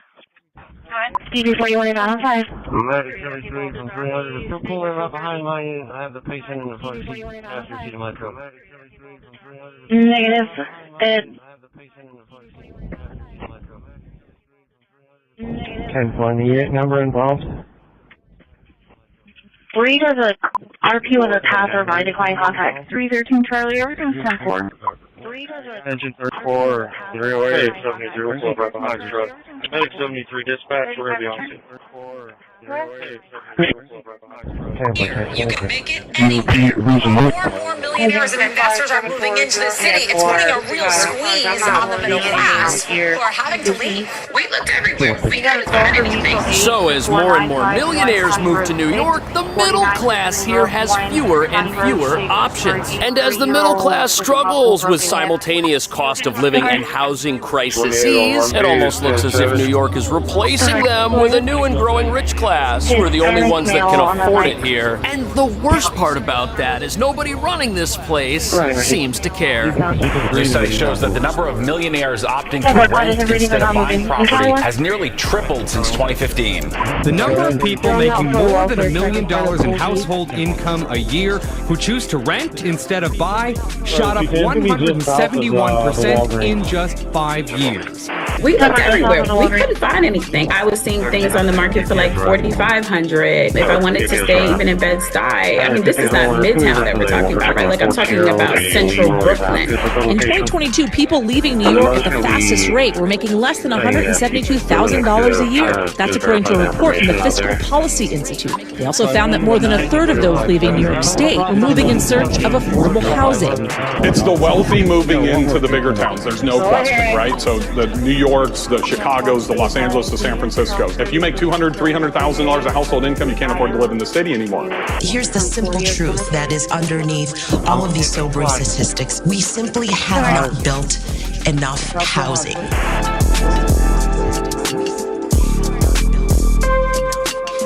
So millionaires are moving to New York City in droves, and they're renting up all the available apartments. And none of our elected officials seem to have a problem with this, even though most of them got where they are promising to protect the little guy, who now has to battle $10 milk and other overpriced necessities at the grocery store, only to get crushed by sky-high rents when he walks into his apartment after a long day of work, earning a paycheck that evaporates before the direct deposit even hits. And even if you've got a six-figure income of, say, $150,000, that's going to be whittled down to around $36,000 of spending power after you pay your rent and buy your food. Which is insane because in most of America, highly skilled professionals with six-figure incomes are just fine. But here they're barely hanging on, living in tiny one-room apartments without the ability to start families, or even live with someone who isn't their roommate, as many depend on others they barely know to split rent in overpriced apartments or go homeless. And that brings us to the real reason the middle class here is being forced out. If you won't build new apartments for these new millionaires, they're just going to come into town and rent whatever everyone else has been renting, forcing prices to go through the roof, literally. Because we're in a housing crisis with only around 1.4% of apartments even available to be rented. Sure, these buildings are hundreds of years old and are falling apart, but with the $4,000 a month average rents they're able to fetch, New York City's dwindling housing stock is quickly disappearing as wealthy renters take over. But as you're about to see, just because you're a millionaire and you come here and rent an apartment, well, that doesn't mean you're going to get to live like one.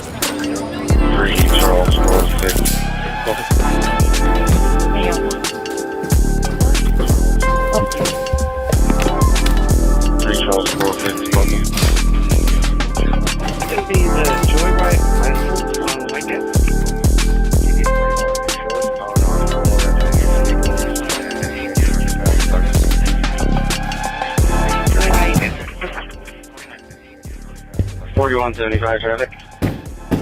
Yeah, I don't think this is a problem normal people are running into. Over the course of their daily It was an SPAD underpass on Moore Charlie, one-bedroom apartment in 190 and $5,000 a month. Well, $49.95 is the asking rent, so you can pay an extra $5 a month if you want to. But the thing is, we're in a part of town right now that is too expensive for middle-class residents. And even though this place is very nice and is probably going to rent quickly, the person who rents it will probably be someone who's pretty well off.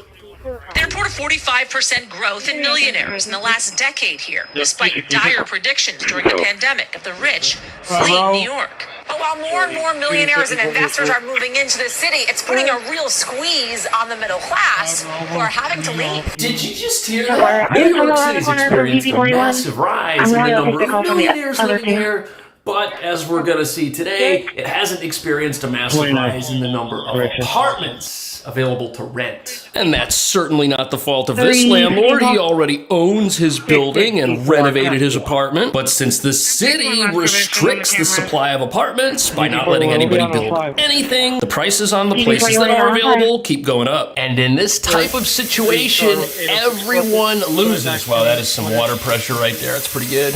And for $5,000 a month, I mean, come on, it should feel like a 5-star hotel. And it does. But there's no way average people can rent apartments like this anymore. And it's sad for a couple of reasons. First of all, it's a one-bedroom apartment. How many people are you going to live here with? And second of all, even if you move in this year and you can afford the rent, what's going to happen next year? It could go up, and then you'll be living out on the streets. That is not a pigeon, it's a mourning dove, and at least with the prices of these apartments going up, the pigeons have been replaced with something that is more peaceful. Dana Dennis was born and raised in Brooklyn, and together with her husband, they make over $100,000 a year, but had to move to New Jersey after having their first child. They say they couldn't afford a two-bedroom anywhere they wanted to live. I was seeing things on the market for like $4,500.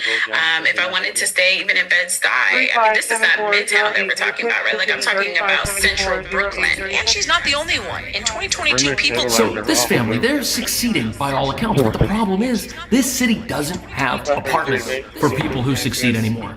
And this is not the fault of landlords or even the rich people that are renting these places. 629. No, the real problem is that New York is a city where local laws are not amenable to the construction of new buildings, and that's why you don't have new buildings yet. There are old buildings that might be new inside, but aren't brand new. That's part of the problem.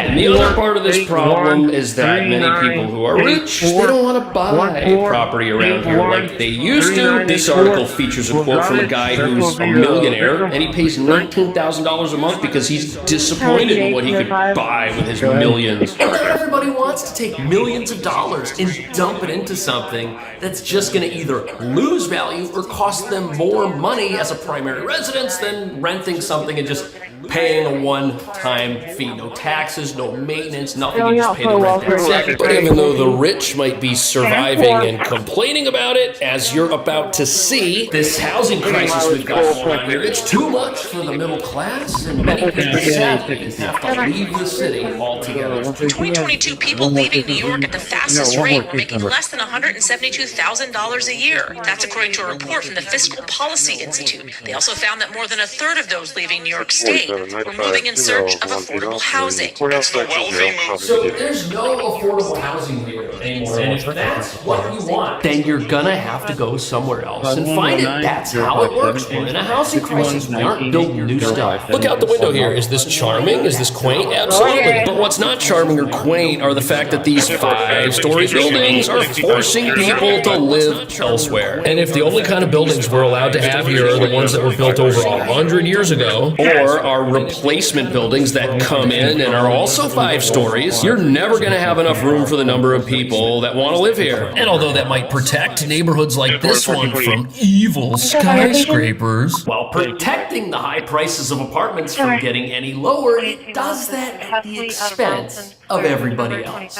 New York City's Mayor Eric Adams has a City of Yes plan, enticing developers to address the worst housing crunch in 5 decades, expected to enable tens of thousands of new units over the next 15 years. But that wasn't in time for Luke and Sasha, who also left. They just couldn't make it work anymore. $4,000 is a lot of money, and they still couldn't find a 2-bedroom. So there are plans out there to create tens of thousands of new apartments, which might sound great. Experts are saying we need hundreds of thousands of apartments. Right here, 560,000 apartments. This isn't gonna happen, we're not gonna make it. Prices are just gonna keep going up. Which means the entire housing crisis in this city is only gonna get worse. And that's at a best case scenario. All because the people who could pass laws to do something about this don't seem interested in doing it. And most maddeningly and frighteningly of all the plans that are on the table right now to fix New York City's housing crisis, well, they might just end up making it worse. Bellow Lane, ESC 1023, at 4414 Ramona Drive, Cross Street to Stair and L'Oreal. EMS 1 at 1455. That building across the street, it's only 3 stories. You've got the top floor, the middle floor, and then that's the door. This is the problem with our housing crisis. We have 3-story buildings. Why? The obvious answer is it's illegal to put anything else here if this place ever were to fall down, which it looks like it might in the near future. It's old. Everything here's old. But the reason it all looks like this is because these buildings are irreplaceable. And that's because whatever buildings we have today are going to resemble whatever buildings we have tomorrow. That's the law. Changing it would be the simple solution to our housing problems. But the problem is the people who are running for mayor, well, let's just say this isn't on their radar at all.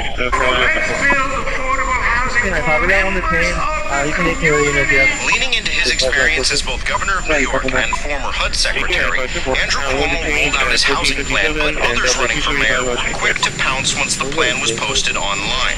There were grammatical issues, and this footnote appears to reference the use of ChatGPT to locate an article on rent-stabilized. Oh boy, I don't know if that plan's gonna work, and he's leading the field of candidates right now, so the plan we get may end up being written by ChatGPT. But what might surprise you is that's not the reason it's a bad plan. The problem is these issues are beyond what the mayor is able to accomplish. Look at this, the building that's going in here, it's the same height as everything around it, and it's not even built yet. That's not gonna solve our housing problems. In fact, with new rules in place for housing, how wide hallways and stuff, stuff have to be? The number of people living here today may be less than whatever was here before. Old buildings have super narrow hallways. There's no room for an elevator. They may not meet certain ADA requirements that we have today, which is why it's more important than ever that we build stuff that's going to be higher than whatever gets squeezed in here. But as you're about to see, some of the other housing plans on the table might be even worse. Candidate for mayor and Assemblyman Zohran Mamdani's signature housing proposal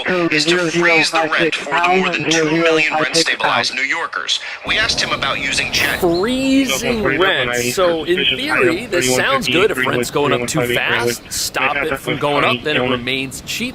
But there's a big problem with that. Rents are going up because that's the only direction they can go. They can't stay the same. And if you lock in all the rents people have today and they're never going to change, nobody's going to move. That's going to screw up everything. And instead of freezing someone's rent at, say, $5,000 a month so that they can live in their one bedroom for longer than if it were to go up over the next few years, what we really need to do is introduce a little competition, something this deli faces every single day. The candy and soda they sell inside can't be more expensive here than it is in the place down the street, or else no one is going to come in here and buy it.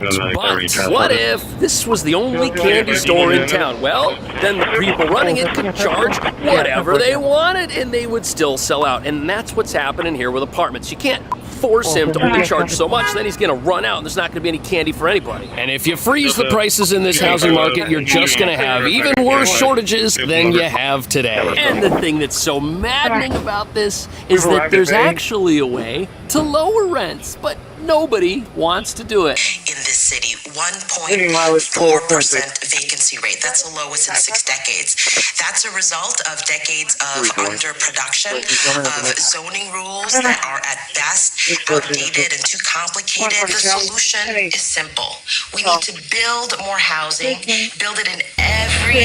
It's crazy. Housing isn't complicated to fix. And everything we're experiencing today in the New York City housing market that's forcing out the middle class was entirely predictable and preventable. Instead, our goal is to keep things in this city the exact way you see them right now, by not pushing to change the law so different stuff can be built in place of the stuff we got now. But even though that would be absolutely lovely, it's never going to happen, and you know why? Because there's this idea out there that if somebody solves a problem and makes money doing it, they've done something wrong. And if you're in a housing crisis and you let people build something taller than 3 stories and they do it and make money, that's offensive to many of the people running for mayor right now, some of whom are on the city council and have never tried to pass anything like that. And one of the excuses we get for that is, well, it's so expensive to build anything here. These developers, if we loosen things up, they're just going to come in and build apartments for rich people. Well, remember, the rich people, they're taking the apartments that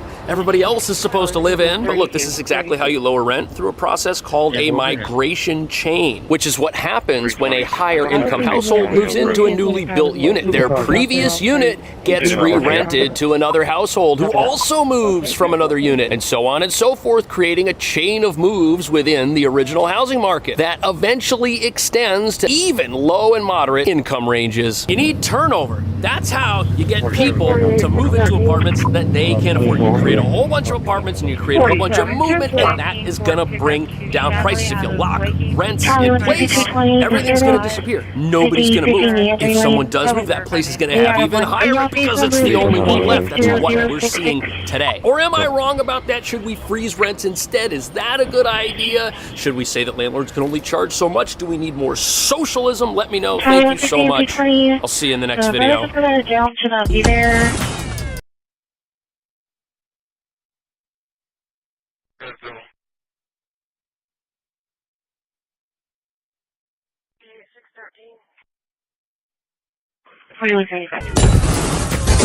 New tonight, Immigration and Customs Enforcement announces it's detained more than 200 migrants who entered the country illegally last week in our area. So ICE teams are stepping up their game, tracking down criminals all across the Northeast. Recently arresting over 200 people living illegally in and around New York City in shock raids of homes and apartments. But while this is going on, efforts are underway to stop the Trump administration from deporting anyone, even though some of the people getting arrested have horrible track records and put everyone around them in danger.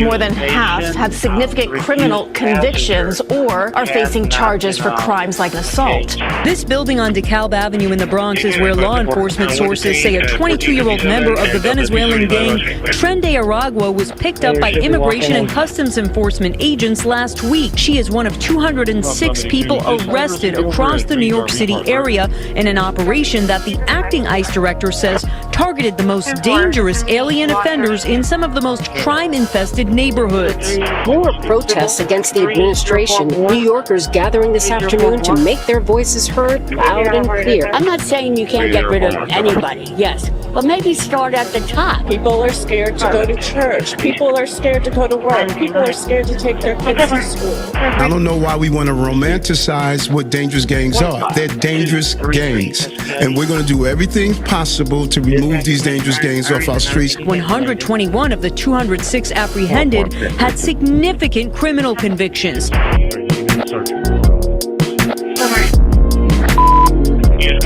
So ICE just arrested over 200 people illegally living in New York, including gang members. But what nobody's talking about is that while America is happy about this, progressive activists in cities like New York are very upset about it, and they're doing everything they can to make sure it stops happening. Because for some reason, they don't think these gang members are actually criminals. Instead, they think the only criminal is the one who recently moved from Trump Tower to the White House with the promise to rid America of dangerous individuals by any means necessary. And Trump's doing it not only by raiding homes and apartments in sanctuary cities, but also by locking down the southern border like never before. Deploying U.S. military troops in armored vehicles and helicopters on the front lines of America's battle with illegal immigration to track down and capture anyone attempting to enter the country without permission, something which has been a big deterrent, stopping people from entering our country who shouldn't be here in the first place. But that brings us to the real reason these ICE raids that just took place in New York City and in Boston and in Virginia have so-called advocates so upset. They reveal that an open border anyone can cross is a bad idea because it allows criminals intent on harming Americans and legal U.S. residents a path to do so. And once they're inside the country, they engage in illegal behavior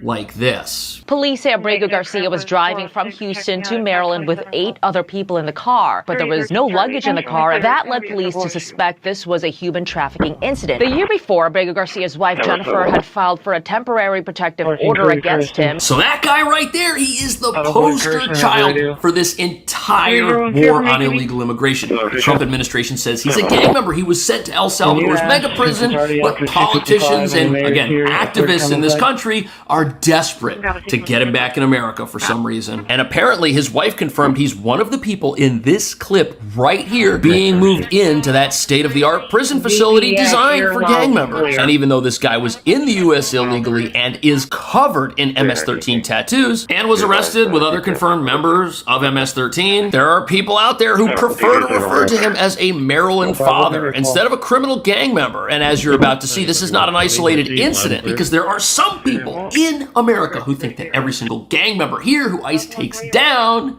is innocent. Omar Abrego Garcia, who arrived illegally from El Salvador in 2011 and was arrested in 2019. Then have a trial. Dual process is the way you get that done. If he's guilty, if any of the, I don't even know if any of the 300 are guilty. I mean, I assume some of them might be.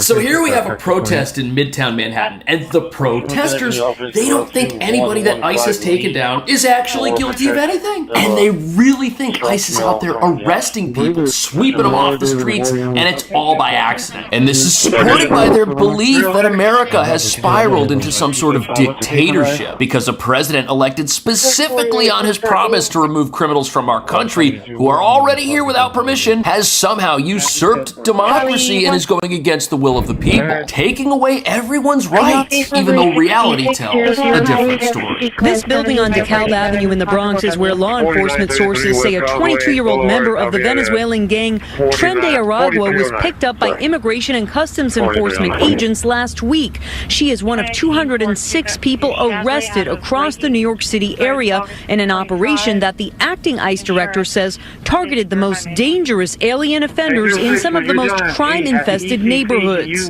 So in New York City, ICE raided an apartment building where well-known gang members were residing while they committed crimes throughout the city. But I guess this building in the Bronx isn't a place any of the people attending protests in Midtown have ever been or lived themselves. Here is a photo of the woman that was arrested. She's a gang member. One of the neighbors says people like this have no moral compass. If she needed money or knew there was an elderly person living in the building, she'd have no problem breaking in and stealing from that person. These are people who put everyone around them in danger. They need to be in jail. On top of that, these criminals, they're traffickers and human exploiters. They're in charge of the crime waves taking over areas of town protesters can't even find on a map, like Roosevelt Avenue in Queens, where outdoor theft markets line the streets full of stolen goods, being sold by people who might not necessarily want to spend 12 hours a day kneeling on the sidewalk. Yet New York City's protesters class has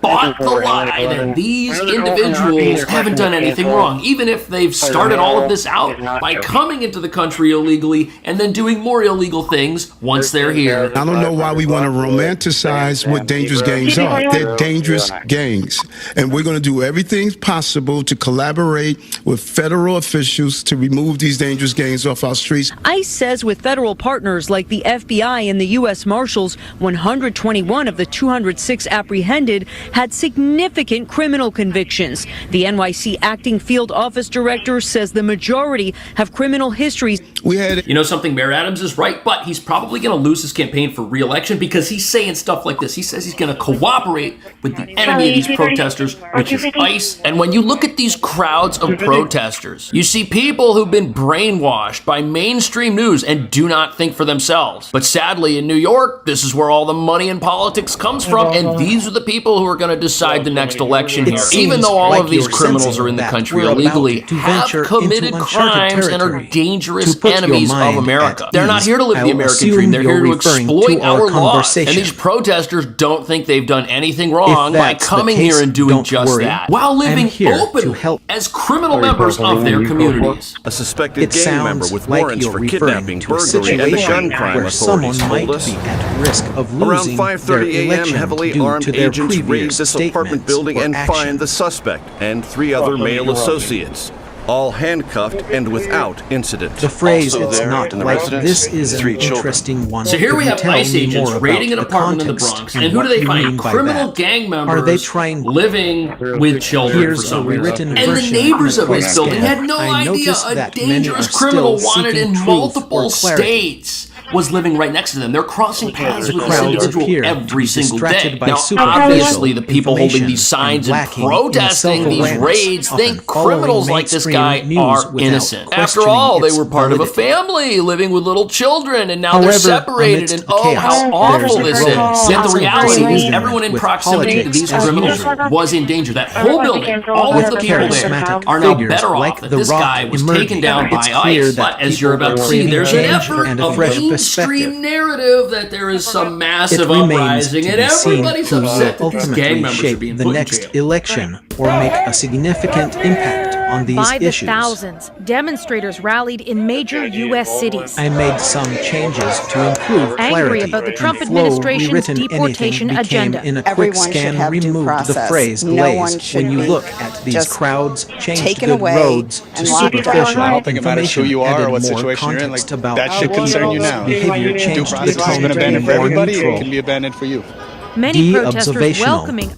So due process is guaranteed to Americans under the Constitution. And what you have here is you have these people who are Americans putting themselves in the shoes of criminals who are here illegally and imagining if ICE were to come to my house when I'm in my pajamas and arrest me. They're trying to empathize with these criminals, but the only way they can do that is by creating a fantasy in their minds where American citizens and legal U.S. residents who are entitled to due process don't get it somehow. And every single person at these rallies has rights someone who snuck into the country wearing a mask doesn't have. Yet this is how these people have themselves all riled up. This is how these people have themselves convinced that America is spiraling out of control and has passed the point of no return. Yet the best thing America can do is return people like this back to where they came from. One of these individuals was so dangerous that we needed the backup of the NYPD to be there in case things went south. Today's Bronx operation required around 36 law enforcement, yielding a handful of arrests. Is that a ratio? So here you've got protesters in Midtown screaming about this grave injustice, but the reality is ICE is taking down dangerous criminals who are so unpredictable that they need backup from local police. ICE is overwhelmed. These guys in this armored vehicle with weapons and night vision, they needed backup to take down these gang members. NYPD uniform right here going into the building with them just to make sure that nothing bad happens, and protesters are against getting people like this out of the country. We're using the laws on the books, the statutes on the books, to secure the border and remove significant public safety threats and national security threats to this country. More than 200 people have already been deported under the Alien Enemies Act, sent to a notorious prison in El Salvador, including Kilmar Abrego Garcia, a Maryland father who was in the U.S. illegally but was wrongly deported. So here we are, back to the guy the mainstream news just will not tell the truth about. And the proof that this guy was a member of a dangerous criminal organization is all over the place. Now, when this guy was first arrested, he was found with rolls of cash and a whole bunch of other stuff that he shouldn't have had. And look at this, he was not alone. He was arrested with two other members of MS-13. Apparently he was wearing merchandise which displayed gang slogans and paraphernalia connecting him to MS-13, and two judges found that he was a member of this gang, a finding that has not been disputed by anybody. And this report, which is on the Department of Homeland Security's website, goes on to discuss how the wife of this individual, this Maryland father, was so afraid of him she had a protective order taken out against him. But you're not going to believe what she's now saying about this whole ordeal. Look at this. Unbelievable. She was pressed about those allegations, and here's her response. I know this is a sensitive question, but I have to ask it. You did take out a temporary order of protection against your husband in 2021. Were you in fear of your husband? Post patrol, the vehicle and the female are going to be family members of the homeowners, so they'll be here all weekend. Husband is alive. That's all I can say. I forgot to tell you that right. Okay.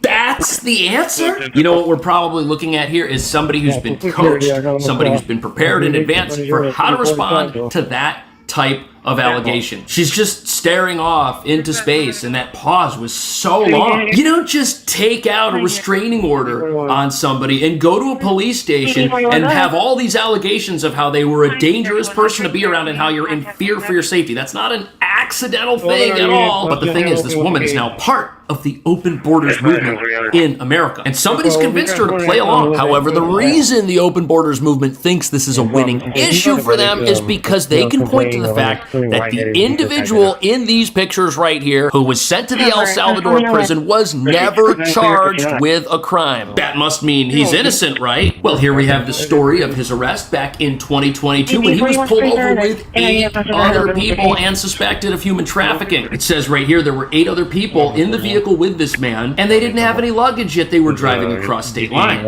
It also says that all of these people gave this gang member's home address as their address, which is weird. And this article goes on to say that the state troopers who pulled him over in this van in this suspicious situation contacted federal law enforcement and were told to let this individual go and not arrest him. That's why he was never charged with a crime, because whoever was running the FBI 2 years ago didn't think it was worth it. And now this person is being held up as the poster child for just how awful and horrible Donald Trump is and how wrong it is that ICE is deporting people. They've got protesters in New York fully convinced every single person in that El Salvador prison is an innocent man. But what do you think? Is ICE out there arresting people who are innocent? Does not being charged with a crime mean somebody isn't a criminal and hasn't done anything wrong, especially when they're already in the country illegally? Let me know. Thank you so much for watching. I will see you in the next video. Grand Central is locked down because of these rioting Palestinian protesters. People need to get home, and they can't get out. They can't get out, can't get in.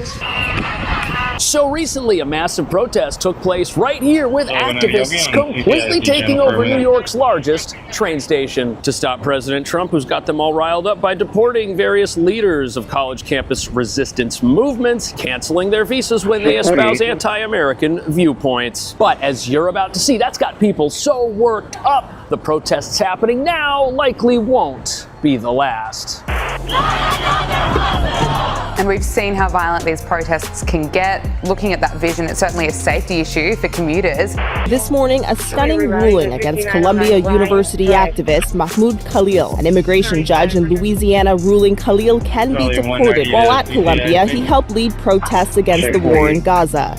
You know, I gotta be honest, I do constantly worry what happens if that happens when I need to get onto a train, because that is a major mode of transportation for most people who live in the suburbs. I'm getting into Manhattan. Tens of thousands of rally goers walking down Fifth Avenue did not let the rain stop them from expressing their dissatisfaction. Every single day, you wake up, it's some new horrible thing. Every time I listen to the radio, I start yelling at it. The libraries, the Smithsonian, education. They hate America, they hate the West, and they hate Israel, which is one of our best allies. So we need to have a serious conversation about who we're letting into this country and what that's doing to the fabric of our society. They're going to the story act. We're good.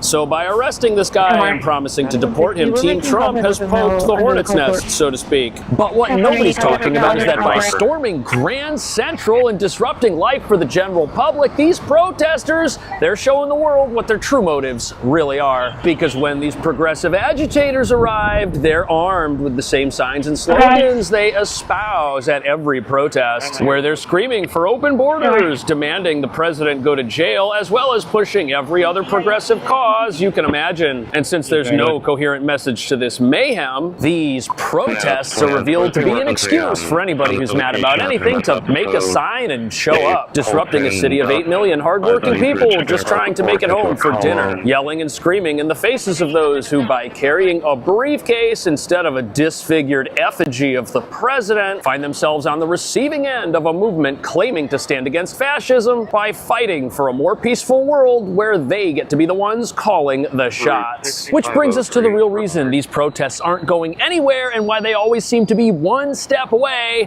from societal unrest. They take place in public and are led by people angry about something related to the basic functioning of America, whether it's capitalism, border security, or support for the oldest democratic country in the Middle East. All of these things are offensive to those whose real problem isn't whatever's written on their sign. Instead, those signs are just cover for anti-American viewpoints our country's leaders have finally decided do not have a place here on a visa. But as you're about to see, the push to continue deporting hostile visitors from our country means places like Grand Central better get ready for round 2. 5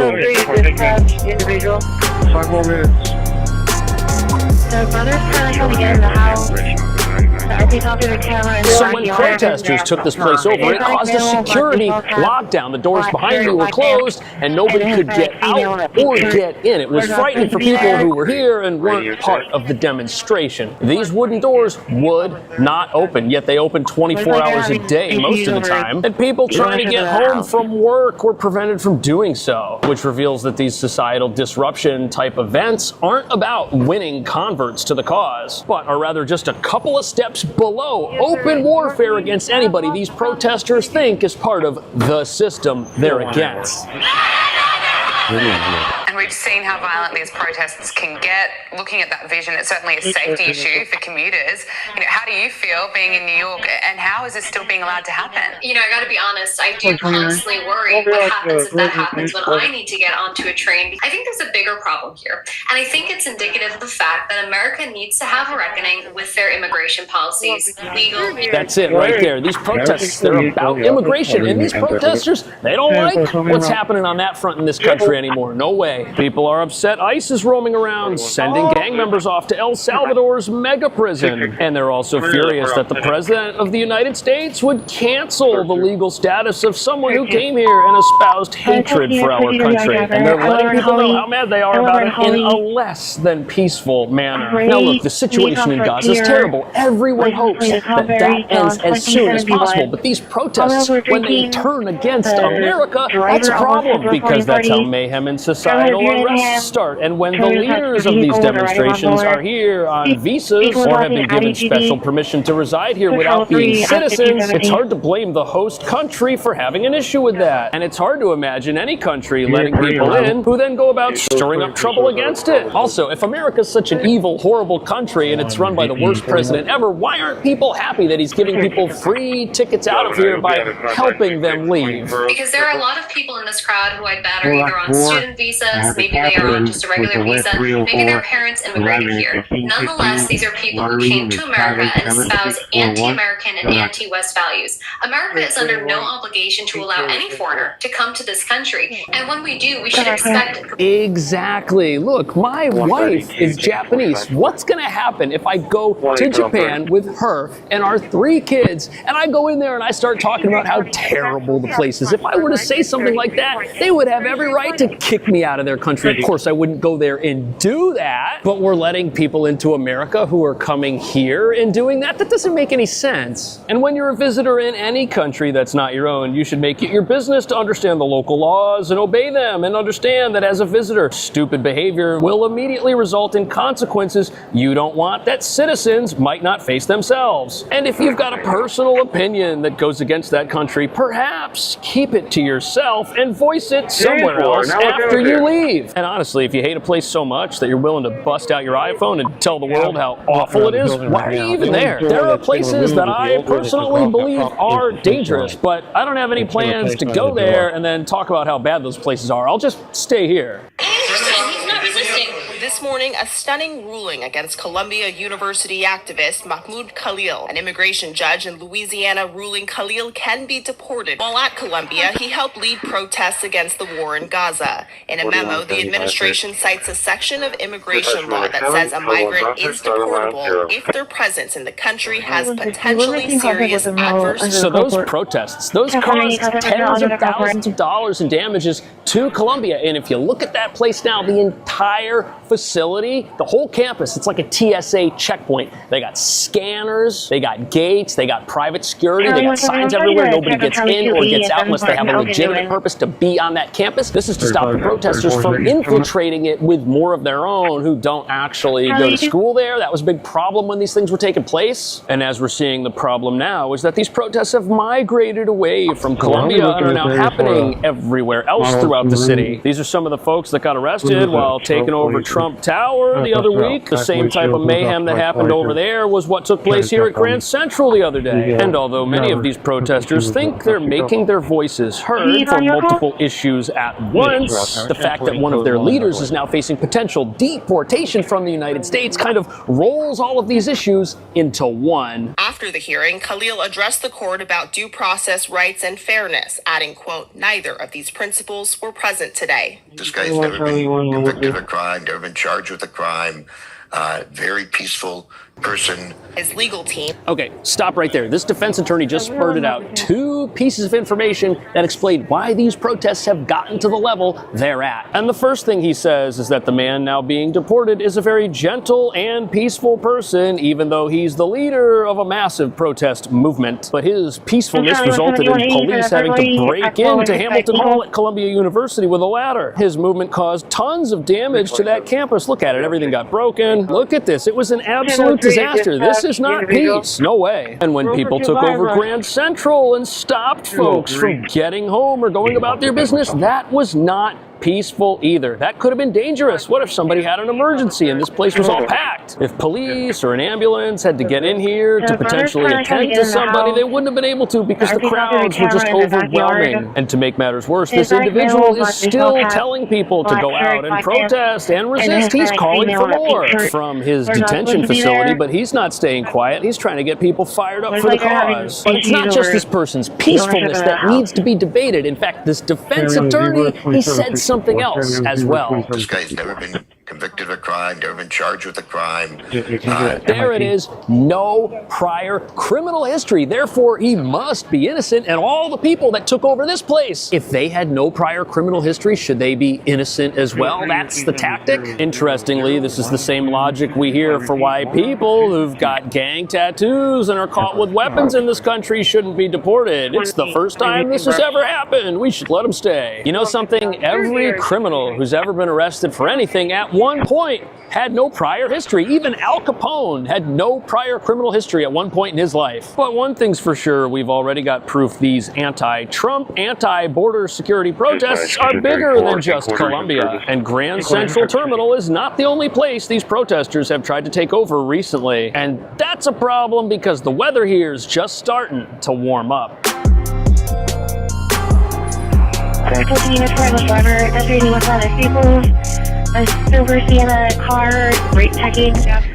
there's not snow and ice covering the ground here, and when it is not freezing, New York City becomes the perfect place for a mass protest. First of all, the cameras of the world are focused on this iconic city, and anything that happens here is a bigger deal than it would be anywhere else. And now we're starting to see mass demonstrations take over the streets and parks of this city, not just the train stations.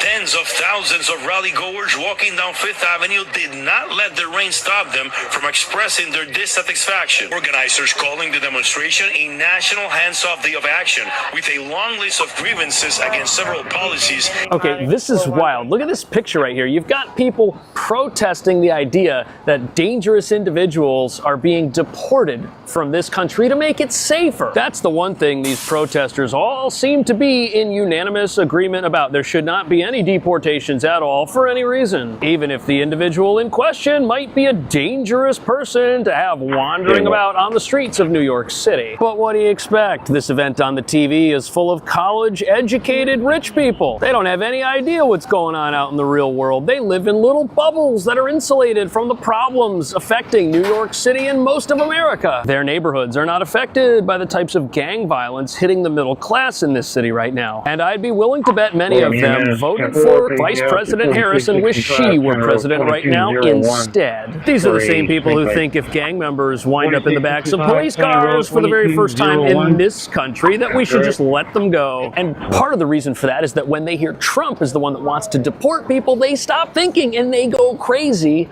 like this. Every single day you wake up, it's some new horrible thing. Every time I listen to the radio, I start yelling at it, and all of the USAID. You gotta feel bad for these folks. Every single day they wake up and they hear good things about how dangerous criminals like gang members that live for free in New York City shelters may end up getting deported, and they think that that is horrible because they don't like the person that's doing it. That's terrible. But that's because they've got nothing in common with people like this who really are affected by the activities of these gang members. Like this poor woman who doesn't want to see her kids who live in one of New York City's most notorious shelters swept into the criminal underworld. Everyone in town knows that this place is full of gang members. Everybody knows there's weapons inside. It's incredibly dangerous, but as a sanctuary city, we won't let our police in to do anything about it. And while these rich people claim that when they wake up and turn on their flat screen TVs, their life becomes a nightmare, a real nightmare would be living in a place full of armed gang members that doesn't allow police inside. Yet none of those protesters are out advocating for this woman or her family. And you know why that's never going to happen? Because in order to do that, you'd have to admit that an open border that lets criminals and gang members into our country is not a good idea. But to these people, it's their religion. People showed up to stand up against some of the Trump administration's latest moves, like the implementation of tariffs, immigration operations, and reducing the size of some federal aid. Aren't these the same people that would lecture you and me about inclusivity? And here they are advocating for viewpoints that are not inclusive at all, advocating for gang members and dangerous people to stay in the country. That doesn't help everybody. And advocating for people who have beliefs that pit them against others others for who they are, that's not inclusive either. And even though it's President Trump who's out there right now trying to make our country safer for everybody who's got legal permission to be here, he's the big meanie. He's the one who's divisive. He's the bad guy, not the actual bad guys who should be in the back of this police van being driven away to a jail. Instead, they've become the bad guys. They're the reason this Transit Bureau mobile command unit is parked permanently in front of Grand Central right now. This beast is here so that when these protesters bring round 2 to Grand Central, the police can respond faster. But remember how we've been learning that these protests are just a way for people who hate America to come together and do all their hating in one place? This is no longer a democracy.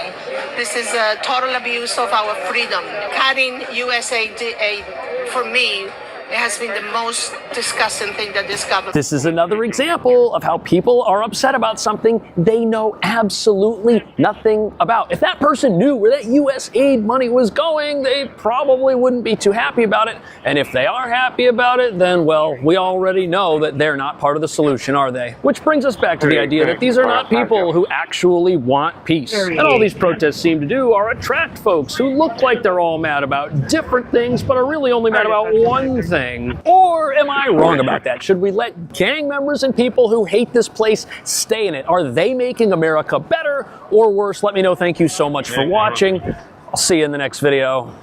When the buses first rolled into New York City, there were so many undocumented immigrants, there's nowhere to put them. The yearly budget for asylum seekers, larger than the budget for the entire health department, the sanitation department, even the fire department. The total amounts go... So New York City has spent billions over the last 2 years caring for hundreds of thousands of asylum seekers. But the city's recently been exposed for spending almost twice as much caring for newly arrived immigrants, some of whom may be here illegally, than it spends housing homeless New Yorkers who don't get to stay in luxury hotels and have shelters so bad many would rather take their chances in the subway. But worst of all, in order to continue overspending for asylum-related services, the city's had to take money and redirect it, which could have been used for things like the police department or the fire department. This will reduce the number of firefighters coming to assist you if and when you need us. The city put up tents and rushed to convert more than 150 hotels into shelters. We spent over $7 billion. Billion with a B. Billion with a B. We blurred this video because the man in it is holding up his middle finger. Rashid Belatigar says the middle finger was aimed at him, a resident at the Clark Thomas Men's Shelter on Wards Island. They're not there to help people at all. And this wasn't the only shelter employee Rashid recorded today behaving badly. The number of non-citizens is going down, but the cost to care for them is not. An average of $370 a day, significantly more than what it costs to house New York City's homeless. The place is horrible. The place has not been painted. The floors is nasty. The place is absolutely horrible. Resident Carl James says all of his complaints about conditions here have fallen on deaf ears. So far, he also hit the drug test. I didn't run that, So as progressives claim victory over the asylum crisis, a watchdog has revealed that the per-person costs of care remain unacceptably high. And what nobody's bragging about is that even though less people live in the shelters today than they did a year ago, that per-person cost, it seems to be stuck at just under $400 a day, an amount almost double the $207 New York is willing to spend per day caring for its homeless, which has led to accusations the city is neglecting those who have nowhere else to go, many of whom now live in our subways and on our streets full-time because the conditions at their shelters, which are deliberately kept separate from the city's asylum shelters, are what many would consider deplorable. But critics say what's even more disturbing is that things are just as concerning in other departments the city is supposed to provide for, like the fire department, the police department, and sanitation, all of which could be in jeopardy the longer this crisis continues. Because even though the city was recently able to avoid making department-wide cuts to fire and police, critics say the writing is on the wall because New York City has run out of money. And critics say the city is unable to provide unlimited housing, food, and care for people who could be from anywhere on Earth but have the right to a hotel room in Midtown just by virtue of finding themselves within city limits, which is what our laws mandate. A mandate that hasn't just challenged the city's ability to fund all of its various departments, but has created a new asylum asylum industrial complex made up of hotels, aid groups, and medical providers, all making bank day after day off an emergency situation that is now over 2 years old. And that brings us to the real reason asylum-related costs are unacceptably high and challenge the city's ability to run itself properly. It's been allowed to happen on purpose. And by allowing this to happen, it's created sort of a gold rush, where companies seemingly sprung up overnight to bid on poorly planned emergency contracts that overpaid for even the most basic of items, like frozen TV dinner-style meals for $11 a piece, which shelters threw in the garbage, unopened and uneaten, instead of making them available to New York's neglected homeless population. And these costs have gotten so out of control that even local progressive watchdogs are sounding the alarm. But as you're about to see, New York City may be past the point of no return.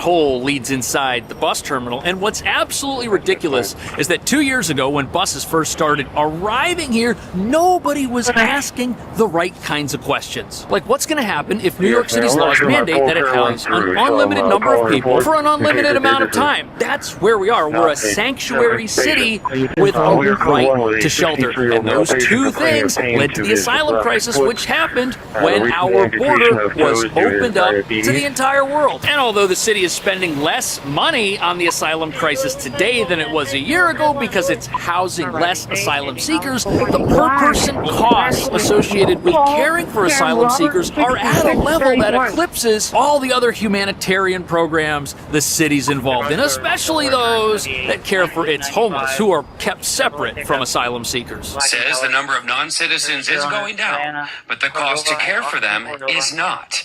An average of $370 a day. Significantly more than what it costs to house New York City's homeless. It does call into question why the cost per day is so high and has been stubbornly high. It has been about that $370 level since the... So that $370 per day figure, that's what it costs on average to house every single asylum seeker in the city's care right now. But the thing is, that cost is still about where it was when this crisis started. It hasn't come down, which it probably should have. Because as bus after bus dropped individuals off right here at the Port Authority, our leaders told us we were in an emergency situation, which we would bring under control in the near future. Yet here we are 2 years later, and that hasn't happened. In fact, costs may have gone up. This article talks about how the hotels being used as shelters are making an absolute golden parachute amount of money. But it also tells us that the estimated cost to care for people were $352 per household, which is less than the numbers we're getting on the news today. Why does it cost more to house an undocumented immigrant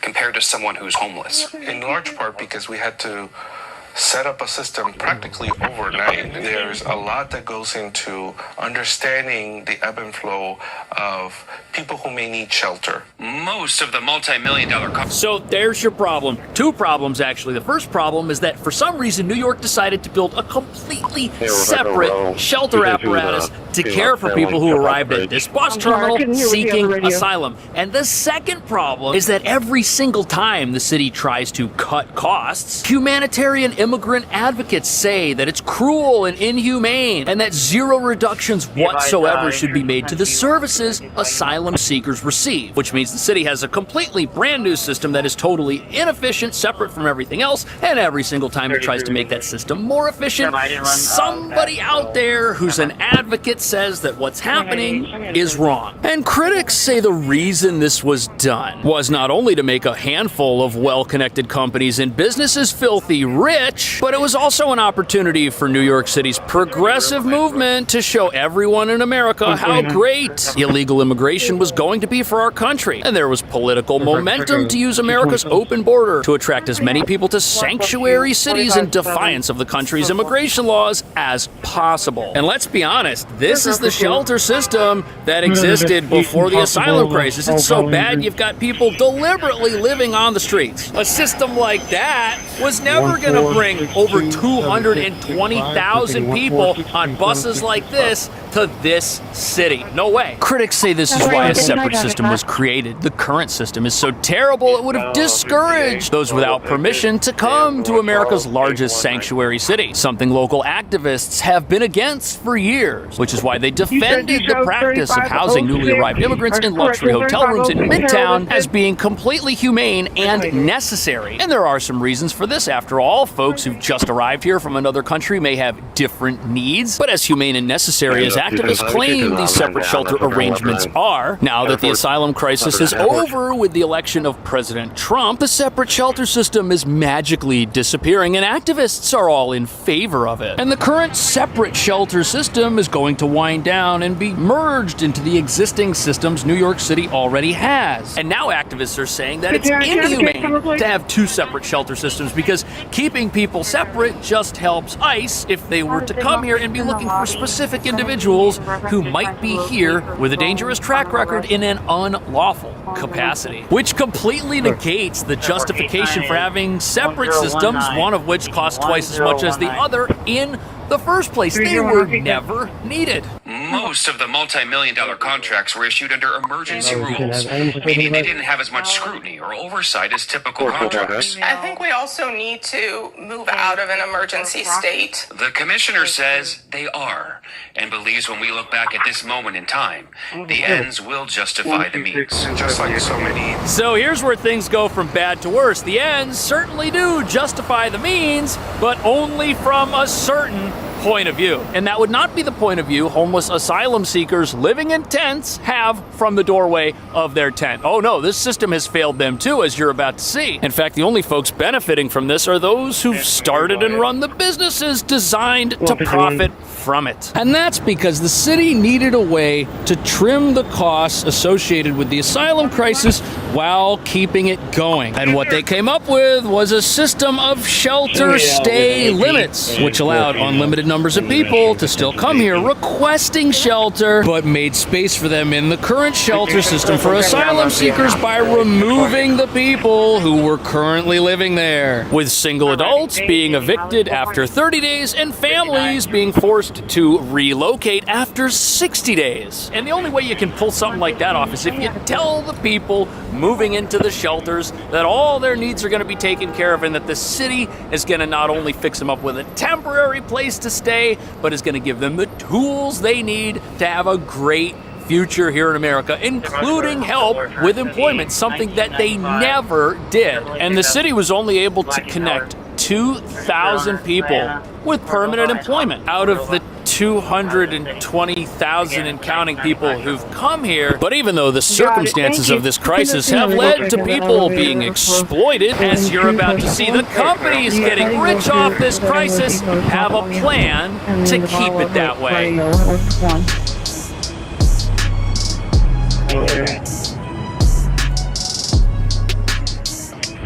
So this large building behind me, which spans the entire block, it's the Row. It's a former luxury hotel that went bankrupt and couldn't make it until the asylum crisis came along and bailed it out. And as you're about to see, these facilities, they aren't just gold mines for their owners, they're also gold mines for all of the little companies inside of them that together make up this asylum industrial complex the city of New York has created. It's been dubbed by the city as a new Ellis Island. The Roosevelt Hotel was turned into a migrant arrival center in May 2023 and became the one-stop shop where newly arriving migrants could get information 24/7 about what to do and where to go next. Since its arrival center... So our leaders spent $7 billion creating a system of hotels like this and the one down the street from here, which was just on the news, to recreate Ellis Island for some reason. And these places do a lot more than just house people. They also offer round-the-clock hot meals, and the Welcome Center also functions as sort of a clinic. You've got doctors inside, people can get medical checkups, and there are also an army of caseworkers and humanitarian aid advocates whose sole purpose is to connect people who come into these places with other services services that might be available and paid for them. But even though all of these systems exist to help the less fortunate, which is good in theory, we still end up having people working in illegal labor situations and living in tents outside of the very shelters they get kicked out of. These systems are failing. Unless, of course, you're making money off of them, then they're succeeding. And probably the best example of this took place right here at the Row Hotel, where videos surfaced of the city's contractors who run this place throwing out the meals that taxpayers shelled out $11 a piece for. The meals were part of a $432 million no-bid contract, and this company was being paid to deliver 70,000 meals a month to places like this that were just getting thrown right in the garbage. Which reveals a couple of things. First of all, the meals weren't really necessary. They were a waste of money to begin with because everyone who was supposed to eat them ate something else. There were no reported cases of starvation inside the Row Hotel. And if there were, you can bet we would have heard about it. But this company, Go is the name of it. You'll see their medical vans parked out in front of other city shelters. They're still out there making money off this whole thing, delivering tests and scans and other potentially expensive medical treatments right to the door of some of these facilities. But the saga of this company perfectly explains how this crisis got out of control. They started to make money off government contracts about 4 years ago, and then when the government contracts being handed out changed, the company changed. They changed their whole business model to make money from a new crisis. And this is not even an argument over the legitimacy or the illegitimacy of the asylum crisis. It's just plain stupid how this thing has been run since day number one. Behind me here, there are warm meals that we serve around the clock, 24/7. After that, migrants are led to a room that is set up as a healthcare clinic. Every migrant is screened for any disease they might have contracted along the way, offered medical assistance, screened. You know, it's nice that people who've never been to a doctor before finally get to see one here in America, of all places, but what cost has the city incurred to provide these services? We're seeing it all around us, especially when we take public transit and see thousands of people with nowhere else to go who are neglected and don't feel safe staying in the shelters that are provided for them. But the crazy thing is that even though the asylum industrial complex here helps nobody except the people running it, it's still in charge, it's still calling the shots, and it still decides how things get done around here. And now it's deciding to do everything it can to preserve itself for the next 4 years and beyond, closing down facilities that might be on federal land and conceivably are at greater risk from ICE activity than a city shelter on public land, which houses asylum seekers as well as homeless New Yorkers. What do you think about that? Has the city created a monster here which exists in the name of humanitarian compassion, yet helps absolutely nobody except itself? And are activists correct? Is it really humane to move people into inhumane shelters just to keep them away from Trump? Even though the president and the border czar have said time and time again, their first priority is dangerous individuals, gang members, and criminals who make us all less safe. Let me know. Thank you so much for watching. See you in the next video. Crime is down in the transit system, but there is one crime category that is still up, and that is the category of felony assault. And the victims are not only riders, but the police officers sent underground. So, as our leaders try and reassure us that the subway is getting safer, it's actually getting more dangerous for police, who are now being targeted at greater rates than we've seen in a long time. And if the police are in trouble down here, pretty soon we're all gonna have big problems. New York City police officers are making arrests in record numbers underground, in stepped-up patrols on the trains, on the platforms, and at the turnstiles. But as they do, they're becoming crime victims themselves. Contributing to the rise in felony assaults is the disturbing and unacceptable dramatic increase in the number of NYPD cops being assaulted, all while proactively patrolling the subway system. They just need more places for people with mental illness to be able to live in and take their medicine and things like that. We need more help with people with mental illness here. Absolutely, absolutely. That's why I don't take it after 9 p.m. Suspects in both those recent high-profile cases were promptly arrested thanks in part to an already heavy police presence in the subway system and an extensive network of MTA cameras. It's these types of crimes riders say worry them the most. You see how I'm positioned here so I won't get pushed off the train? But officers are under orders to enforce so-called quality-of-life offenses like fare beating. And as they do, they're often confronted by the unstable people who are menacing riders.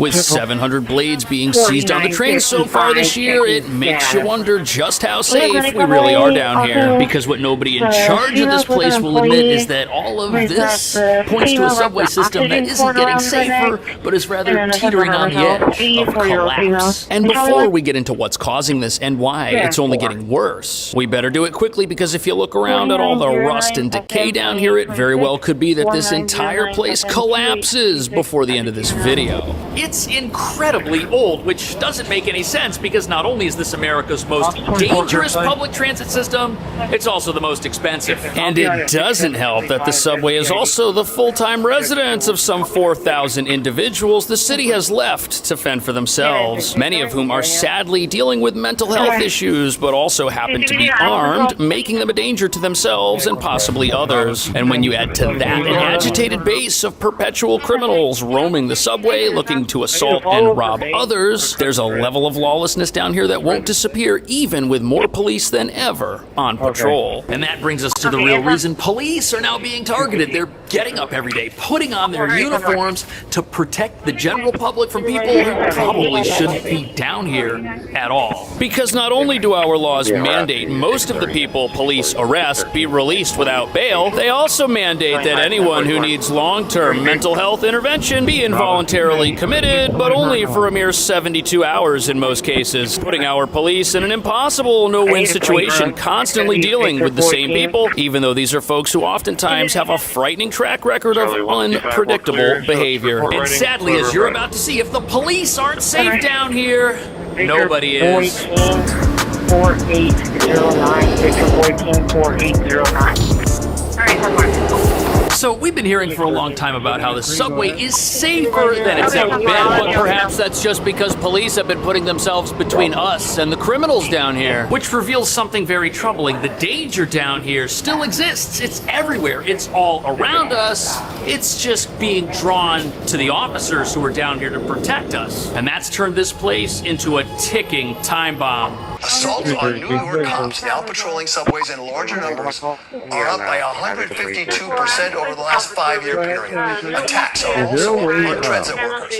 The MTA claims... So, when a normal person sees police down here in the subway, we feel safer. We don't think anybody would be stupid enough to try anything with them around, but as it turns out, that's not the case at all. Cops are out here making arrests, stepping up patrols, actually trying to clean up the subway, but criminals are fighting back. And apparently this has been a trend since 2022, when assaults against police suddenly jumped. And today, 1 in 3 felony assaults is against a police officer. And you've got to wonder, if somebody's willing to assault a police officer, what chance do you or I have if we encounter that person? Not much. And look at this. Although the city insists crime down here is decreasing, there is one particular crime that just won't disappear, and that would be the crime of assault. Assaults are 55% higher today than they were in 2019. And although I'm not sure what other crimes the city is including in its statistics to bring down the overall number, assaults are a crime that most people riding the subway are really alarmed about, and riders are now 50% more likely to have a problem with an assault than they were just a few years ago. And if the crimes that really put people in danger are up, is it safer down here even if the overall level of crime is down? No, it's not any safer down here. In fact, as we're learning, it's possible for overall crime to go down while the levels of danger down here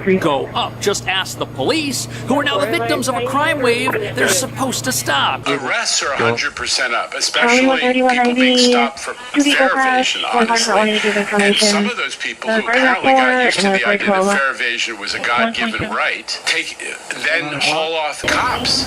So that's the head of the MTA, and he's shocked that police are now being targeted. But there's a problem with this outrage, because when subway crime affects you or I or any customer of the MTA, he says it's all in their head. But I'm thankful he's not telling the police that the crime they're experiencing is in their heads. Now, obviously, the head of the MTA is in a tough spot. It's an election year in New York City, and he's got to play nice with everybody, both riders and politicians, which has got to be like jumping through hoops of fire every time the news cameras are pointing pointed at you. But he brings up a very frightening statistic. All these assaults on police are taking place when they go about combating a problem progressives say isn't a big deal, and that would be fare evasion, something that costs the city $800 million a year when people go through turnstiles like this without paying. Or these right here, which were actually introduced to decrease fare evasion because the thought was they'd be so easy to use, nobody would jump. If you're wondering, this is one of those expensive pilot programs the city spends its money on instead of hiring more police to keep us safe down here. But we're constantly told by progressives that fare evasion's not a big deal. In fact, these are the same people who believe that all public transit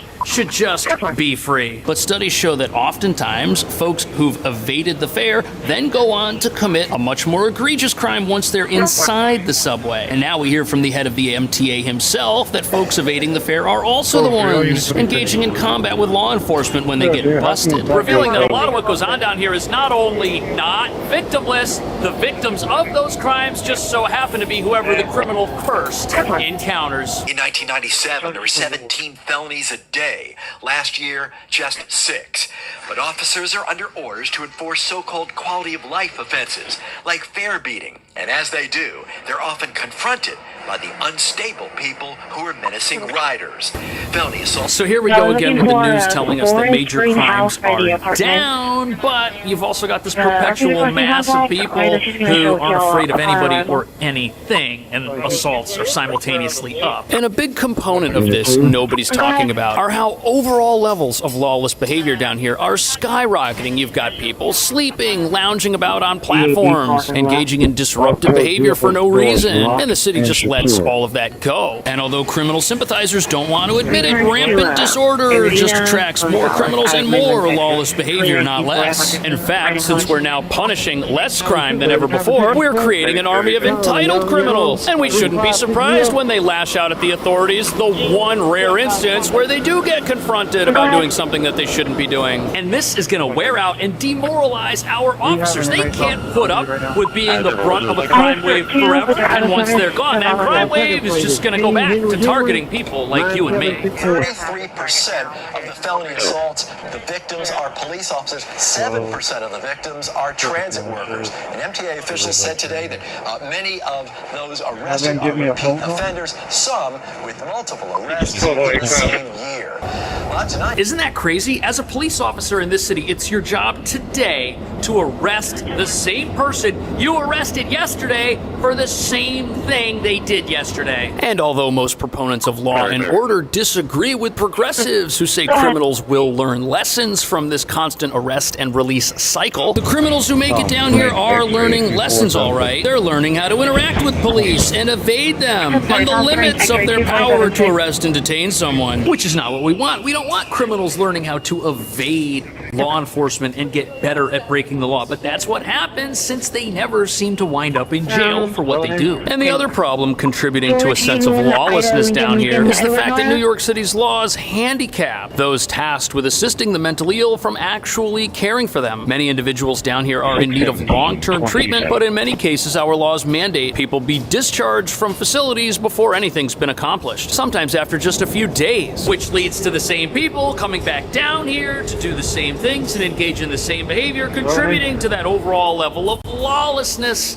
that we all experience the moment we enter this place. But luckily for people who ride the trains and use the subway in a law-abiding fashion, there is now an ultimate authority figure taking an interest in what's going on down here. And that authority figure would be the federal government, who's now going to step in and force New York City to make some changes down here. Conference X-ray 2476.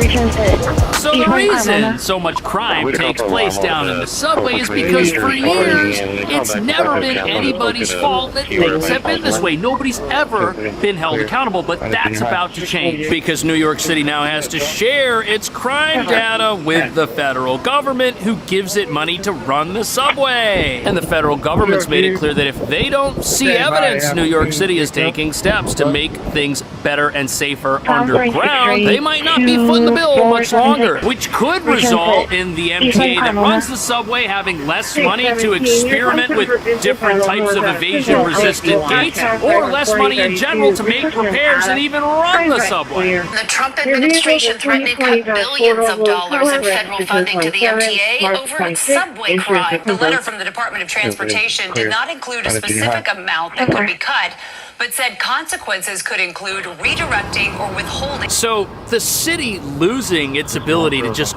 waste money on what is a black hole of financial investment, that could actually be a good thing. Now, the federal government hasn't said how much money the city's subway could lose or what they'll end up doing with it. For example, they've mentioned that funding could be redirected and, say, used for only purposes of law enforcement and safety, which would force the people running the subway to find their own money to make desperately needed repairs. Instead of installing bizarre benches like this at stations where many people in the past have been found sleeping, why else would they build something like this, which you can't even sit down on? Unless it was your mission to waste money on things that don't actually help people who don't have a place to stay. But the most unbelievable aspect of this is, even though everybody knows the subway is not in a good place right now, our leaders are still out there defending it, even though assaults are up 55% in general and up over 150% on police. I feel like the kid who gets called on the teacher when you actually done your homework. We have done so much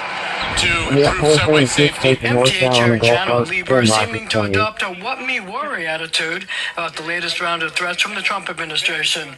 Transportation Secretary. So I think I'm starting to feel bad for the head of the MTA. Earlier, he just told us how shocked he was that police were now in trouble, but he's also out there telling us he's done everything so much to make it safer down here that your head will spin. And I don't want to give him a hard time, but if you went to school and you spent a long time on your homework, but it's all wrong, the effort you've spent doesn't offset the F that gets stamped on your paper. In fact, the only recent safety initiative we can point to is the deployment of more police down here, and now assaults against police are up, so it's not really working, is it? On top of that, service is absolutely atrocious. You've got systemic delays pretty much all the time now, making it pretty hard for people to actually see the results of the $20 billion a year this place gets. On the bright side, officers are doing a great job removing blades from the subway system. And oftentimes they say the people they find with weapons come in through the emergency gates, jump over the turnstiles, and they say that by failing to enforce those types of violations, potentially dangerous individuals are allowed to roam free in the subway. Yet as we're now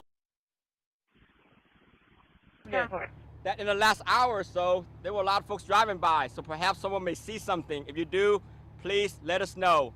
Since homicide is taking over as the primary investigative division with HPD, so please. You got a trailer? 47433172. Bravo 220. Can you show me clear log me off from there, please? Alright, I'm going to check the STID for one of these loose dogs. It was in full stride heading eastbound. You ready? Bravo 627, you're ready. Right. You ready? 617 traffic. 617, go ahead. 47433172. Bravo 220. Bravo 220. I know it's tough. I know it's tough. You know,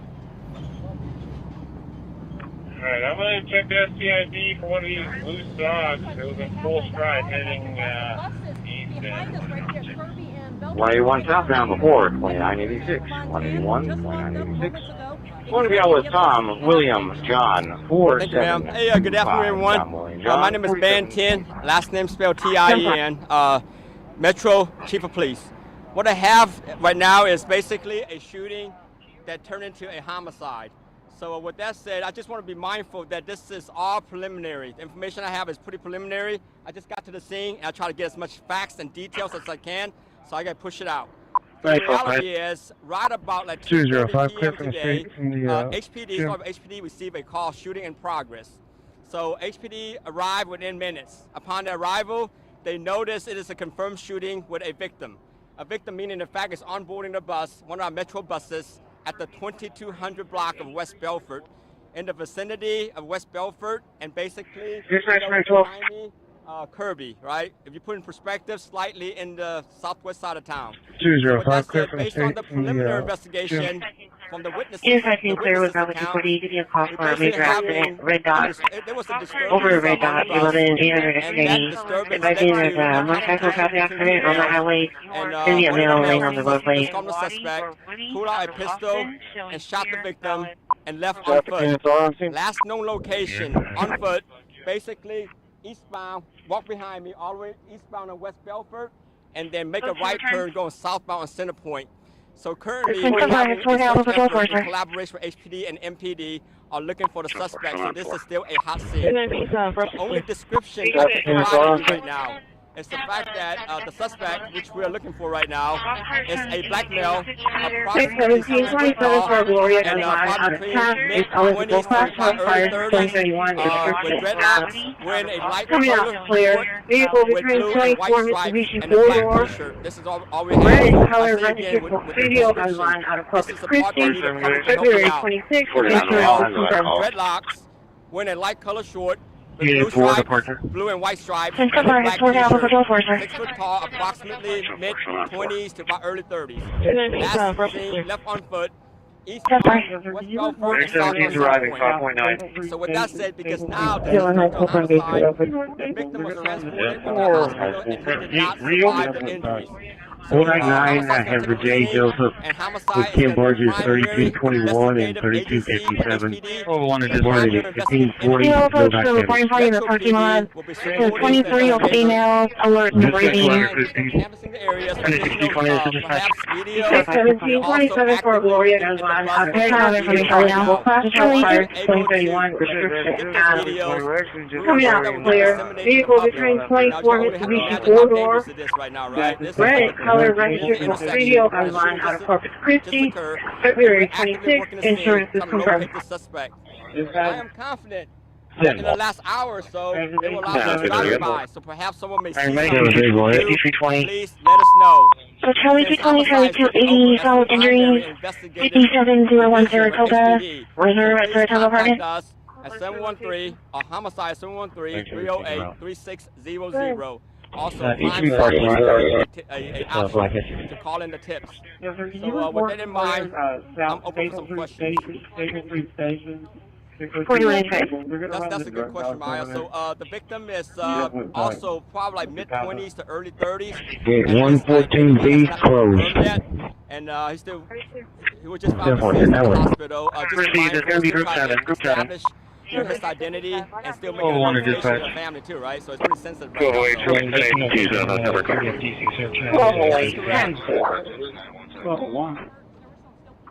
Right, there were different, occupants and only the victim the reporting party in the parking lot. So 23 of females, alert and breathing. 613, 648. 645, 10 5.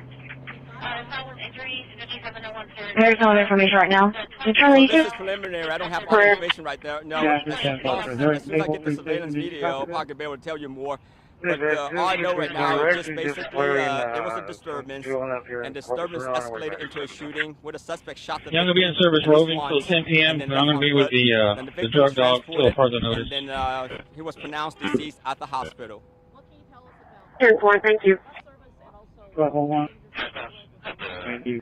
So this is important to me. That's, I want to follow our mayor's directives. Public safety is the most important thing. This is why I'm out here.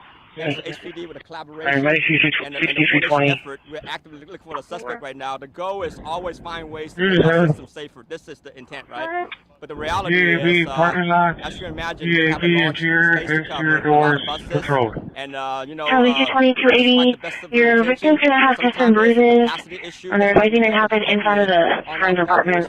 Charlie 2. To help us out, especially with this scene right now. So we have a crime scene with foul with injuries, 5701 Saratoga, the 23 female with custom bruises, active 2280 on code. 29, 10-7. So, as Christi, you know, there's going to be group the 7. Group 7. we have is that he left on foot. We're But I'm pretty confident once we get, we have his a turn description, around. and then get some video footage, I'm pretty positive that we have a great somewhere around there. Group 7. team. They can all the game goes to, I guess, thoroughly and fully identify the suspect. He's got enough backup. I'm going to start rolling.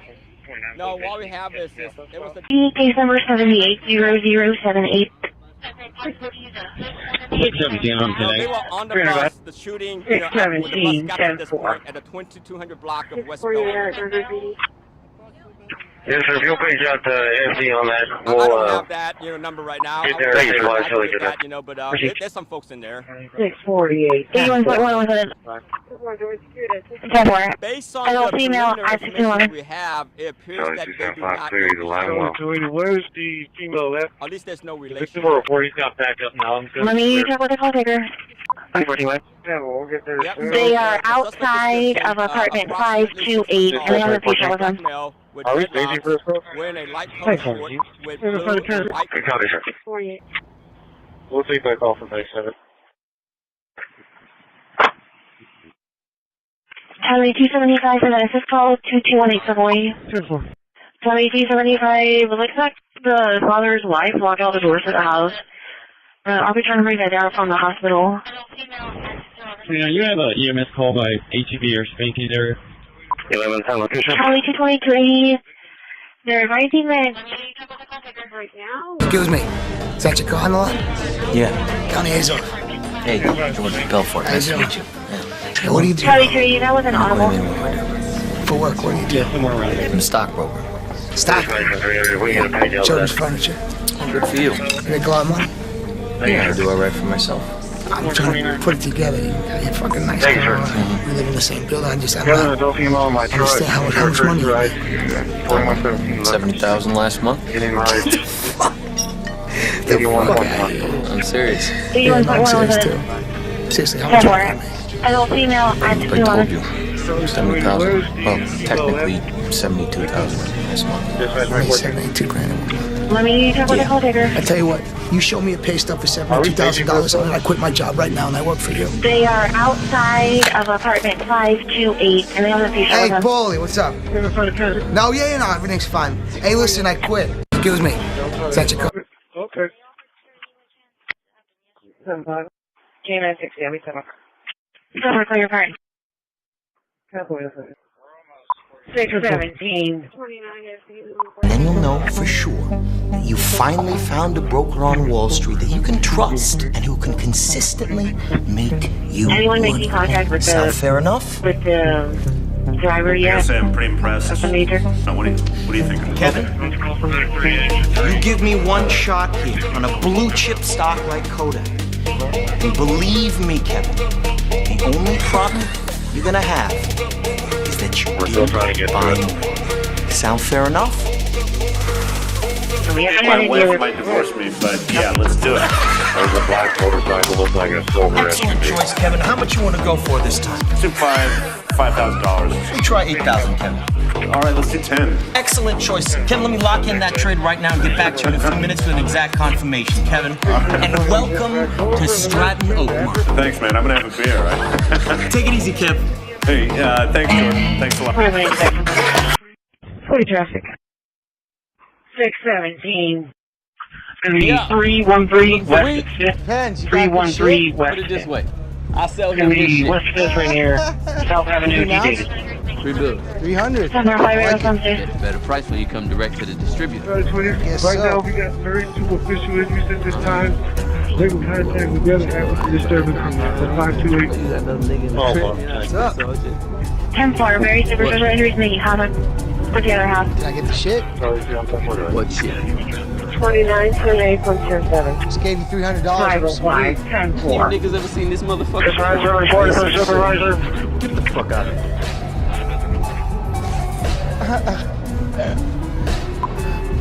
All right. All right, okay. Sir, I'm in.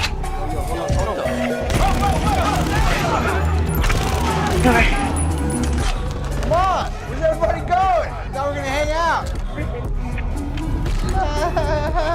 Yeah. You looking for weed? Sorry, copy the Texas deal.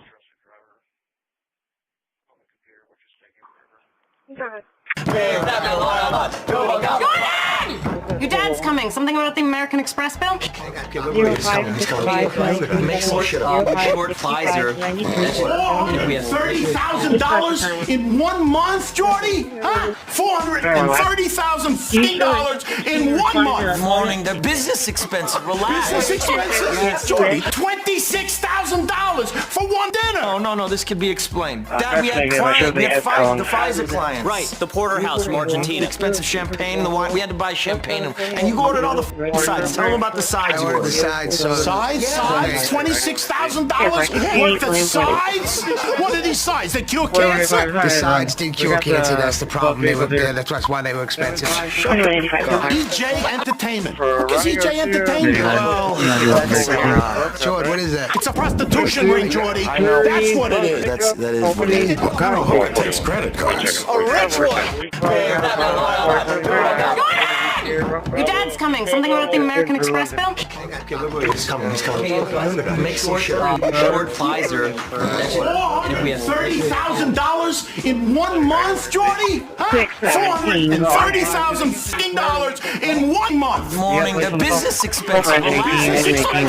Jordy, $26,000 for one dinner. No, this could be explained. Dad, we had client. We had the Pfizer clients. Right, the porterhouse from Argentina. Expensive champagne, the wine. We had to buy champagne. And you ordered all the sides. Tell them about the sides. Sides? $26,000 worth of sides?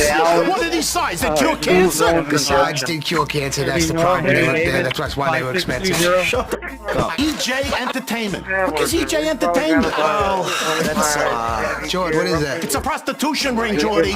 That's what it is. That is what it is. What kind of hooker takes credit cards? A rich one. Your dad's coming. Something about the American Express bill? He's coming. Make some shit up. Short Pfizer. $430,000 in 1 month, Jordy? Huh? $430,000 in 1 month. Morning, they're business expenses. Relax. Business expenses? Jordy, $26,000 for one dinner. No, this could be explained. Dad, we had client. We had the Pfizer client. Right, the porterhouse from Argentina. Expensive champagne, the wine. We had to buy champagne. And you ordered all the sides. Tell them about the sides you ordered. The sides, so... Sides? $26,000 worth of sides?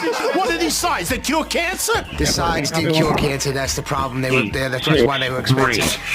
EJ Entertainment. What is EJ Entertainment? Well, that's Jordan, what is that? It's a prostitution ring, Jordy. That's what it is. That is what it is. What kind of hooker takes credit cards? A rich one. 11 times 70, 5121, green flag. 5121, green flag, right in the tank.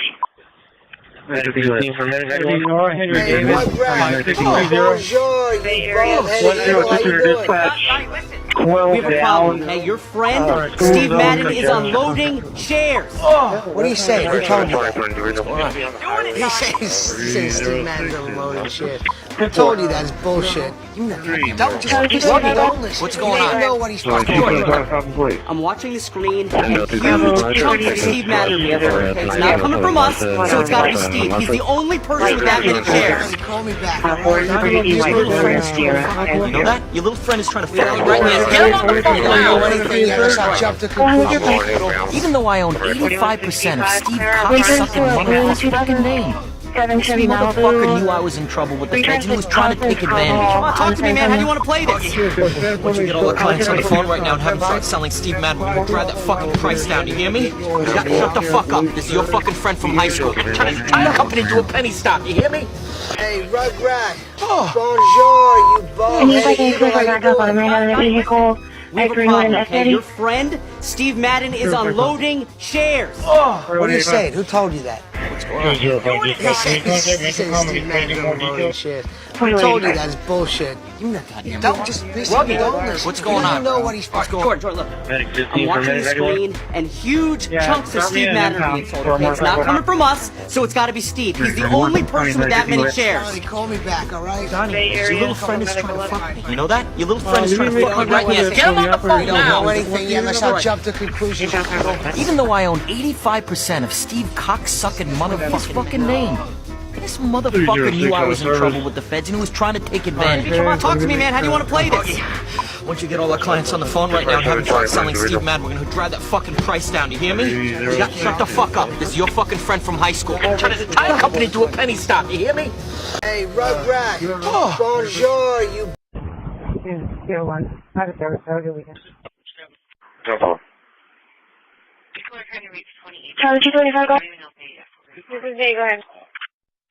01 out of service. Have a good weekend. 275. What was the return on the car?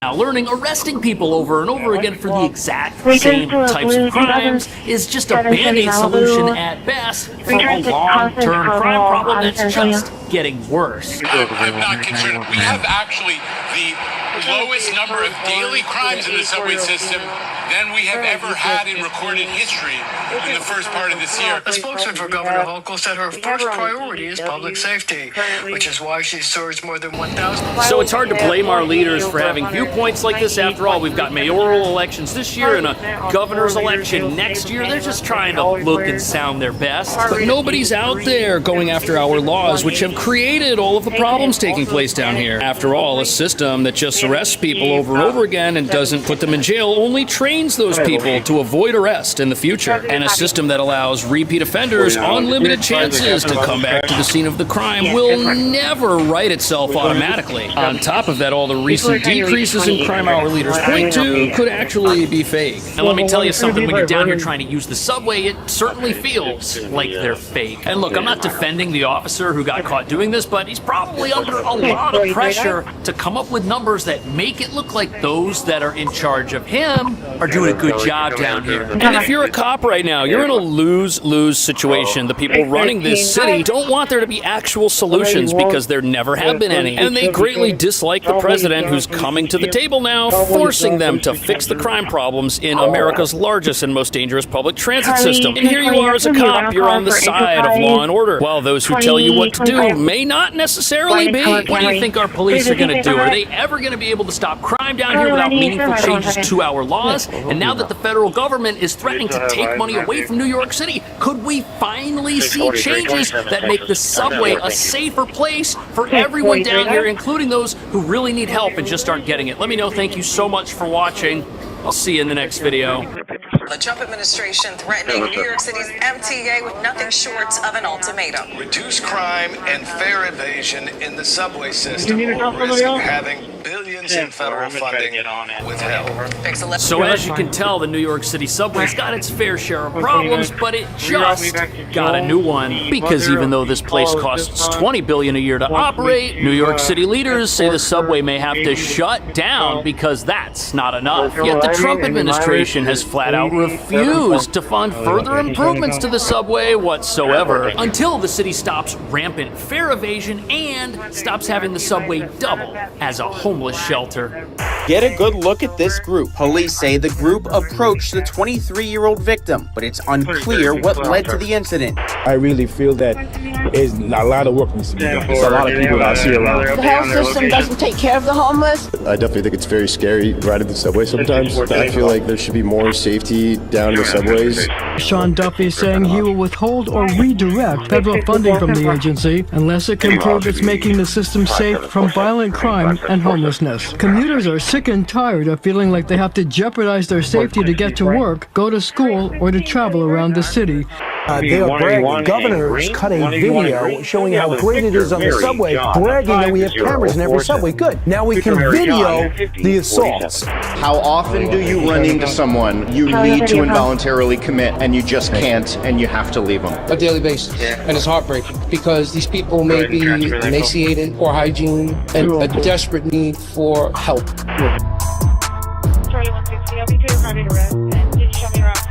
So So the agency running the subway says that things down here are about to go from bad to worse. But what nobody in charge of the subway wants to admit is that if this is all you can accomplish with $20 billion, nobody in their right mind is going to give you any more of their money. I mean, look at this place. The entire thing screams financial irresponsibility, especially since other countries are able to run profitable public transit systems which don't also function as places of refuge or are anywhere near as dangerous as our subway. But perhaps the most embarrassing thing is that even though crime down here is slightly lower today than it was a few months ago, the entire city was made much less safe to accomplish that result. Because for over a year, National Guard troops and extra police have been down here relentlessly rearresting repeat offenders who rotate through our justice system only to reappear in different parts of the subway, sometimes within hours of getting busted. But here's the thing, the National Guard can't arrest anyone, they're just there to back up the police. And any cop you see down here is one less officer patrolling the streets above the subway, which are now more dangerous. Which brings us to the real reason giving this place any more money is a terrible idea, because more money isn't going to erase the subway's problems. Especially since the agency running this place is threatening to make service worse than it is right now if more money doesn't arrive, revealing that they only want more money to keep things exactly the way they are while lying to everyone about how safe the subway actually is. But as you're about to see, President Trump has turned the tables on New York City's leaders who think they can spend like there's no tomorrow, ordering them to either stop crime and start helping the homeless or to shut down completely.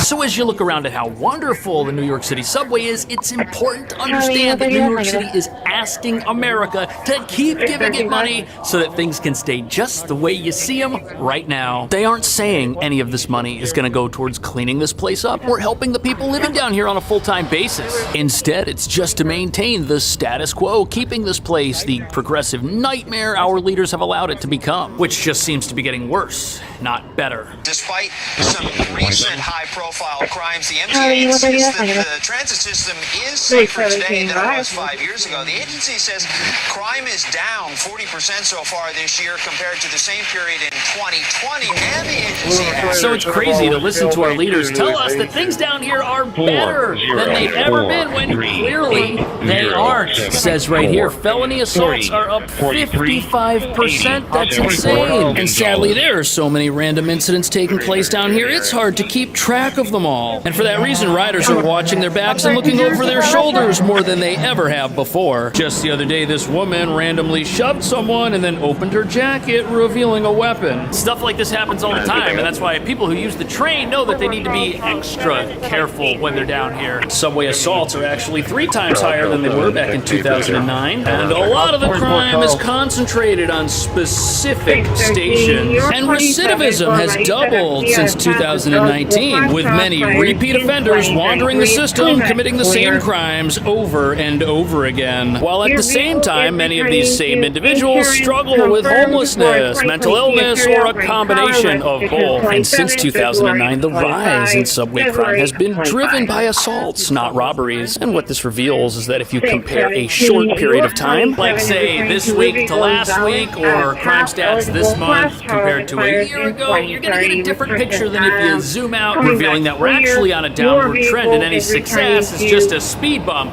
on the road to failure. Do you think they've gotten better, or...?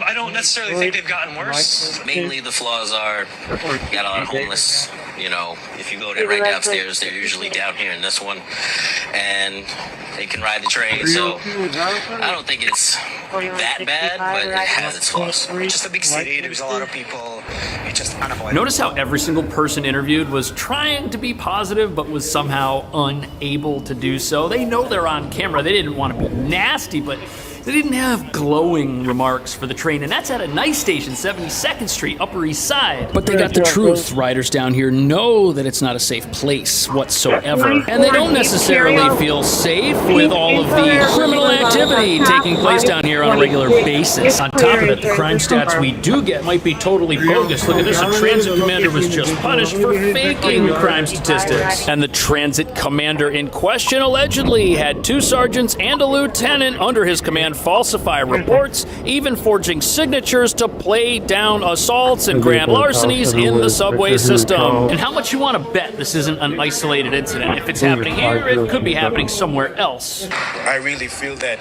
it's a lot of work. There's a lot of people that I see around. The health system doesn't take care of the homeless?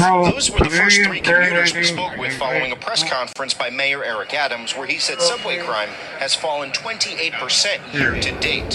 He also Look at that. Here you got some interviews at a different subway station, and you get very different answers. The first 3 people the news approached all essentially said the same thing. Riders aren't stupid. The city can publish whatever crime stats they want, but that's not going to change reality, which people see and experience for themselves when they try to go to work safely. And when they see people living in the subway who obviously need assistance and aren't getting it, while our legal system ties the hands of police and authorities, who can only temporarily detain those who might be a danger to themselves or others. And let's be real, does any of that sound like a system that America should invest more into? On top of that, this panhandling from New York City is coming at a time when the city's taxation cameras for vehicles have already started up and will generate over $1 billion a year, 80% of which is supposed to find its way down here to fix the subway. Plus, it's not like the federal government doesn't give the city any money for transportation. They already shell out over $2 billion a year, and the concern is that if more money is given to the MTA who runs the subway, things down here aren't going to change, the downward spiral's just going to continue. And let's think about this personally for a second. If you've got a friend who's in dire straits and he keeps asking you for money, well, are you going to give it to him if he doesn't promise to make any life changes and clean himself up? If you do, you're just kind of enabling his bad behavior. And the Transportation Secretary says the trend of violent crime, homelessness, and other threats to public safety on one of our nation's most prominent metro systems is unacceptable. After years of soft-on-crime policies, our department is stepping in to restore order. And let's be honest, it's about time somebody did that. He also says that health teams of outreach workers, police, and medical professionals who are in the system 24/7 have removed 900 homeless people in the last 8 months, including many experiencing mental health challenges. What do you say to those New Yorkers who say they just don't think this is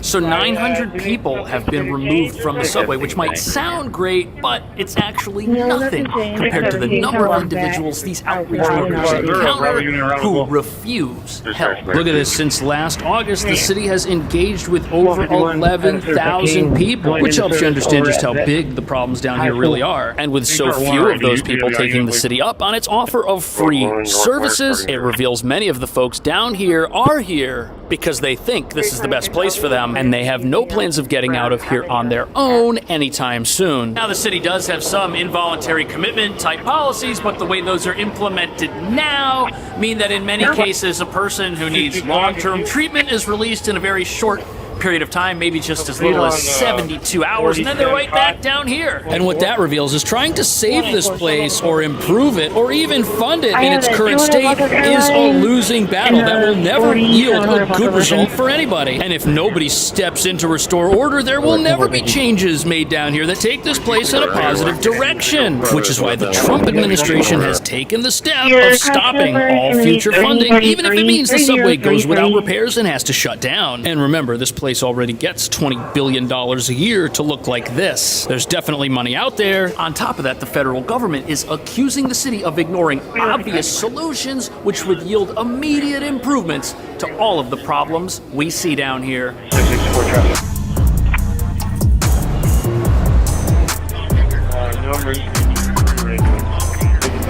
You know, it's crazy how even something as simple as an escalator at one of the nicest stations in town never seems to be working 100% of the time. If you go to some of the stations in the outer boroughs, they're never working, ever. And this is happening while our leaders tell us the subway's fine, everything's great, pay us so we can keep it the way you see it right now, even though there are unstable individuals everywhere, trash everywhere, and armed commuters randomly confronting each other. And the obvious solution to this is to do more, to get people off the streets proactively before something bad happens. Williams also told us how he often encounters people people who clearly cannot take care of themselves, and there's nothing you can do. How often are you running into someone you need to involuntarily commit, and you just can't, and you have to leave them? A daily basis. And it's heartbreaking. So in spite of 900 removals, the outreach workers doing those removals testify that they see people who need help all the time, and sadly there's nothing they can do. They just gotta keep moving, leaving folks where they find them. Because our progressive laws have removed all humanity from our society, forcing those who can help to look the other way when they see someone who needs it and refuses, even if that person is living in a manner that isn't doing them any favors. But there's another easy solution to the city's money problems that the federal government says New York should look into. And look at this, right now the state who's asking for money has a proposal to give away its own money in the form of $300 to $500 checks, which will cost $3 billion,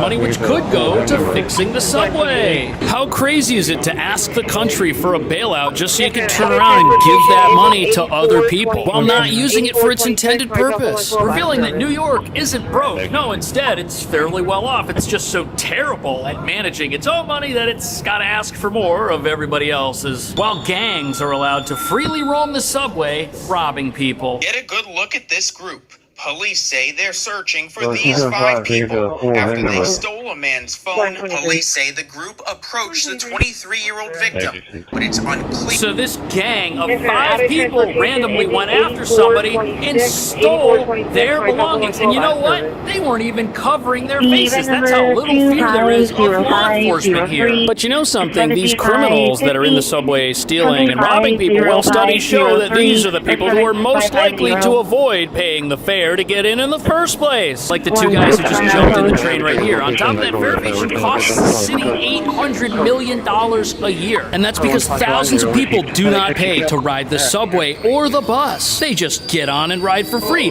And some of them then go on to do other things once they're down there, revealing that cracking down on fare evasion would not only help the city earn more money, it would also make the subway safer. This guy over here is holding the gate for people and he's asking people for money on their way in.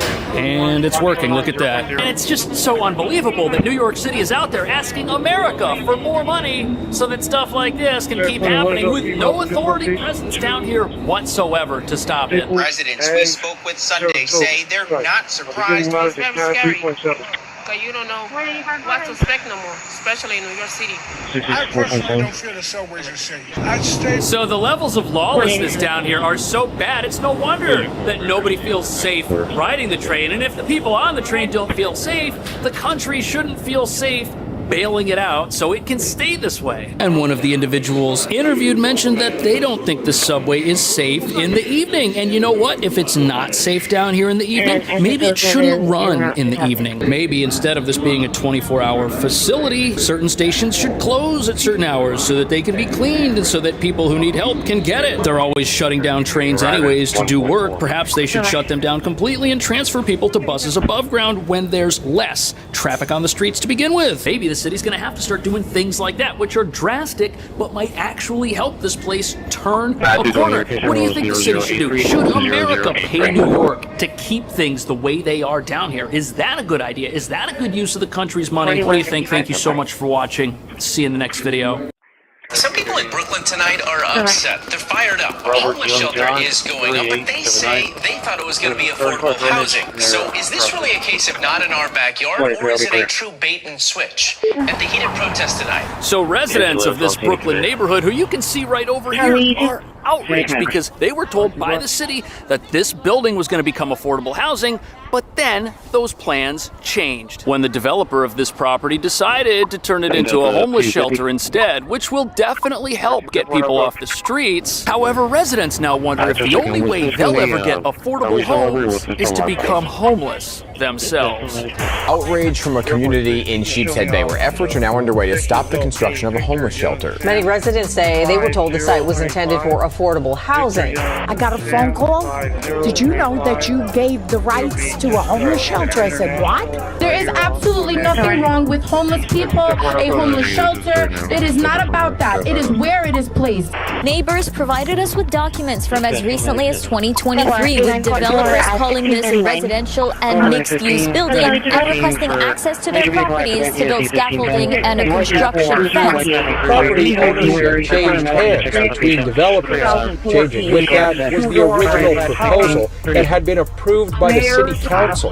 Lei Long lives directly behind the site and shows us legal letters she's gotten from the developer's lawyers threatening to enforce a contract she signed when she believed this would be housing. What we signed was not what we agree upon. They guarantee that it will not be a homeless shelter, and we have recording.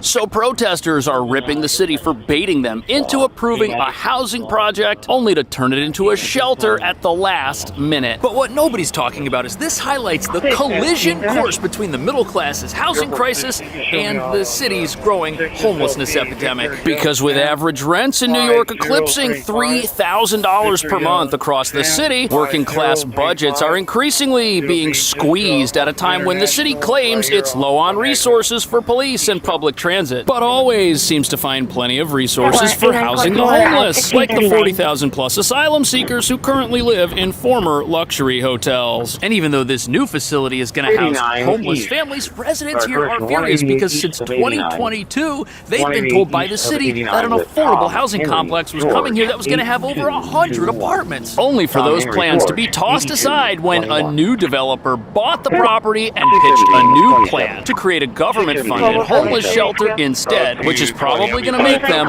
filthy rich. And that brings us to the real reason protesters are over here right now, refusing to leave. They can't outspend their own government when it comes to housing, and the government gets all of its money from its residents, creating an endless loop of poverty where residents get crushed by taxes and fees trying to provide for themselves, only to have their progressive government turn the tables on them and outbid them during a housing crisis. And as you're about to see, if this project moves forward, it will most certainly not be the last affordable housing project that gets replaced. 617,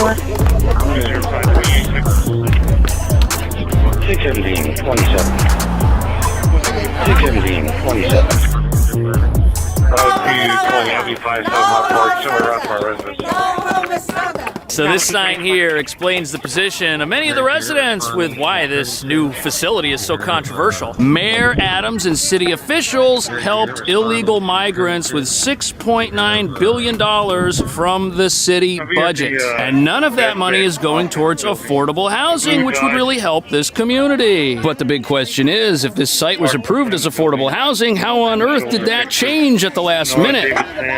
Oh, they came, they got a 911 call. The Sheepshead Bay community is all riled up, feeling like it's been duped. I got a phone call. Did you know that you gave the rights to a homeless shelter? I said, what? That's not what was initially presented to Community Board 15. This was affordable housing as well as rental units. It was not supposed to be. So as you can see, residents are pretty furious. They thought new apartments were coming here, but that's no longer the case after they were convinced to support the development of this site. This building was supposed to become over 100 affordable apartments, and there was going to be commercial space on the ground floor that would have brought new residents and economic activity to this neighborhood, which is obviously underserved. You've got stores here that went out of business years ago, and as you can probably tell, the area itself is not full of skyscrapers like Manhattan, that's for sure. But now residents will be forced to endure months of construction activity for a project they never agreed on. This is what you were told was coming here, right? Yes. This beautiful housing project. No more. No more. That's crazy. Cheating. You do the homeless shelter.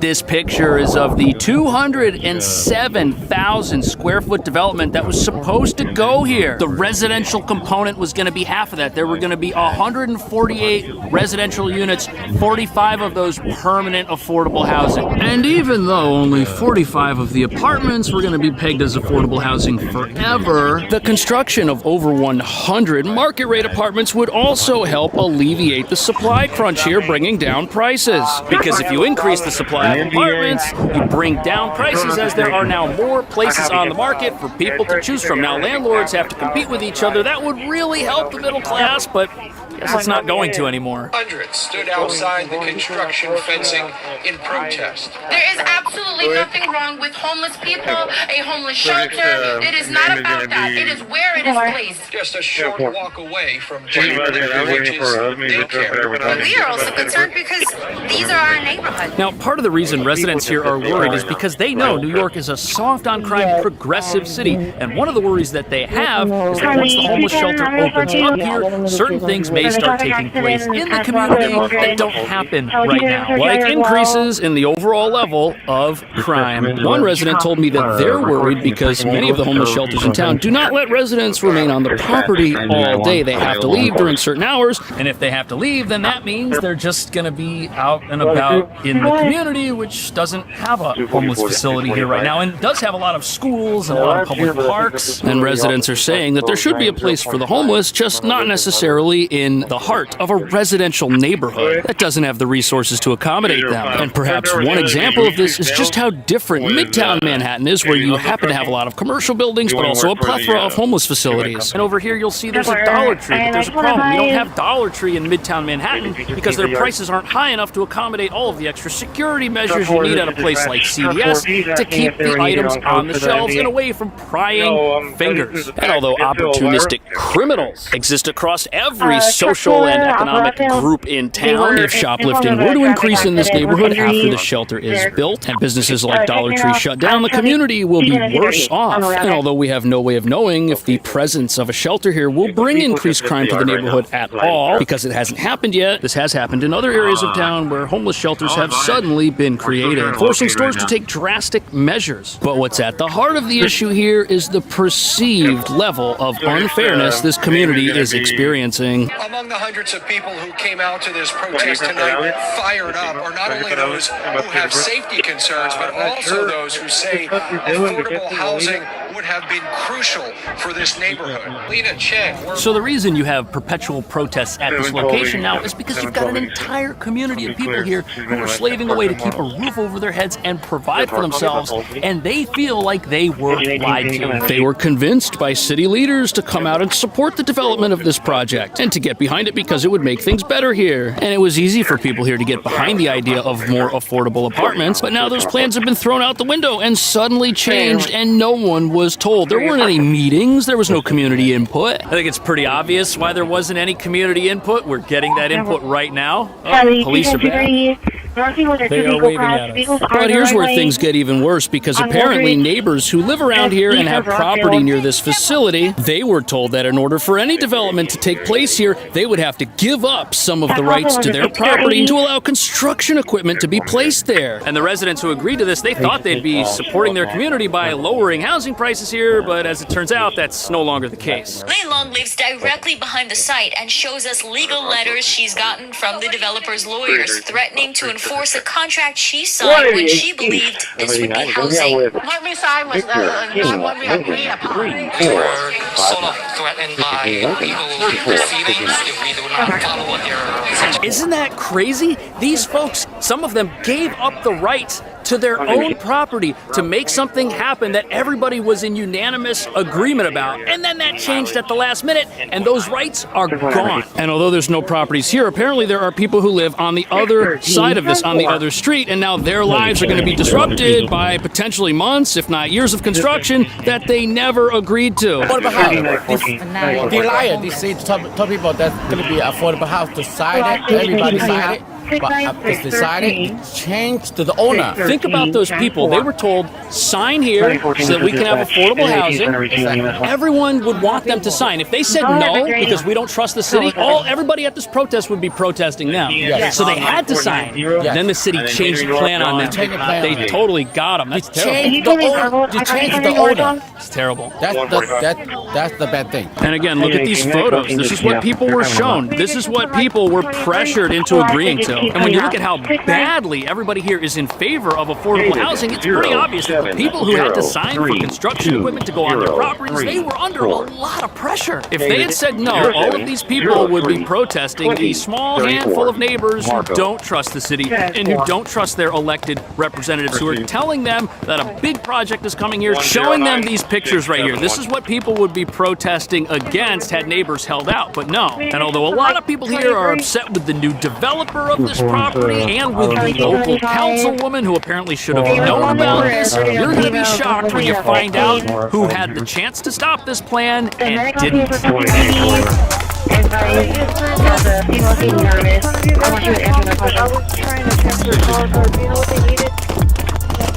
So there's a couple of things we don't know. First, we don't know what the overall effect is going to be of having a homeless shelter in this neighborhood because it hasn't been built yet. There's a chance that many of the concerns out here might be entirely unfounded. But what we do know is that the city itself had the opportunity to make sure that affordable housing went up over here, which is what residents here were promised, and they didn't keep that promise. It would be the district's first long-term shelter operated by nonprofit developer West Hab. A spokesperson for West Hab says the organization had no involvement in the original plan, adding, "We submitted a proposal to the city as a family shelter, gained approval, purchased the property, and all protocols were followed," adding there was... So here's what happened. The affordable housing developer backed out of their initial project, but they already had contracts and the right to build on this site, which they then sold to somebody else. But the group that they sold it to didn't have permission to build here. They needed to get that from the city. So what did they do? They went and got it secretly without anybody here knowing. But now the question is, why didn't the city go out and find another affordable housing developer so that a similar project could still get built here? Obviously, that's what the local community was in favor of. That's what people were sold on. And it doesn't really make sense why the city wouldn't go and find someone to take up the work that was left off, unless they either tried and couldn't find anybody or had some secret reason for agreeing to the homeless shelter that we may never be informed about. Thought this was going to be affordable housing,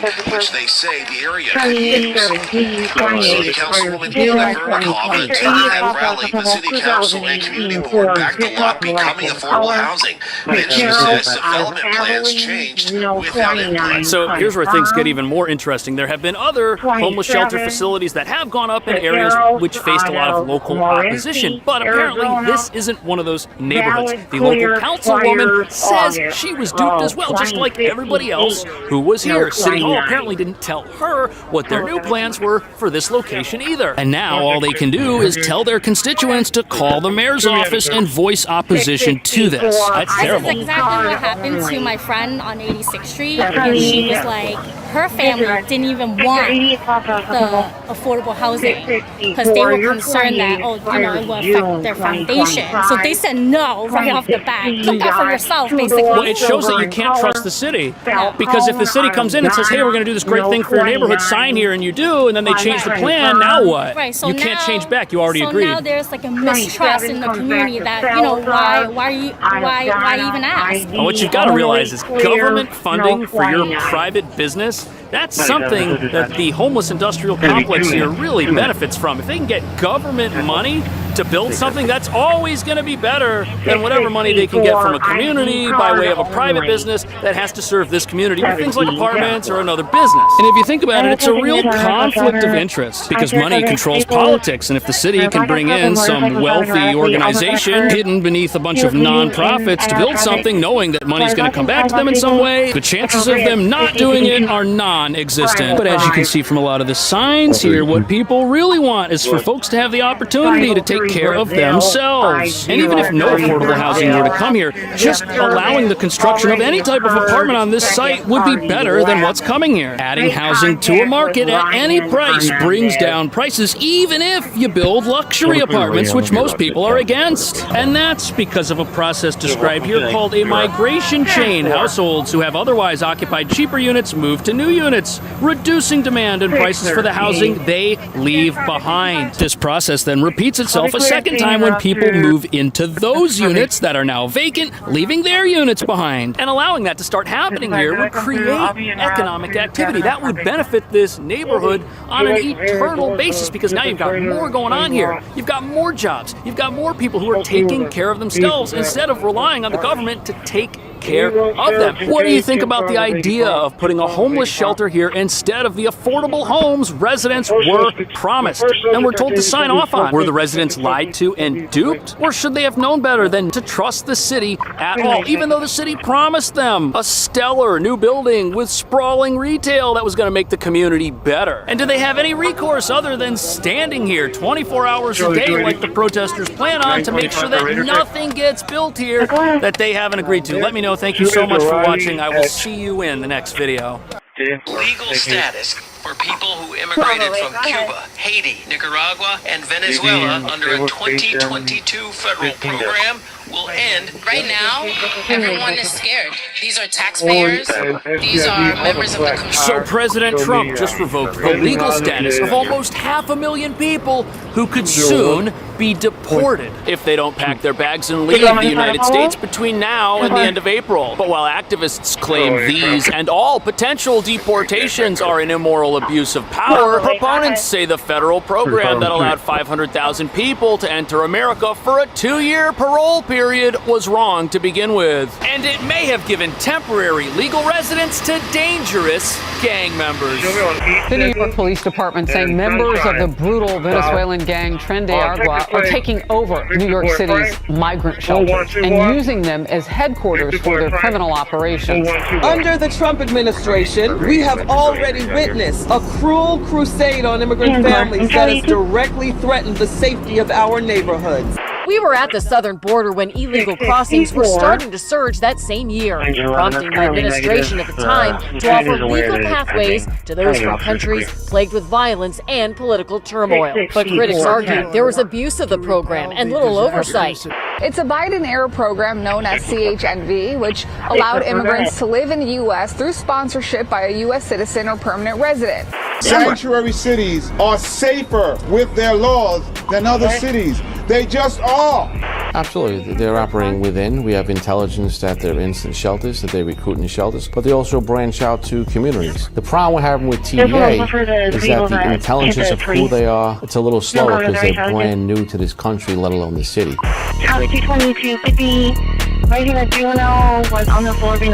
So the numbers vary, but the New York Post is reporting this new ruling will affect 532,000 people from 4 countries. But what nobody upset about any of this will admit is that this program was likely abused relentlessly by people who never should have been allowed into our country to begin with. Especially since 19,000 of the applicants for this special parole program had sponsors suspiciously located at the same 100 addresses, which sure makes it look like this program, which allowed Venezuelans, Haitians, Cubans, and Nicaraguans to fly directly to America, may have been co-opted on an industrial scale for reasons we don't even fully understand just yet. However, activists say this program was very important because the people who got protected status through it were apparently living in disaster-struck countries ravaged by crime and gang activity. However, critics point out that so many gang members have left places like Venezuela and come here that Venezuela's crime rate has dropped drastically, while the same cannot be said for America's inner cities. And that brings us to the real reason this whole thing has been canceled. The Trump administration believes this was an unlawful mass parole program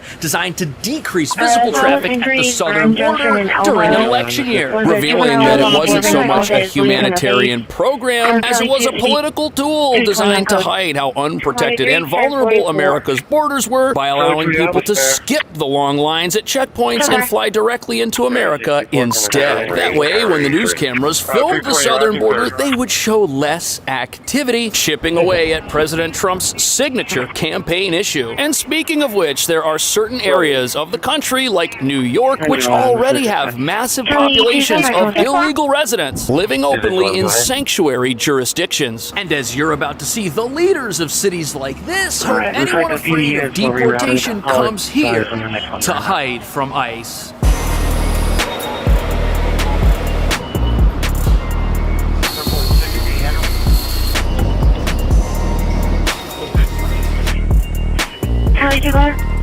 So here we are at the Port Authority bus terminal, where every day people enter America's largest sanctuary city, some with the goal of hiding from the federal government. Because here in New York, one's immigration status matters not and does not bar one from seeking city services like free healthcare, food, and even a shelter bed in a former luxury hotel. And advocates hope those things encourage individuals in the country illegally to come here and make this their home. Sanctuary laws protect undocumented migrants, the very people President Trump's administration is deporting. Under the Trump administration, we have already witnessed a cruel crusade on immigrant families that has directly threatened the safety of our... So in spite of the fact that dangerous individuals have reportedly come here and infiltrated our shelter systems with the goal of committing crime and growing their criminal gangs, our progressive leaders are totally against the idea of anyone who's a criminal being deported. And although that includes the 500,000 individuals who have just a few weeks to leave town, it also includes gang members and other individuals who may not have come here for the American dream. And for some reason, at these rallies, everybody wants to get rid of ICE. They want unlimited protections for people who may be dangerous federal fugitives, even if those people put the immigrant communities the protesters claim they support in danger by their presence here. And we know this is happening because now at the bus terminals, we've got signs that say human trafficking can occur here, and they're written in both English and in Spanish. And the reason signs like this one are everywhere throughout entry points in New York, like this one right here, is because this gang, Tren de Aragua,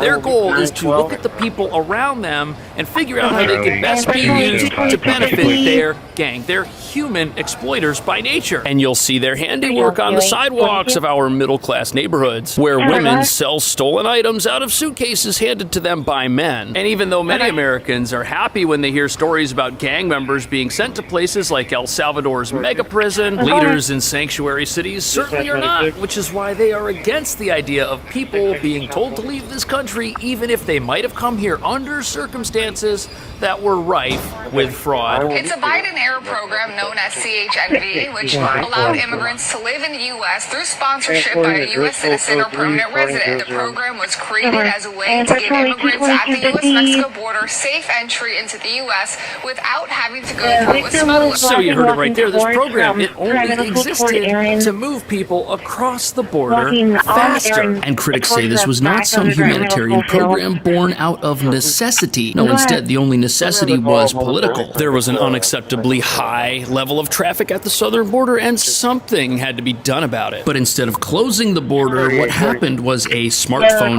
app was rolled out that allowed people to go through the documentation process that would usually take place after one crossed the border, and then board a flight and fly directly to America. Now, did this program help at least one person? I'm sure that it did, but proponents of its cancellation say that the whole thing was full of fraud and that there was very little vetting done whatsoever. And apparently nobody running the program bothered to figure out why some 100 addresses were listed on 19,000 separate forms, or why many different applications were submitted using the same IP address. It sure looks like a whole bunch of what should have been separate, unrelated forms were all filled out by the same person or group of people. And because of this poor vetting, we may not even know who came into the country under this program. And now people in the program have been told to voluntarily leave the country on their own. And if they don't, they could be subject to deportation. In fact, the administration is saying that the people affected by this policy change should sign up to self-register on a smartphone app provided by the government and tell people that they will be departing the country. So as you can imagine, activists here in New York are very upset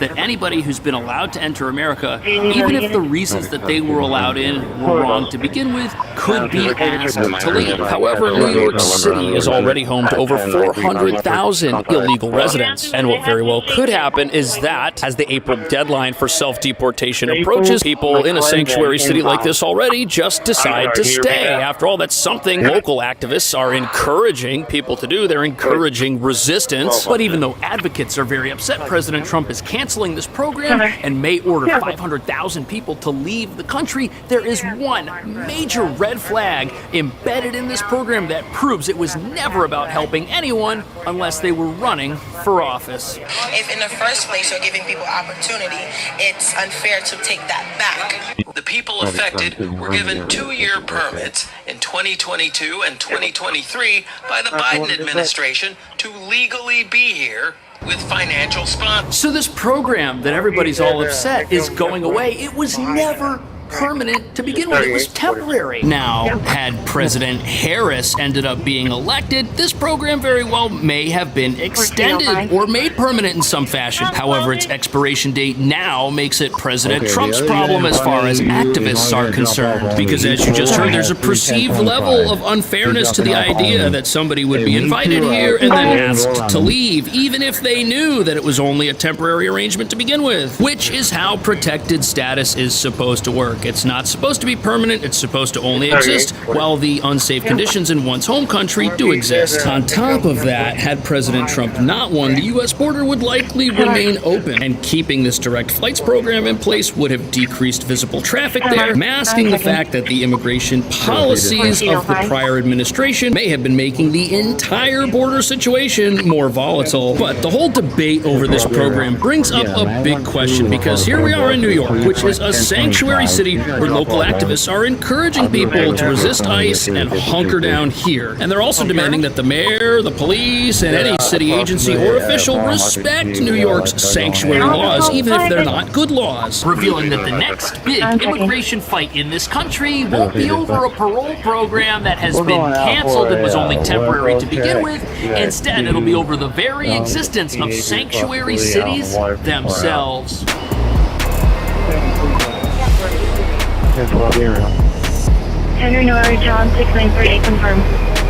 So as the debate in this country has raged over immigration, you've got a very interesting dynamic. You've got these sanctuary cities that supposedly exist for the betterment of immigrant communities, yet protect criminals who prey upon those very communities, something that happens all the time here in New York, yet nobody in charge of this place wants to admit it. We've got gangs living in our shelter system, bringing weapons inside, recruiting new members, and we've got gang members robbing people on the side of the streets who are then traced back to hotels like the Roosevelt, which is one of the city's largest shelters. And when you consider that these criminals target immigrant communities first, sanctuary cities may be the worst place for newly arrived legal immigrants in this country. In sanctuary cities for some of these jurisdictions that aren't cooperating with law enforcement. President Trump says he's looking at an executive order that would eliminate sanctuary. So the thing that most New Yorkers who are in favor of sanctuary city status don't want to admit or don't understand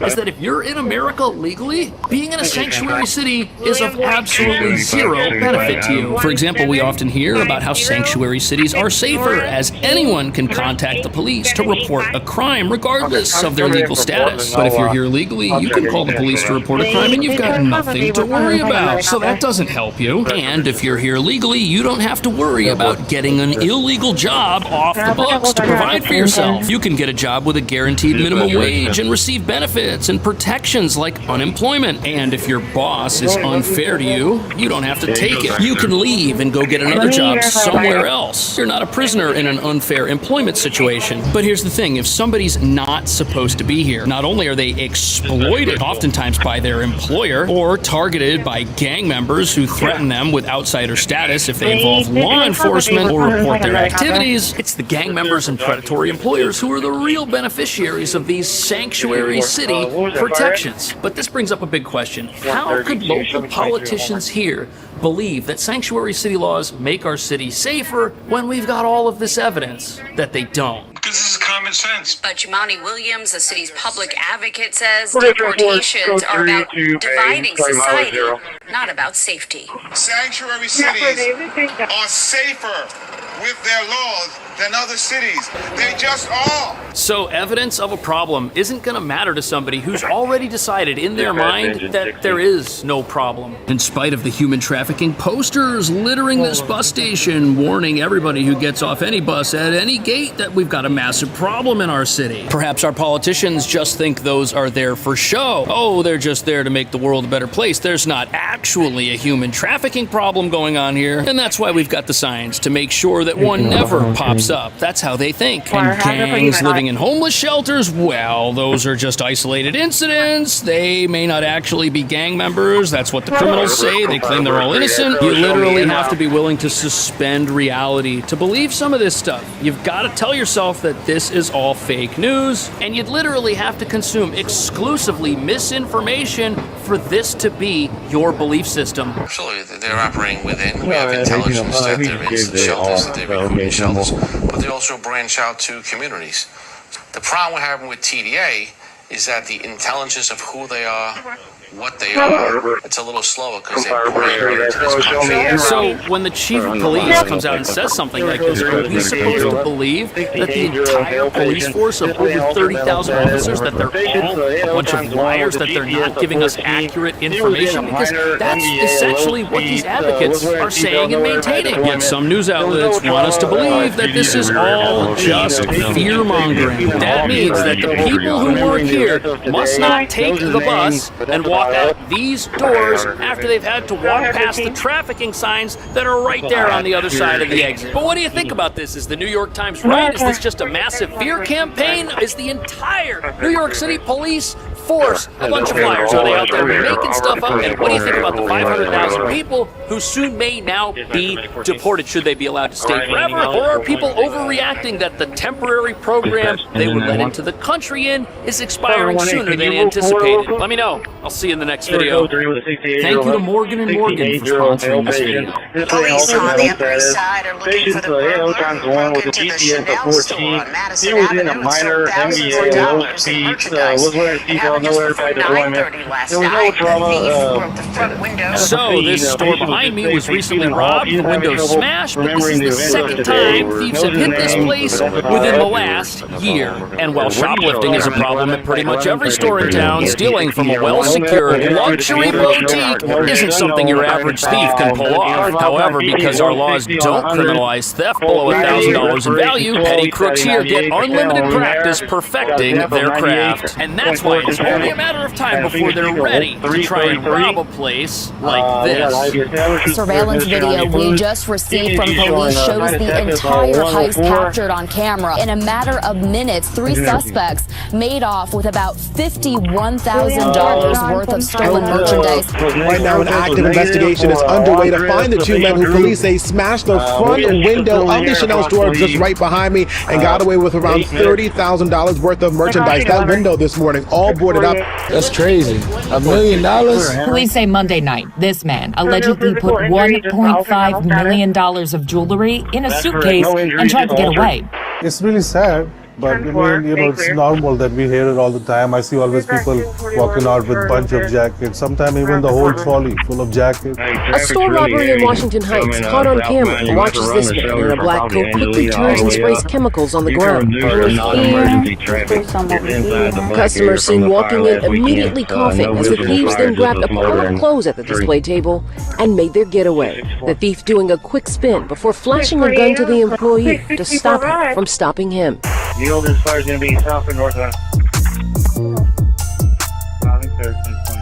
So New York's revolving door justice system is essentially a training program that creates hardened career criminals. And what nobody running New York will admit is that everyone should have seen this coming because we're giving thieves unlimited get-out-of-jail-free cards and they're using them.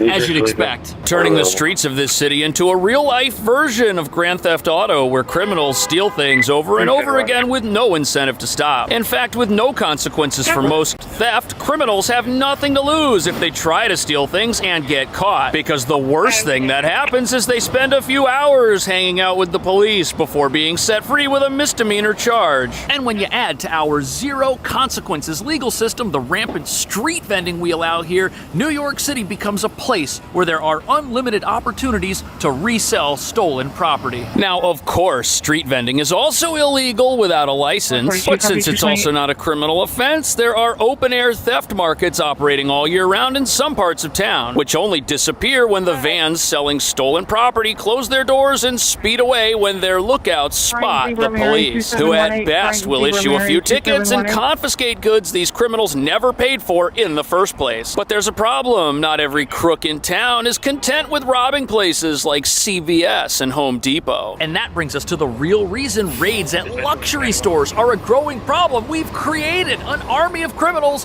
who've got practice getting away with pretty much anything. And they're now setting their sights on the wealthiest parts of New York, which include stores like Chanel and Gucci, and also gyms like Equinox, where a gang has stolen almost $100,000 from customers at exclusive members-only fitness clubs. On top of that, there's the guy who tried stealing over $1 million in jewelry from Macy's before luckily getting spotted and then running away. But as you're about to see, getting busted, that's the last thing on the minds of any of these criminals. Hi, everyone.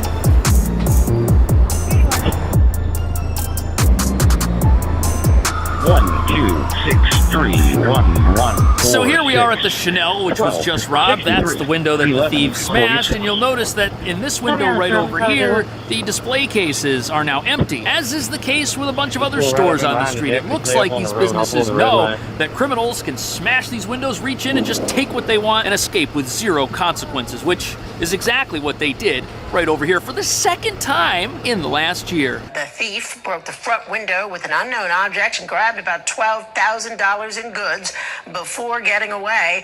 This is the same Chanel store broken into last October by two men with sledgehammers. So the worst thing about these heists is there's absolutely nothing sophisticated about them. These are just smash and grab robberies, old school theft, which perfectly explains why none of these stores want to risk keeping merchandise near their windows anymore. Unless they've now got full-time security guards, which this Chanel also has. But before we get into the details of who these criminals are, you've got to understand something, which is that these guys are absolutely fearless. These stores have the most sophisticated security cameras you can buy. And the reason some of these larger display cases by windows are empty is because it doesn't make sense to have a few $100,000 sitting right here if criminals can take it and then escape in just minutes without getting caught. Police have absolutely no leads. And to make matters worse, this is the second time this same exact robbery has taken place at this same exact store. Just a few months ago, criminals came here and did the exact same thing. All the damage left behind is just eye-opening. Police were canvassing the area both in and out of the luxury store, just trying to recover surveillance video. Now, 3 purses were stolen, valued at $10,000 each. And I'd be willing to bet it's the same exact criminals. Nobody was caught then either, and they got away with it once. Why not try again? Now, yes, smashing this window and stealing an entire display rack full of expensive goods, that's going to get you in a lot of trouble. You'll go to jail for that. But the way our city looks at crime is that the attempt to do that, just breaking the window, well, maybe that's just vandalism. Maybe these are just reckless punks that don't have any respect and wanted to break something. Maybe they weren't trying to get in there and get their hands on millions of dollars worth of stuff. This is what's happening, and our police chief knows it. We're letting criminals off the hook, dropping charges against them. Nobody gets prosecuted for anything. And the reason criminals are going after stores like this is because they know they're going to get the benefit of the doubt if anything bad happens. Bad for them. Obviously, robbing these stores is wrong. Nobody should do that. But these criminals, even if they get caught, usually nothing happens to them because our justice system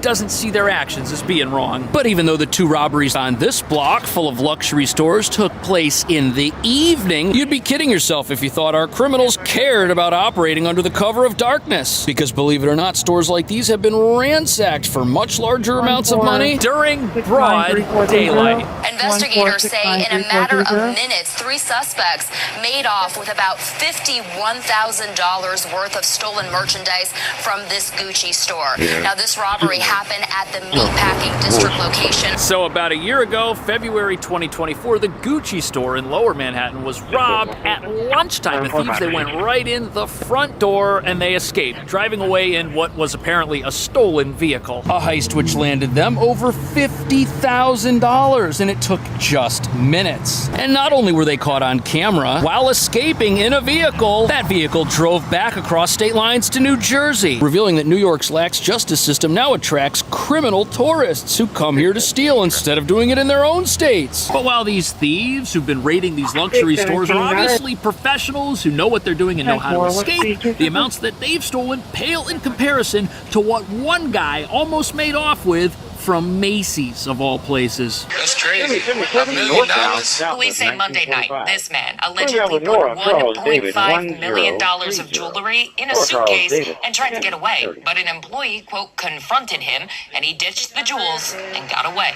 It's really sad. Can you believe that? $1 million in jewelry. This guy walked in and had that stuff in his bag, was spotted, and then fled and escaped. Nobody has any idea who he was. The guy just walked into the store like a regular customer and lurked until he saw the right moment to strike. Now, obviously, part of the problem here is that people are allowed to shop with their own shopping bags in this city. That's a law, which allows criminals to enter businesses and hang out with an empty burlap sack and then fill it up and try to escape when they see the right moment. It's also kind of impressive that Macy's didn't have any security guards watching this individual as he was prowling around the store, approaching the jewelry counter of all places. But the common thread gluing all of these heists together is the fact that everybody escaped and nobody was caught, which means we've obviously got a major deficiency when it comes to the presence of law enforcement on our streets. And even though we've got security cameras everywhere, all they do is show us that people wearing masks stole something after the fact. And this lack of police tells our criminals that even if they do get caught trying to steal something, the person that catches them smashing a glass window probably won't be a police officer. And since there's no police around to stop crime, the types of crime we're now experiencing here were unheard of just a few years ago.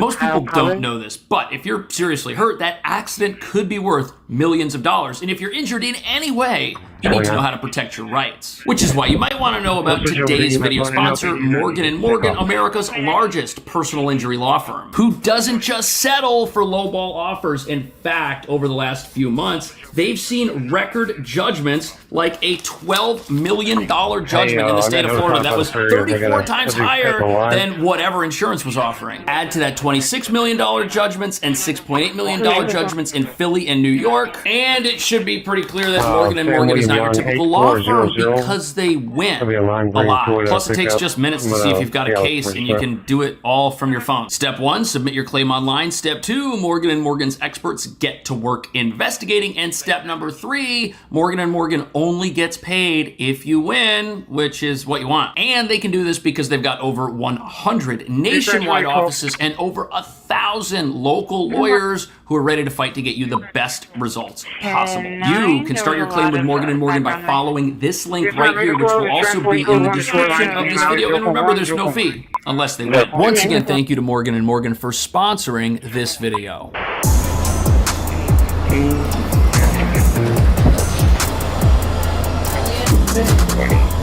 So here we are at an equinox, and I have no doubt that the water mugs and the man purse displayed in the window here cost way more than they should. But when thieves rob a place like this, that's not actually what they're after. No, the $83,000 stolen by criminals frequenting high-end gyms like this didn't come from the merch being sold here. No, instead that money came from the credit cards and valuables they stole from other patrons of that gym. And part of the reason theft here is such a problem is because since nobody ever gets punished for it, what ends up happening is otherwise law-abiding people get converted into members of the criminal underworld. And this usually happens the moment a crime of opportunity presents itself. It's really sad, but it's normal that we hear it all the time. I see always people walking out with a bunch of jackets, sometimes even the whole trolley full of jackets. I have seen people here who have city jobs, and have good income and everything, but if they see a merchandise left by mistake on the counter,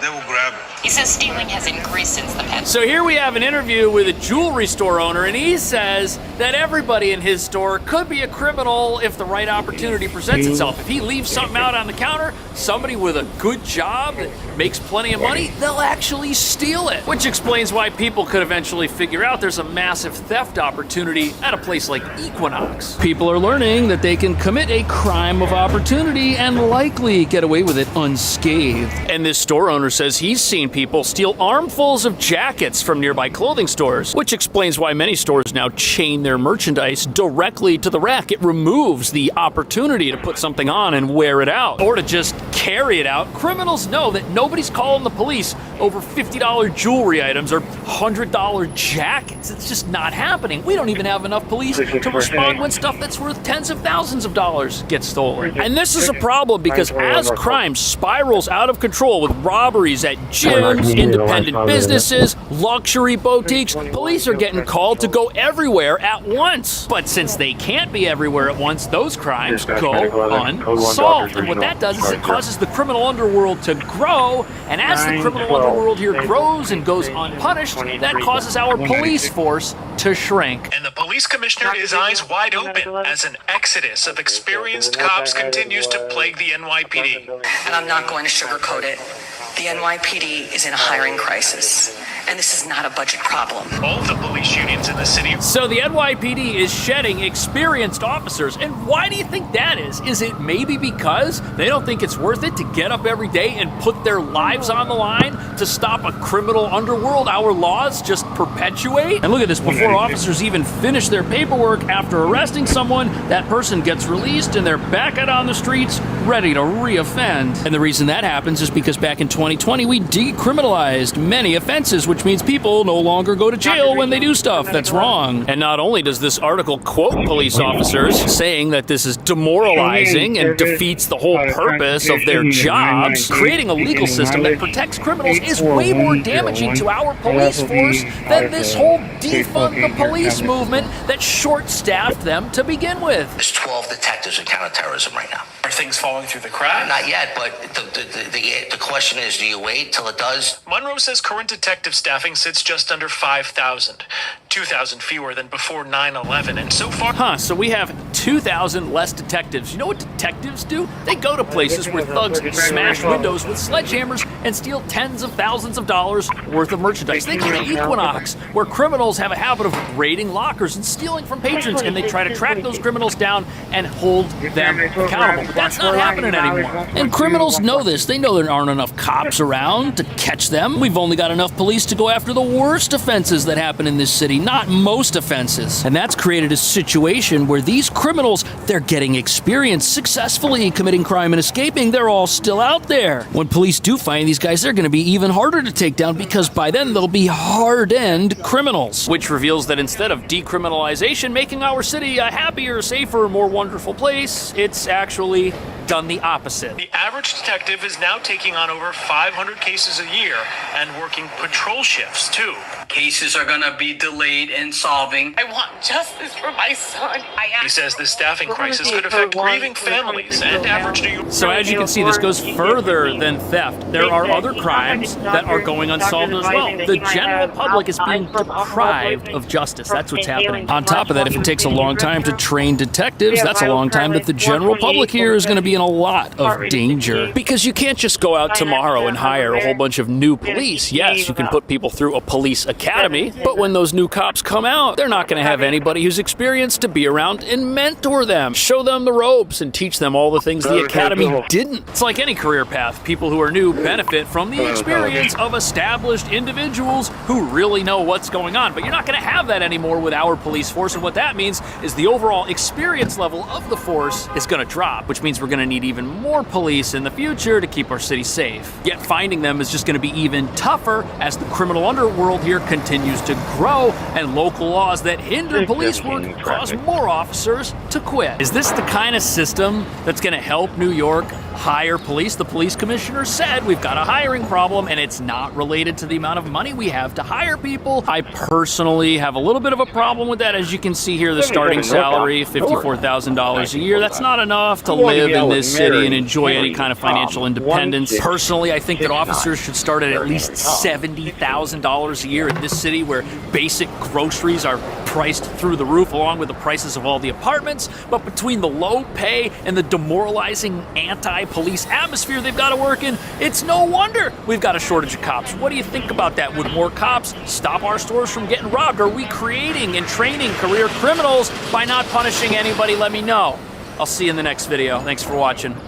After attempting a takeover at Trump Tower, some protesters had to be carried out by cops. Roughly 100 people arrested for storming the building, demanding the release of Mahmoud Khalil from immigration detention.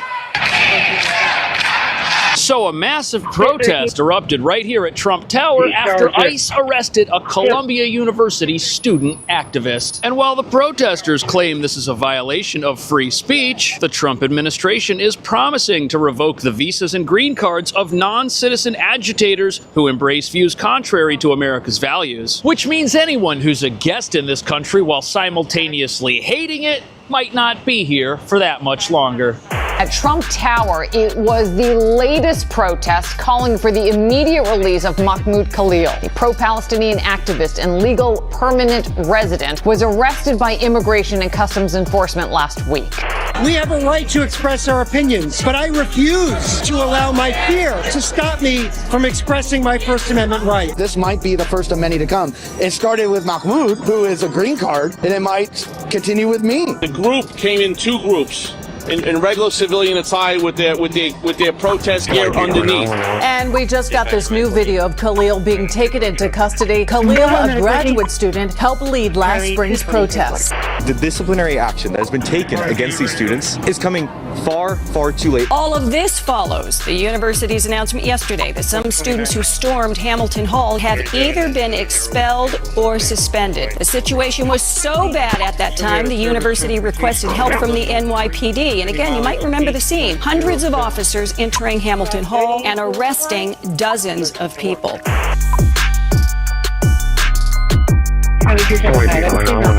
So the gentleman arrested by ICE is now urging his supporters to engage in further protests, claiming he's a political prisoner. But what none of his defenders will admit is that if you're a guest in this country, but you're here stirring up trouble for it, you might be overstaying your welcome. And by using the gift of legal U.S. residency to advocate on behalf of America's enemies and create societal unrest, a person's presence here could be a risk to public safety and possibly national security. On top of that, there are disturbing allegations that the particular protester arrested by ICE isn't just some defiant college student. No, in fact, reports indicate he's worked for the United Nations, the British government, and he even holds a UK security clearance at 30 years old. And he was here in America organizing uprisings on multiple college campuses, not just Columbia, where he went, revealing that there could be more to his activities here than meet the eye. And by advocating for further organized resistance against the U.S. government and its president, proponents of his arrest say deportation is justified. Which brings us to the real reason protesters stormed Trump Tower. People who hate America and its allies are heroes of progressives all across this country,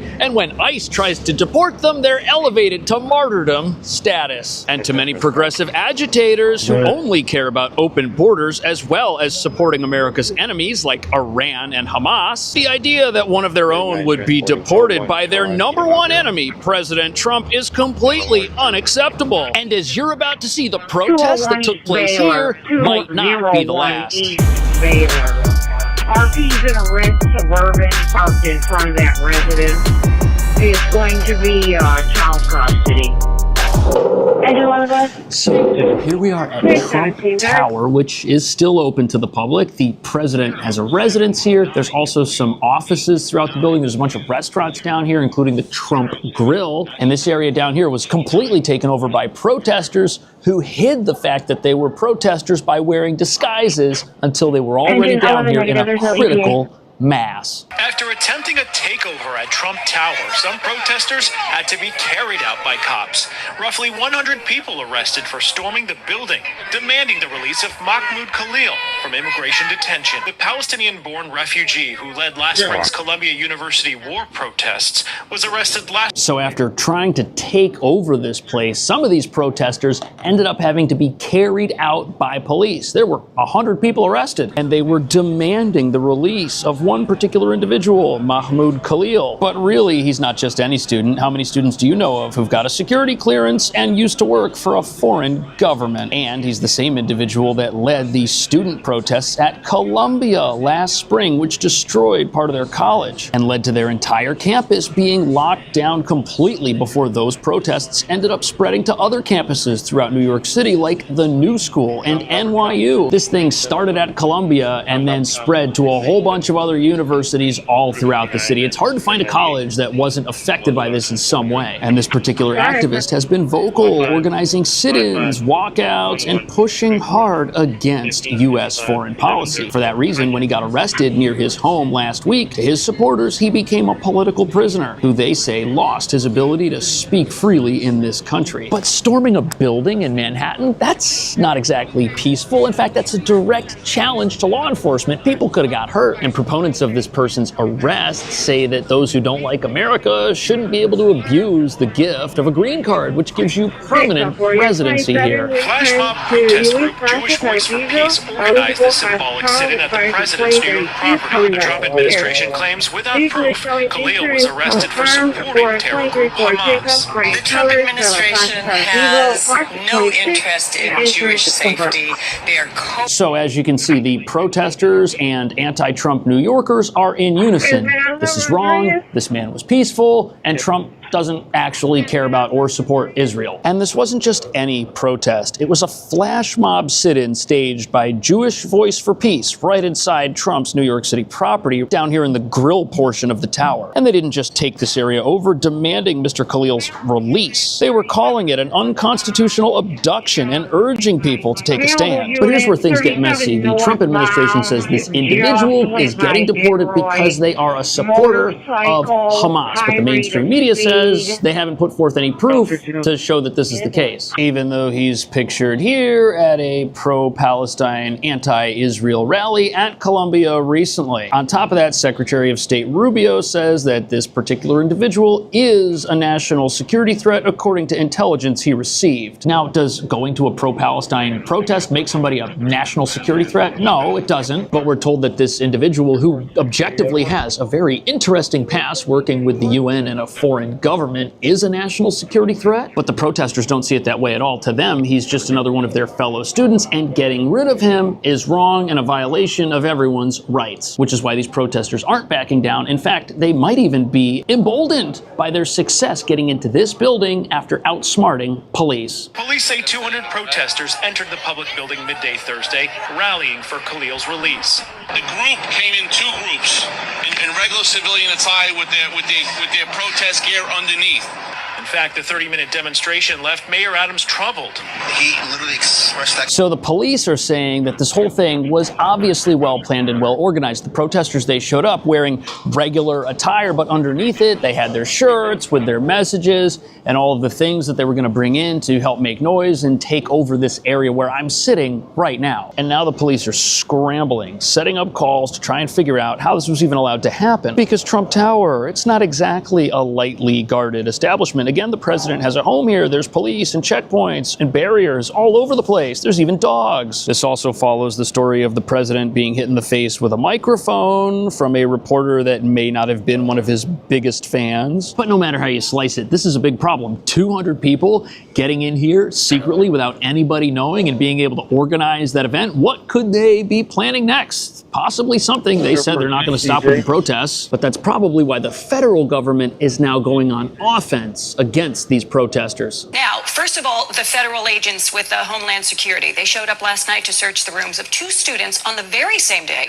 The university announced that multiple students have been expelled and others suspended who seized a campus building last spring. Columbia University's president sent a... So now federal agents are searching the dorm rooms of people at Columbia, something that the university's interim president says that she's heartbroken over, which will no doubt encourage these very same people to continue in their hostile activities. But the same day, the university announced expulsions and suspensions for students involved in taking over various buildings on campus last spring, which was almost a year ago at this point. They've waited kind of a long time to do anything about this. And if the students can take over buildings on campus and challenge the police directly and get away with it, they won't think twice about coming to a place like Trump Tower and trying to take it over as well. But what's fascinating is even though the university seems to support the activism of their students, now they're finally getting around to stopping such activism, revealing that these colleges care way less about the feelings and viewpoints of their students than they do the millions in federal funding they just lost by supporting those viewpoints. And what's weird about that is there are a lot of Jewish students on campus there, yet nothing's been done to address the fact that they don't even feel safe at a college they're paying to attend. But for months now, it's looked like the university was never going to do a thing about the agitators that took over and caused hundreds of thousands of dollars in damages to their very own school, ruining the experience there for other students. If you go there now, there's barriers everywhere. The place is on lockdown. It's like a TSA checkpoint, the whole place, revealing that Columbia's got a big problem. It's still a place that is harboring folks with radical viewpoints and allowing those viewpoints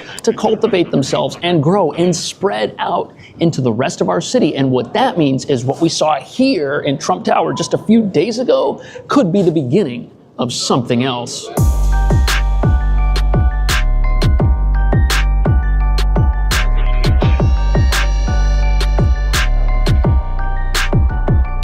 You know something, even though protesters could in the near future attempt to crowd this atrium space here at Trump Tower, it's actually kind of nice. You've got some cafes, there's some green, there's police everywhere, so it's like one of the safest office-related common spaces you'll ever see, and it's bright and it's rather warm down here. But the problem here is the recent protest that took place downstairs in this building wasn't a protest on Columbia that was Columbia's internal problem. No, it was a protest that spilled out of Columbia and became a problem for the rest of the city, putting every New Yorker in danger. And it's probably going to happen again as this protest movement continues to grow and be encouraged by many faculty at some of these very same colleges. All of this follows the university's announcement yesterday that some students who stormed Hamilton Hall, you might remember this scene, on campus last spring, took it over, damaged the building, and barricaded themselves inside, have either been expelled or suspended. So now we're getting the full picture of what's going on here. This isn't just about protests anymore. These people destroyed their own campus, and that was just the beginning. In fact, things were so bad at Columbia that they actually begged the NYPD to come in and use some of their heavy equipment to get into the second floor of one of these buildings that had been occupied by protesters and remove them. But these protests didn't stay there. They very quickly popped up at other colleges, with many protesters bouncing between different campuses to cause destruction all over the place. And the biggest problem here is the faculties of these universities, they are not united in their feelings toward the protesters. In fact, at the new school, we saw protests take over a lobby of a building with students camping out in order to make their voices heard, something which several professors at the university joined them in doing, setting up tents right next to those they teach. And what that reveals is there's a civil war going on here at our colleges. The student body's very divided over this issue. The faculty's divided over this issue. Some of the administrators of these schools support what the students are doing, others don't. In fact, you could almost say that what's playing out on these campuses is like a micro example of how the entire city feels about these issues. This might be the first of many to come. It started with Mahmoud, who is a green card, and it might continue with me. This is cell phone video of the Saturday arrest of Mahmoud Khalil. It was all his 8-month pregnant wife could do when ICE agents showed up at their front door. So as you can see, this movement at Columbia, it's only getting worse. The protesters, they're still out there. They've still got their faces covered. And now some of them who very well may be U.S. citizens believe that they could somehow be deported because Trump's just that bad of a guy. And you know where we're also hearing similar sentiments? Among those who claim to be immigrant advocates protesting against recent deportations. They're scaring people who are U.S. citizens into thinking that Trump's here to get everybody who doesn't agree with him, or everybody who's an immigrant and not from here. They really believe that that's who's running the country right now. That's crazy. But instead, that's not what's happening. The only people who are facing any consequences here are students with legal residency in America who are using that legal residency to stir up hate in a manner completely inconsistent with America's values, which is what led another Colombia-based student agitator to deport themselves when their legal status was canceled as well. The disciplinary action that has been taken against these students is coming far, far too late. A third student, Ranjani Srinivasan, is seen rushing to catch a flight at LaGuardia Airport back home to India. Her visa revoked a week ago by DHS. We have to draw the line here. So the protests at Colombia, they're only getting louder, and this other student apparently left the country because she was afraid she could be arrested and detained by ICE if she didn't leave before they tracked her down. But with Homeland Security making arrests and this very same university now handing down serious punishments, you'd think that finally things would start to chill out, but no, that's not what's happening. More protests are planned, not just at Colombia, but all over the city. And these things are going to keep happening as long as the American government pays these radical colleges and supports them while they promote this stuff. And what's being promoted? Well, take a look at this sign right here. It says, billionaires are the real enemy, not immigrants. All of this is open borders. It's a hodgepodge of progressive causes all rolled into one, with people figuring out what their cause is and showing up to one of these demonstrations because their enemy is the same person. And that would be the president, who they don't like, who they can't believe even won the 2024 election to begin with. Do you think colleges that support radical messages and hatred of people because of their ethnicity should get federal funding from our government? Do you think that the right thing is happening with some of these agitators that got the gift of a green card now being removed from our country? Thank you so much for watching. I will see you in the next video. And keep in mind, this Roosevelt Hotel that's so notorious, it is a base of operations for Tren de Aragua, which is a vicious gang. It is unacceptable that we have these sanctuary city policies. I know Secretary... So this building behind me, the Roosevelt Hotel, it's a New York City shelter, but it's also...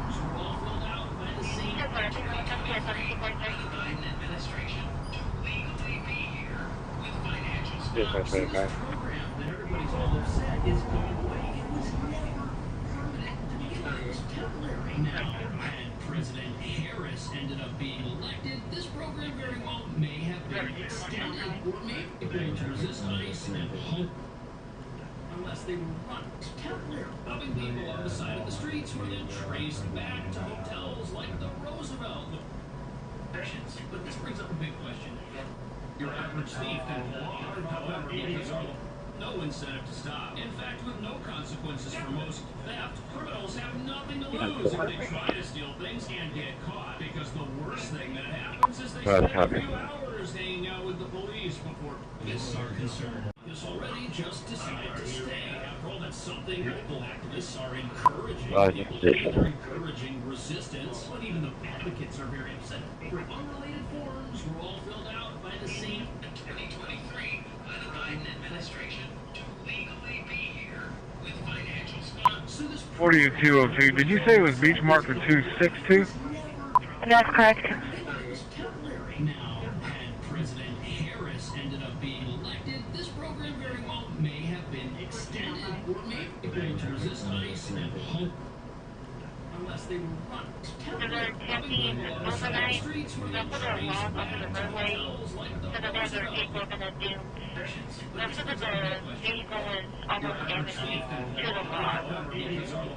No incentive to stop. In fact, with no consequences for most theft, criminals have nothing to lose if they try to steal things and get caught. Because the worst thing that happens is they spend a few hours hanging out with the police before police are concerned. They just decide to stay. After all, that's something activists are encouraging people to do. They're encouraging resistance, but even the advocates are very upset. Unrelated forms were all filled out by the same 2023 by the Biden administration to legally be here with financial sponsors. So this program that everybody's all upset is going away. It was never permanent to begin with. It was temporary. Now, had President Harris ended up being elected, this program very well may have been extended. To the base of operations for one of the most dangerous gangs in the entire world. And while the Trump administration does everything it can to get the defiant criminals living in places like this out of our country, New York City is circling its wagons, working overtime to protect federal fugitives. But in doing so, it's putting our entire country in grave danger. Do you believe in the First Amendment? Do you believe in the First Amendment, Tom Homan? New York City is currently housing more than 40,000 migrants, but the city has spent nearly $7 billion housing and feeding those who have arrived in the city over the last almost 3 years. Some of the gang members get there, and they'll take the other teenagers who are also there, and they'll convert them. Say, listen, you're not doing anything, you can't work. So they become TDA right here in New York City, in America. We are not going to allow New York State to be complicit in the deportation dragnet because they don't like people who don't look like them, who don't speak the language like them, or who they believe are the root cause of all the problems and ills in this world. Releasing a public safety threat back in the public is just stupid. Now, Republicans right now are pushing for 2 bills. One would repeal the state's green light law, which allows undocumented immigrants to get driver's licenses, and the other bill, which is called Lakin's Law, which would allow for law enforcement officers to notify ICE when they arrest an undocumented immigrant. Now, both bills have almost no shot at passing the Democrat-controlled Senate and Assembly. Private Road 2213. 173 Private Road 2213. So an intense crackdown on illegal immigration is headed to America's largest sanctuary city, New York. But what none of the radicals here defying ICE will admit is that by standing against America's immigration laws, they're not making things any safer for immigrant communities. In fact, the exact opposite of that is happening. Because the only immigrant community benefiting from laws that keep police at bay and help federal fugitives are the 60,000 illegal New York City residents who've been charged with a crime. And our sanctuary city policies just make all of our law-abiding communities worse off, as these compassionate laws just empower criminals who've come here to prey upon the rest of us. And these gang members, they get to do that from city-run asylum shelters like this, and our elected criminal-sympathizing leaders, they do everything they can to keep things that way. With one of New York City's top mayoral hopefuls screaming at the border czar and proudly posting the footage of that incident to his campaign page, which will surely help donations roll in from anti-Trump progressives who don't understand the massive problems they're causing by backing a system that harbors dangerous fugitives who know their time is running out. Which brings us to the real reason a massive immigration battle is unfolding right here, and why it's so important that America get these gang members and criminals out of our country for good. By the way, if New York City wins this, law-abiding Americans everywhere, including here, will lose. Because the only reason leaders in our city are defending criminals hiding from the federal government in publicly funded shelters is because they support the ultimate goal of keeping America's border wide open, using sanctuary cities as a magnet for illegal immigration. Because as long as cities like New York are allowed to harbor an estimated 400,000 illegal residents, the gangs and cartels profiting from the exploitation of those residents and the illegal underground economy they create will keep bringing the wrong people here. And as you're about to see, defiant radical voices here want that to happen, even if it means the very immigrant communities these protesters say they support are going to be worse off because of it.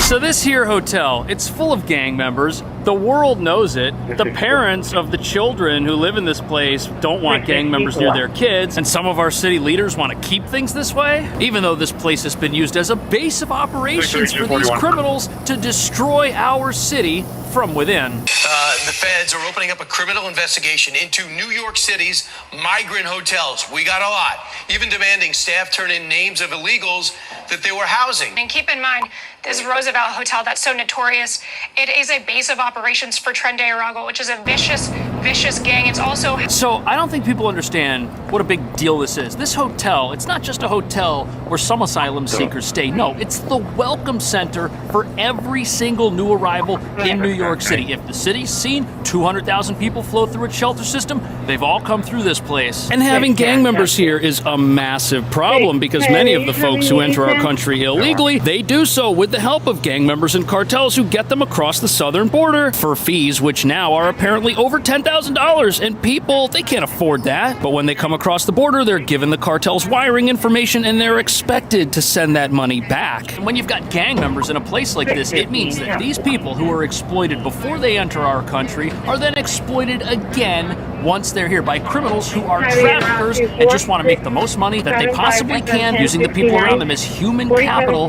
for their criminal endeavors. And even though the NYPD's own statistics prove this is happening as a sanctuary city, nobody here is allowed to do anything about it. Some of the gang members get there, and they'll take the other teenagers who are also there, and they'll convert them. Say, listen, you're not doing anything, you can't work, we're still waiting to go to school. So they become TDA right here in New York City in America. And you talk about this, 75% of the Midtown Manhattan arrests are illegal immigrants. That, according to the... So 75% of the arrests in the area of town where this building is located are directly tied to our city's harboring of federal fugitives. And as you just heard, being in these shelters allows gang members to easily find and recruit new members who become gang members after they get into our country, which reveals how bad our vetting has been at the southern border. People enter the country, they're not part of a gang, and then they get here, and now all of a sudden they are. And then they turn around and use the very hotel rooms they're given for free to plan and commit crime all over town. And how do we know this is happening? Well, last summer when there was a robbery spree in Central Park, the people who were on the wanted posters for stealing folks' cell phones with weapons, they were traced back to this very building. Isn't that wild? And the reason the federal government wants to know who's living in these places is so that they can find out who and where the gang members are. And although that's the obvious first step in defeating these gang members and getting them out of our country, progressive leaders in this city are very much against anything like that taking place. Reporters are Tom Homan took his campaign to end New York City's sanctuary city laws to the state capitol. The Republican press conference was apparently too much for Queens Assemblyman Zoran Mamdani, who had to be held back by state police. This video put out by Mamdani's mayoral campaign. So the guy here screaming at the border czar, he's running for mayor, and believe it or not, he's a contender who has a message that resounds with a lot of New Yorkers who somehow believe that when the president or border czar say they want to get dangerous gang members out of our country, they mean something other than that. Even though we know exactly where the criminals are living and where their base of gang operations is here. We've even got pictures of them, which they take on the street directly in front of this facility, flashing gang signs at the camera. And even though they're allegedly protesting in the name of rights for immigrants, let's think about this logically. If you've got gang members who are human traffickers living in a shelter surrounded by women and children, who's benefiting from that situation? Especially when trafficking has become such a big problem in this city that now at the bus terminal, where many asylum seekers first arrive, you'll see signs talking about trafficking and how to spot it and how to report it. Why would those signs be there if people weren't being exploited all over this place? But it gets even worse because an investigation by the New York Post revealed that the gang members inside this place got weapons in here through DoorDash delivery bags, which means we don't just have gang members living in here who might be exploiting people. We've got verified gang members living here, some of whom are armed in an area of town where it says no weapons allowed on signs that you'll see on street corners like the one just a couple of blocks away from here in Times Square. Tom Homan was up in Albany yesterday saying that he will flood the city with ICE agents if Democrats don't do more to crack down on illegal immigration. Immigration advocates are now calling on Adams to step up and defend migrants living in the city. We'd really hope that he would reassure New Yorkers and our clients that they will be safe in shelter and that the city will stand up. I don't understand what these people want. If somebody's a violent, dangerous gang member, why would we want the mayor to come out and tell that person that the city's going to protect them and that they should feel free to roam the town and do what they please, which is what they are doing? Why would we want that? But here's what's really going on. These activists are in a tough spot because the truth of the matter is that they hate President Trump and they're still upset that he's president. Remember, these activists were also the very people telling us in 2023 that the asylum crisis was going to be the best thing to happen to the city. And then we find out that 75% of the arrests near this place are committed by criminals who might be living in this very same facility. On top of that, having a massive population of illegal residents in your city just empowers these very same criminals who are always looking for folks who have to stay off the government's radar, who they can then turn around and threaten and exploit, because these aren't people who are free. These aren't people who can just work at any job they want or live however they want. No, they have to subject themselves to the criminal underworld to live illegally in this city, and that's something none of our leaders want to admit. But sadly, as you're about to see, even though everyone can see this is happening, our leaders are either blinded to this reality by their hatred of the president, or they know this is happening, but they write it off because they don't live in a neighborhood where any of this is taking place. And the disturbing thing about this is that regardless of what these folks believe, their goal is to keep it this way.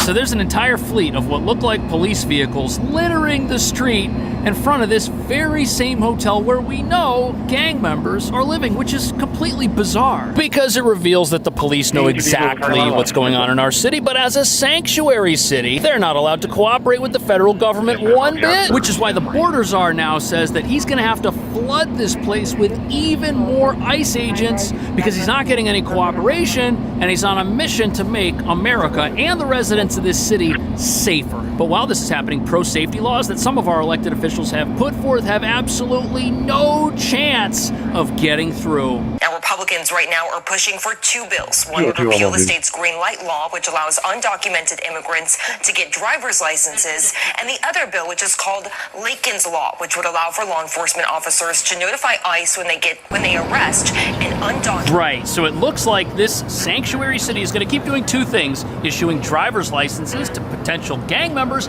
and hiding fugitives from the federal government after our police make an arrest. These are two of the dumbest possible things any place could do from a law and order perspective, that's for sure. Because all they do is help gang members, and those who the federal government is looking for hide easily in plain sight. For example, if federal authorities conduct some sort of operation and they ask people for identification, they're going to give them New York State issued driver's licenses. Licenses which they may have illegally obtained with fraudulent information. Look at what you can use to get a license in this city. They'll accept your foreign high school report card, and they'll even accept a foreign driver's license which has been expired for 2 years. Obviously, this is a massive problem from a public safety perspective, and you'd be stupid if you thought criminals weren't going to find out this is how things operate here and weren't going to come here because of it, which is exactly what they're doing. Meanwhile, Democrats push back on Homan's visit to the state capitol, holding a press conference vowing to continue to defend immigrants. When Mr. Holman wants to be so concerned about public safety and about criminals, he should start with the repeat offender living in 1600 Pennsylvania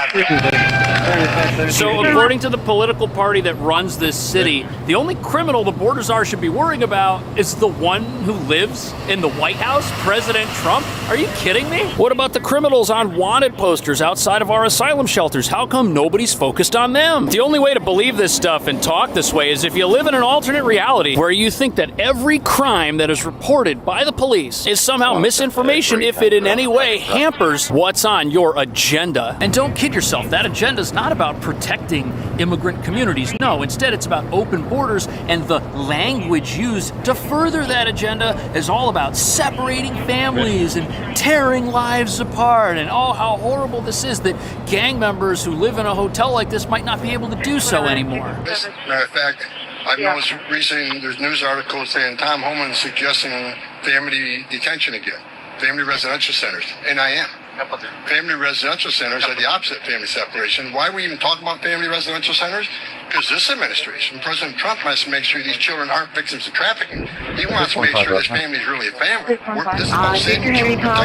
Okay, so remember how earlier we talked about trafficking and how it's a massive problem in New York City and how it's something these gangs specialize in? Well, the border czar knows this, and that's why he's operating family detention centers. He wants to figure out if the people who say they're a family really are, or if they're prisoners of some gang and they're being exploited. And the shocking thing about the Roosevelt Hotel is it's a facility specifically reserved for families. But if gang members are co-opting this requirement and getting into places like this that do not kick people out, with some families having stayed here for over a year, that's a big problem. That gives them a permanent base of operations where they can prey upon the rest of the city. And part of the border czar's job is to figure out if these are real families or fake families. And look, if the government here is putting up signs in the bus terminal telling everyone that trafficking is a big problem here, you know it was a big problem here way before that sign ever showed up. Border numbers are down 97%. That's the most secure border we ever had because of this president's bold actions, right? He was a game changer. ICE arrests, I looked this morning, they're just below 30,000. More than twice as many as Biden. So the reason the border czar is so hated is because he understands that an open border that allows anybody to come into our country and wind up in places like this is only going to empower criminals, which is exactly what's happening. But if you're in the open borders crowd, anything that might shut the border down, even if it's done to defeat gangs and criminals, is something you're not going to be in favor of. Well, what do you think? Is that wrong somehow? Are gang members being taken out of places like this? Is that going to tear families apart? Are these even real families? Or are these gang members a lot smarter than the folks who were letting them into the country without asking any questions? Let me know. Thank you so much. See you in the next video. What happens to people in our city who seek shelter in the subway system? It's a question that's been on a lot of people's minds in recent weeks. Outreach groups have been working overnight to get those people the help that they need. Well, clearly the folks living in this station aren't getting the help they need, because if they were, they'd be living somewhere else. And with New York City's homeless population recently hitting all-time highs, nobody should be surprised that our 24/7 subway is becoming a place of refuge for those who are struggling. And this is all happening because our leaders won't go after the real reason people end up down here in the first place. New Yorkers have seen some unimaginable things while commuting on the city's subway system, from people being shoved to a chokehold and shots fired in a subway car. Mental illness was at the center. Someone in a mental health crisis is going to be the same person that may push someone on the tracks. We want to identify them before it gets to that point. I'm petrified. I'm sick of it. I worry about being pushed. They should be in a mental institution. You can't be just have them on the street, you know, and then after something happened, then they talk about it. The heart-rending sights in the Herald Square subway station were hard to miss. Men and women laying on the cold concrete, clutching for warmth. But not everyone wanted help, some packing up to take shelter at another platform. When somebody is out of the hospital, the discharge plan must have the proper follow-up care, and that is missing, in my opinion. The challenge? Figuring out the most effective way to engage with someone in mental health crisis, how long they should remain in treatment, and whether that should be done against their will.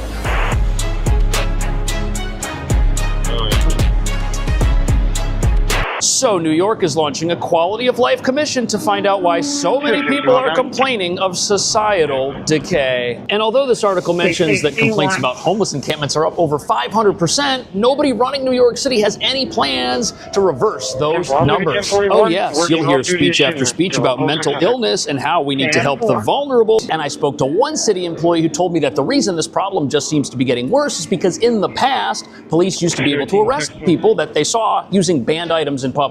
But alas, we live in a city that's decriminalized every form of irresponsible, destructive behavior known to man. Shoplifting, robbery, and assault, those are all misdemeanor offenses. And when you add to that the decriminalization of addictive behavior in a public setting, you lay the foundation for our subway stations to become nonstop humanitarian nightmares that rival Skid Row in LA. Which brings us to the real reason everything down here seems to be deteriorating. We don't have a legal system that can do anything about it and actually intervene in a person's life when they need real help. Sure, it's illegal to start fights and assault others, but doing that just means people get a slap on the wrist and no jail time. Ditto fare evasion and other irresponsible, destructive behaviors. And with laws this lax being supported by local officials, it makes sense nobody can find the solution to the problems vulnerable people are facing, which, as you're about to see, look like they're going to continue getting worse before they get better.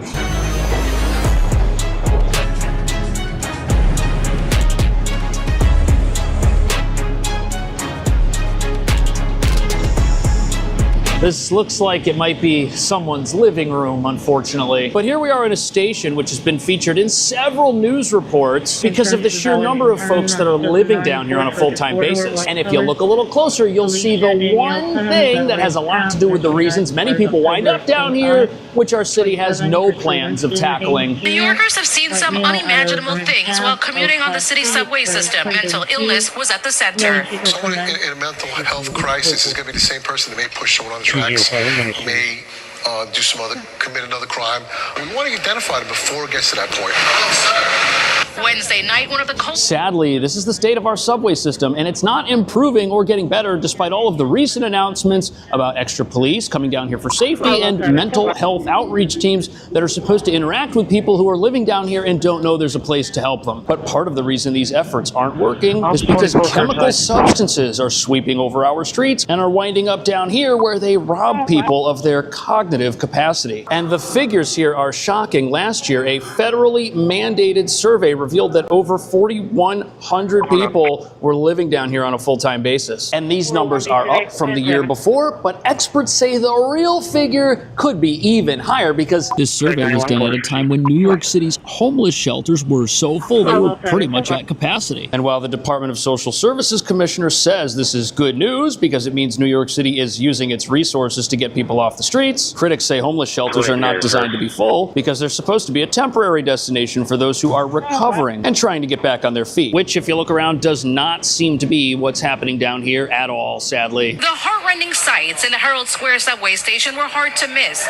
Men and women laying on the cold concrete, clutching for warmth. But not everyone wanted help, some packing up to take shelter at another platform. Realize that this report includes footage that was taken from this very pathway where I'm standing right now, and it hits the nail on the head because it mentions in passing that people are doing things down here that keep them down here. Things which contribute to one's reluctance to seek better accommodations or get off the streets to begin with. But part of the reason people are refusing treatment could be that they are caught up doing things to themselves that would not be allowed in a treatment facility, or that the treatment facility would try to get them to stop, which is probably why the video shows people who are refusing help, who would refuse clean clothes, a shower, a hot meal, and a place to stay. Perhaps somebody would refuse those things if the consequence of accepting them caused their lifestyle to have to change. And what the news report mentions is that people who are encountered and refuse help often just relocate to another part of the subway where they won't be bothered. And the worst thing about all of this is these are circumstances the city was warned would soon overtake it. But nobody was listening, because last summer many of the same problems identified down here at this station were also identified on the streets directly above it in Midtown. And what's so crazy about that is when the weather was warmer, nothing was seemingly being done to stop people from engaging in destructive behaviors above ground. And now that it's cold out and people are making their way down the stairs down here and living around here, we wonder how that's happened. We act like we're shocked. One local shop owner says he's got to wake people up who are sleeping on his doorstep just to be able to open his business and make a living. Others mention that they constantly see people fighting and screaming and going after each other. It's total lawlessness up on our streets. And now we're somehow surprised that total lawlessness has made its way beneath our streets. Are you looking for a place to stay? To stay housing, yes. She was assessed by clinicians who say she appeared to show signs of a mental health condition. She was taken to a safe haven bed at a city shelter. For us to bring someone to a hospital, we have to observe two things, right? Both the appearance of mental illness and also that the person is a danger to themselves or others. So here we've got a woman who says she's been living on the streets for 5 years, and sadly what that means is the trip she was filmed taking to a treatment facility probably wasn't the first one she's taken, which goes to show you the challenges that our city is facing down here. Some individuals find themselves down here because life has taken a wrong turn. They're depressed and they need a helping hand, while sadly others find themselves down here because they're using things that keep them in the state they're in. But sadly, this reveals that our city doesn't have the resources to help either group of people. Although they're probably better equipped to help people who are of sound mind and realize that they need a little help to get off their feet and are willing to take steps in a positive direction. And unfortunately, the city has zero tools to help those who might be suffering from decisions they keep making on a regular basis and have no incentive or desire to stop making. Something which becomes readily apparent to anyone who's ever walked around the subway and just looked at the surrounding. But none of this should be happening because in Midtown, just steps away from where we are right now, the city has around 15 facilities above ground that are all designed to help people who might be struggling with some sort of abusive disorder. Yet, according to the New York Post, local residents say that these expensive, government-funded facilities just seem to be making the problems on our streets and now in our subway worse because they act as a magnet for those who need a greater degree of help and can't get it from those very places. And all of that is causing the homeless population down here to surge. Since the start of the program in August, which operates in 3 areas of Manhattan overnight beginning at 8 p.m., the city led team made contact with over 7,900 homeless New Yorkers. Over 2,600 received care. NYPD says transit crime is down 35. So from August until last month, 7,900 people were located down here. 2,600 of them were treated. That means we've got 5,300 people who are down here, refused treatment, and now could be anywhere. Now, what we don't know is if those 5,300 people include duplicate encounters. The report doesn't mention that. But there are around 100,000 people living in New York City's homeless shelters at the moment, and if 4 or 5% of those individuals decide that they don't want to stay in those facilities and they come down here, the numbers we're seeing on the news and in recent surveys do make sense. But the worst part about all of this is that while our leaders and even the media to an extent paint this as some new, unpredictable phenomenon that just came out of nowhere, the truth is that our laws have stopped the city from helping those who actually need it for so long that all of this was inevitable.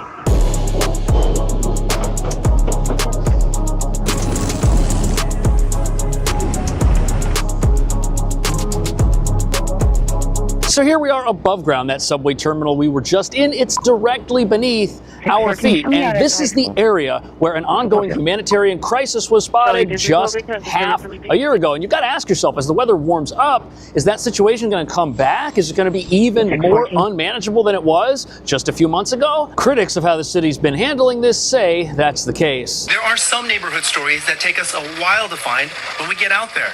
This isn't one of them. To the glaring presence of the mentally ill, to piles of trash, and even piles of city bikes. There's also what locals describe as a constant presence of loitering 8th Avenue in Manhattan. So, this news report, it's from last summer, but what's shocking about it is it was filmed right over here, and now all of the problems that were in that report are now present below ground. And even though the city hired an army of sanitation workers and caretakers to come here and try to do interventions, the problems weren't solved because of their outreach efforts. Instead, the problems up here just went somewhere where they aren't visible, and it looks like a victory until one decides to look a little closer. Things up here are still really bad. We've got EMTs responding right now to somebody who's in distress. It appears the individual here was sleeping. He's okay. He's talking. He's responding to officers. But this is the type of distress that is afflicting people, which in many cases is self-inflicted. It's just our laws don't allow someone who's in this type of situation to get actual help or actual treatment, which is why these problems persist. And it's sad. Some of these folks, they don't know the type of shape they're in. They don't know that they need an actual intervention, but our city's not in a position to do that for anybody, which is why so many people are out on the streets perpetually. Over here at the McDonald's, you've got people exchanging something in a secretive manner. I'm not really sure what it is. This part is getting bad. You know, we all know that it's getting bad. Obviously, if you come out late night, something might happen. There have been plenty of recent signs of how bad things have been getting. It's not just residents who are at wit's end here, but businesses, including the garment district. The most amazing thing about all of this is it's happening in New York, a massive, progressive, sanctuary city where the people running it claim that compassion is their middle name. But what exactly is compassionate about allowing people to destroy their own lives without even realizing it? And with our city decriminalizing things like robbery, theft, and assault, a system has been created that allows those who plan on living destructively and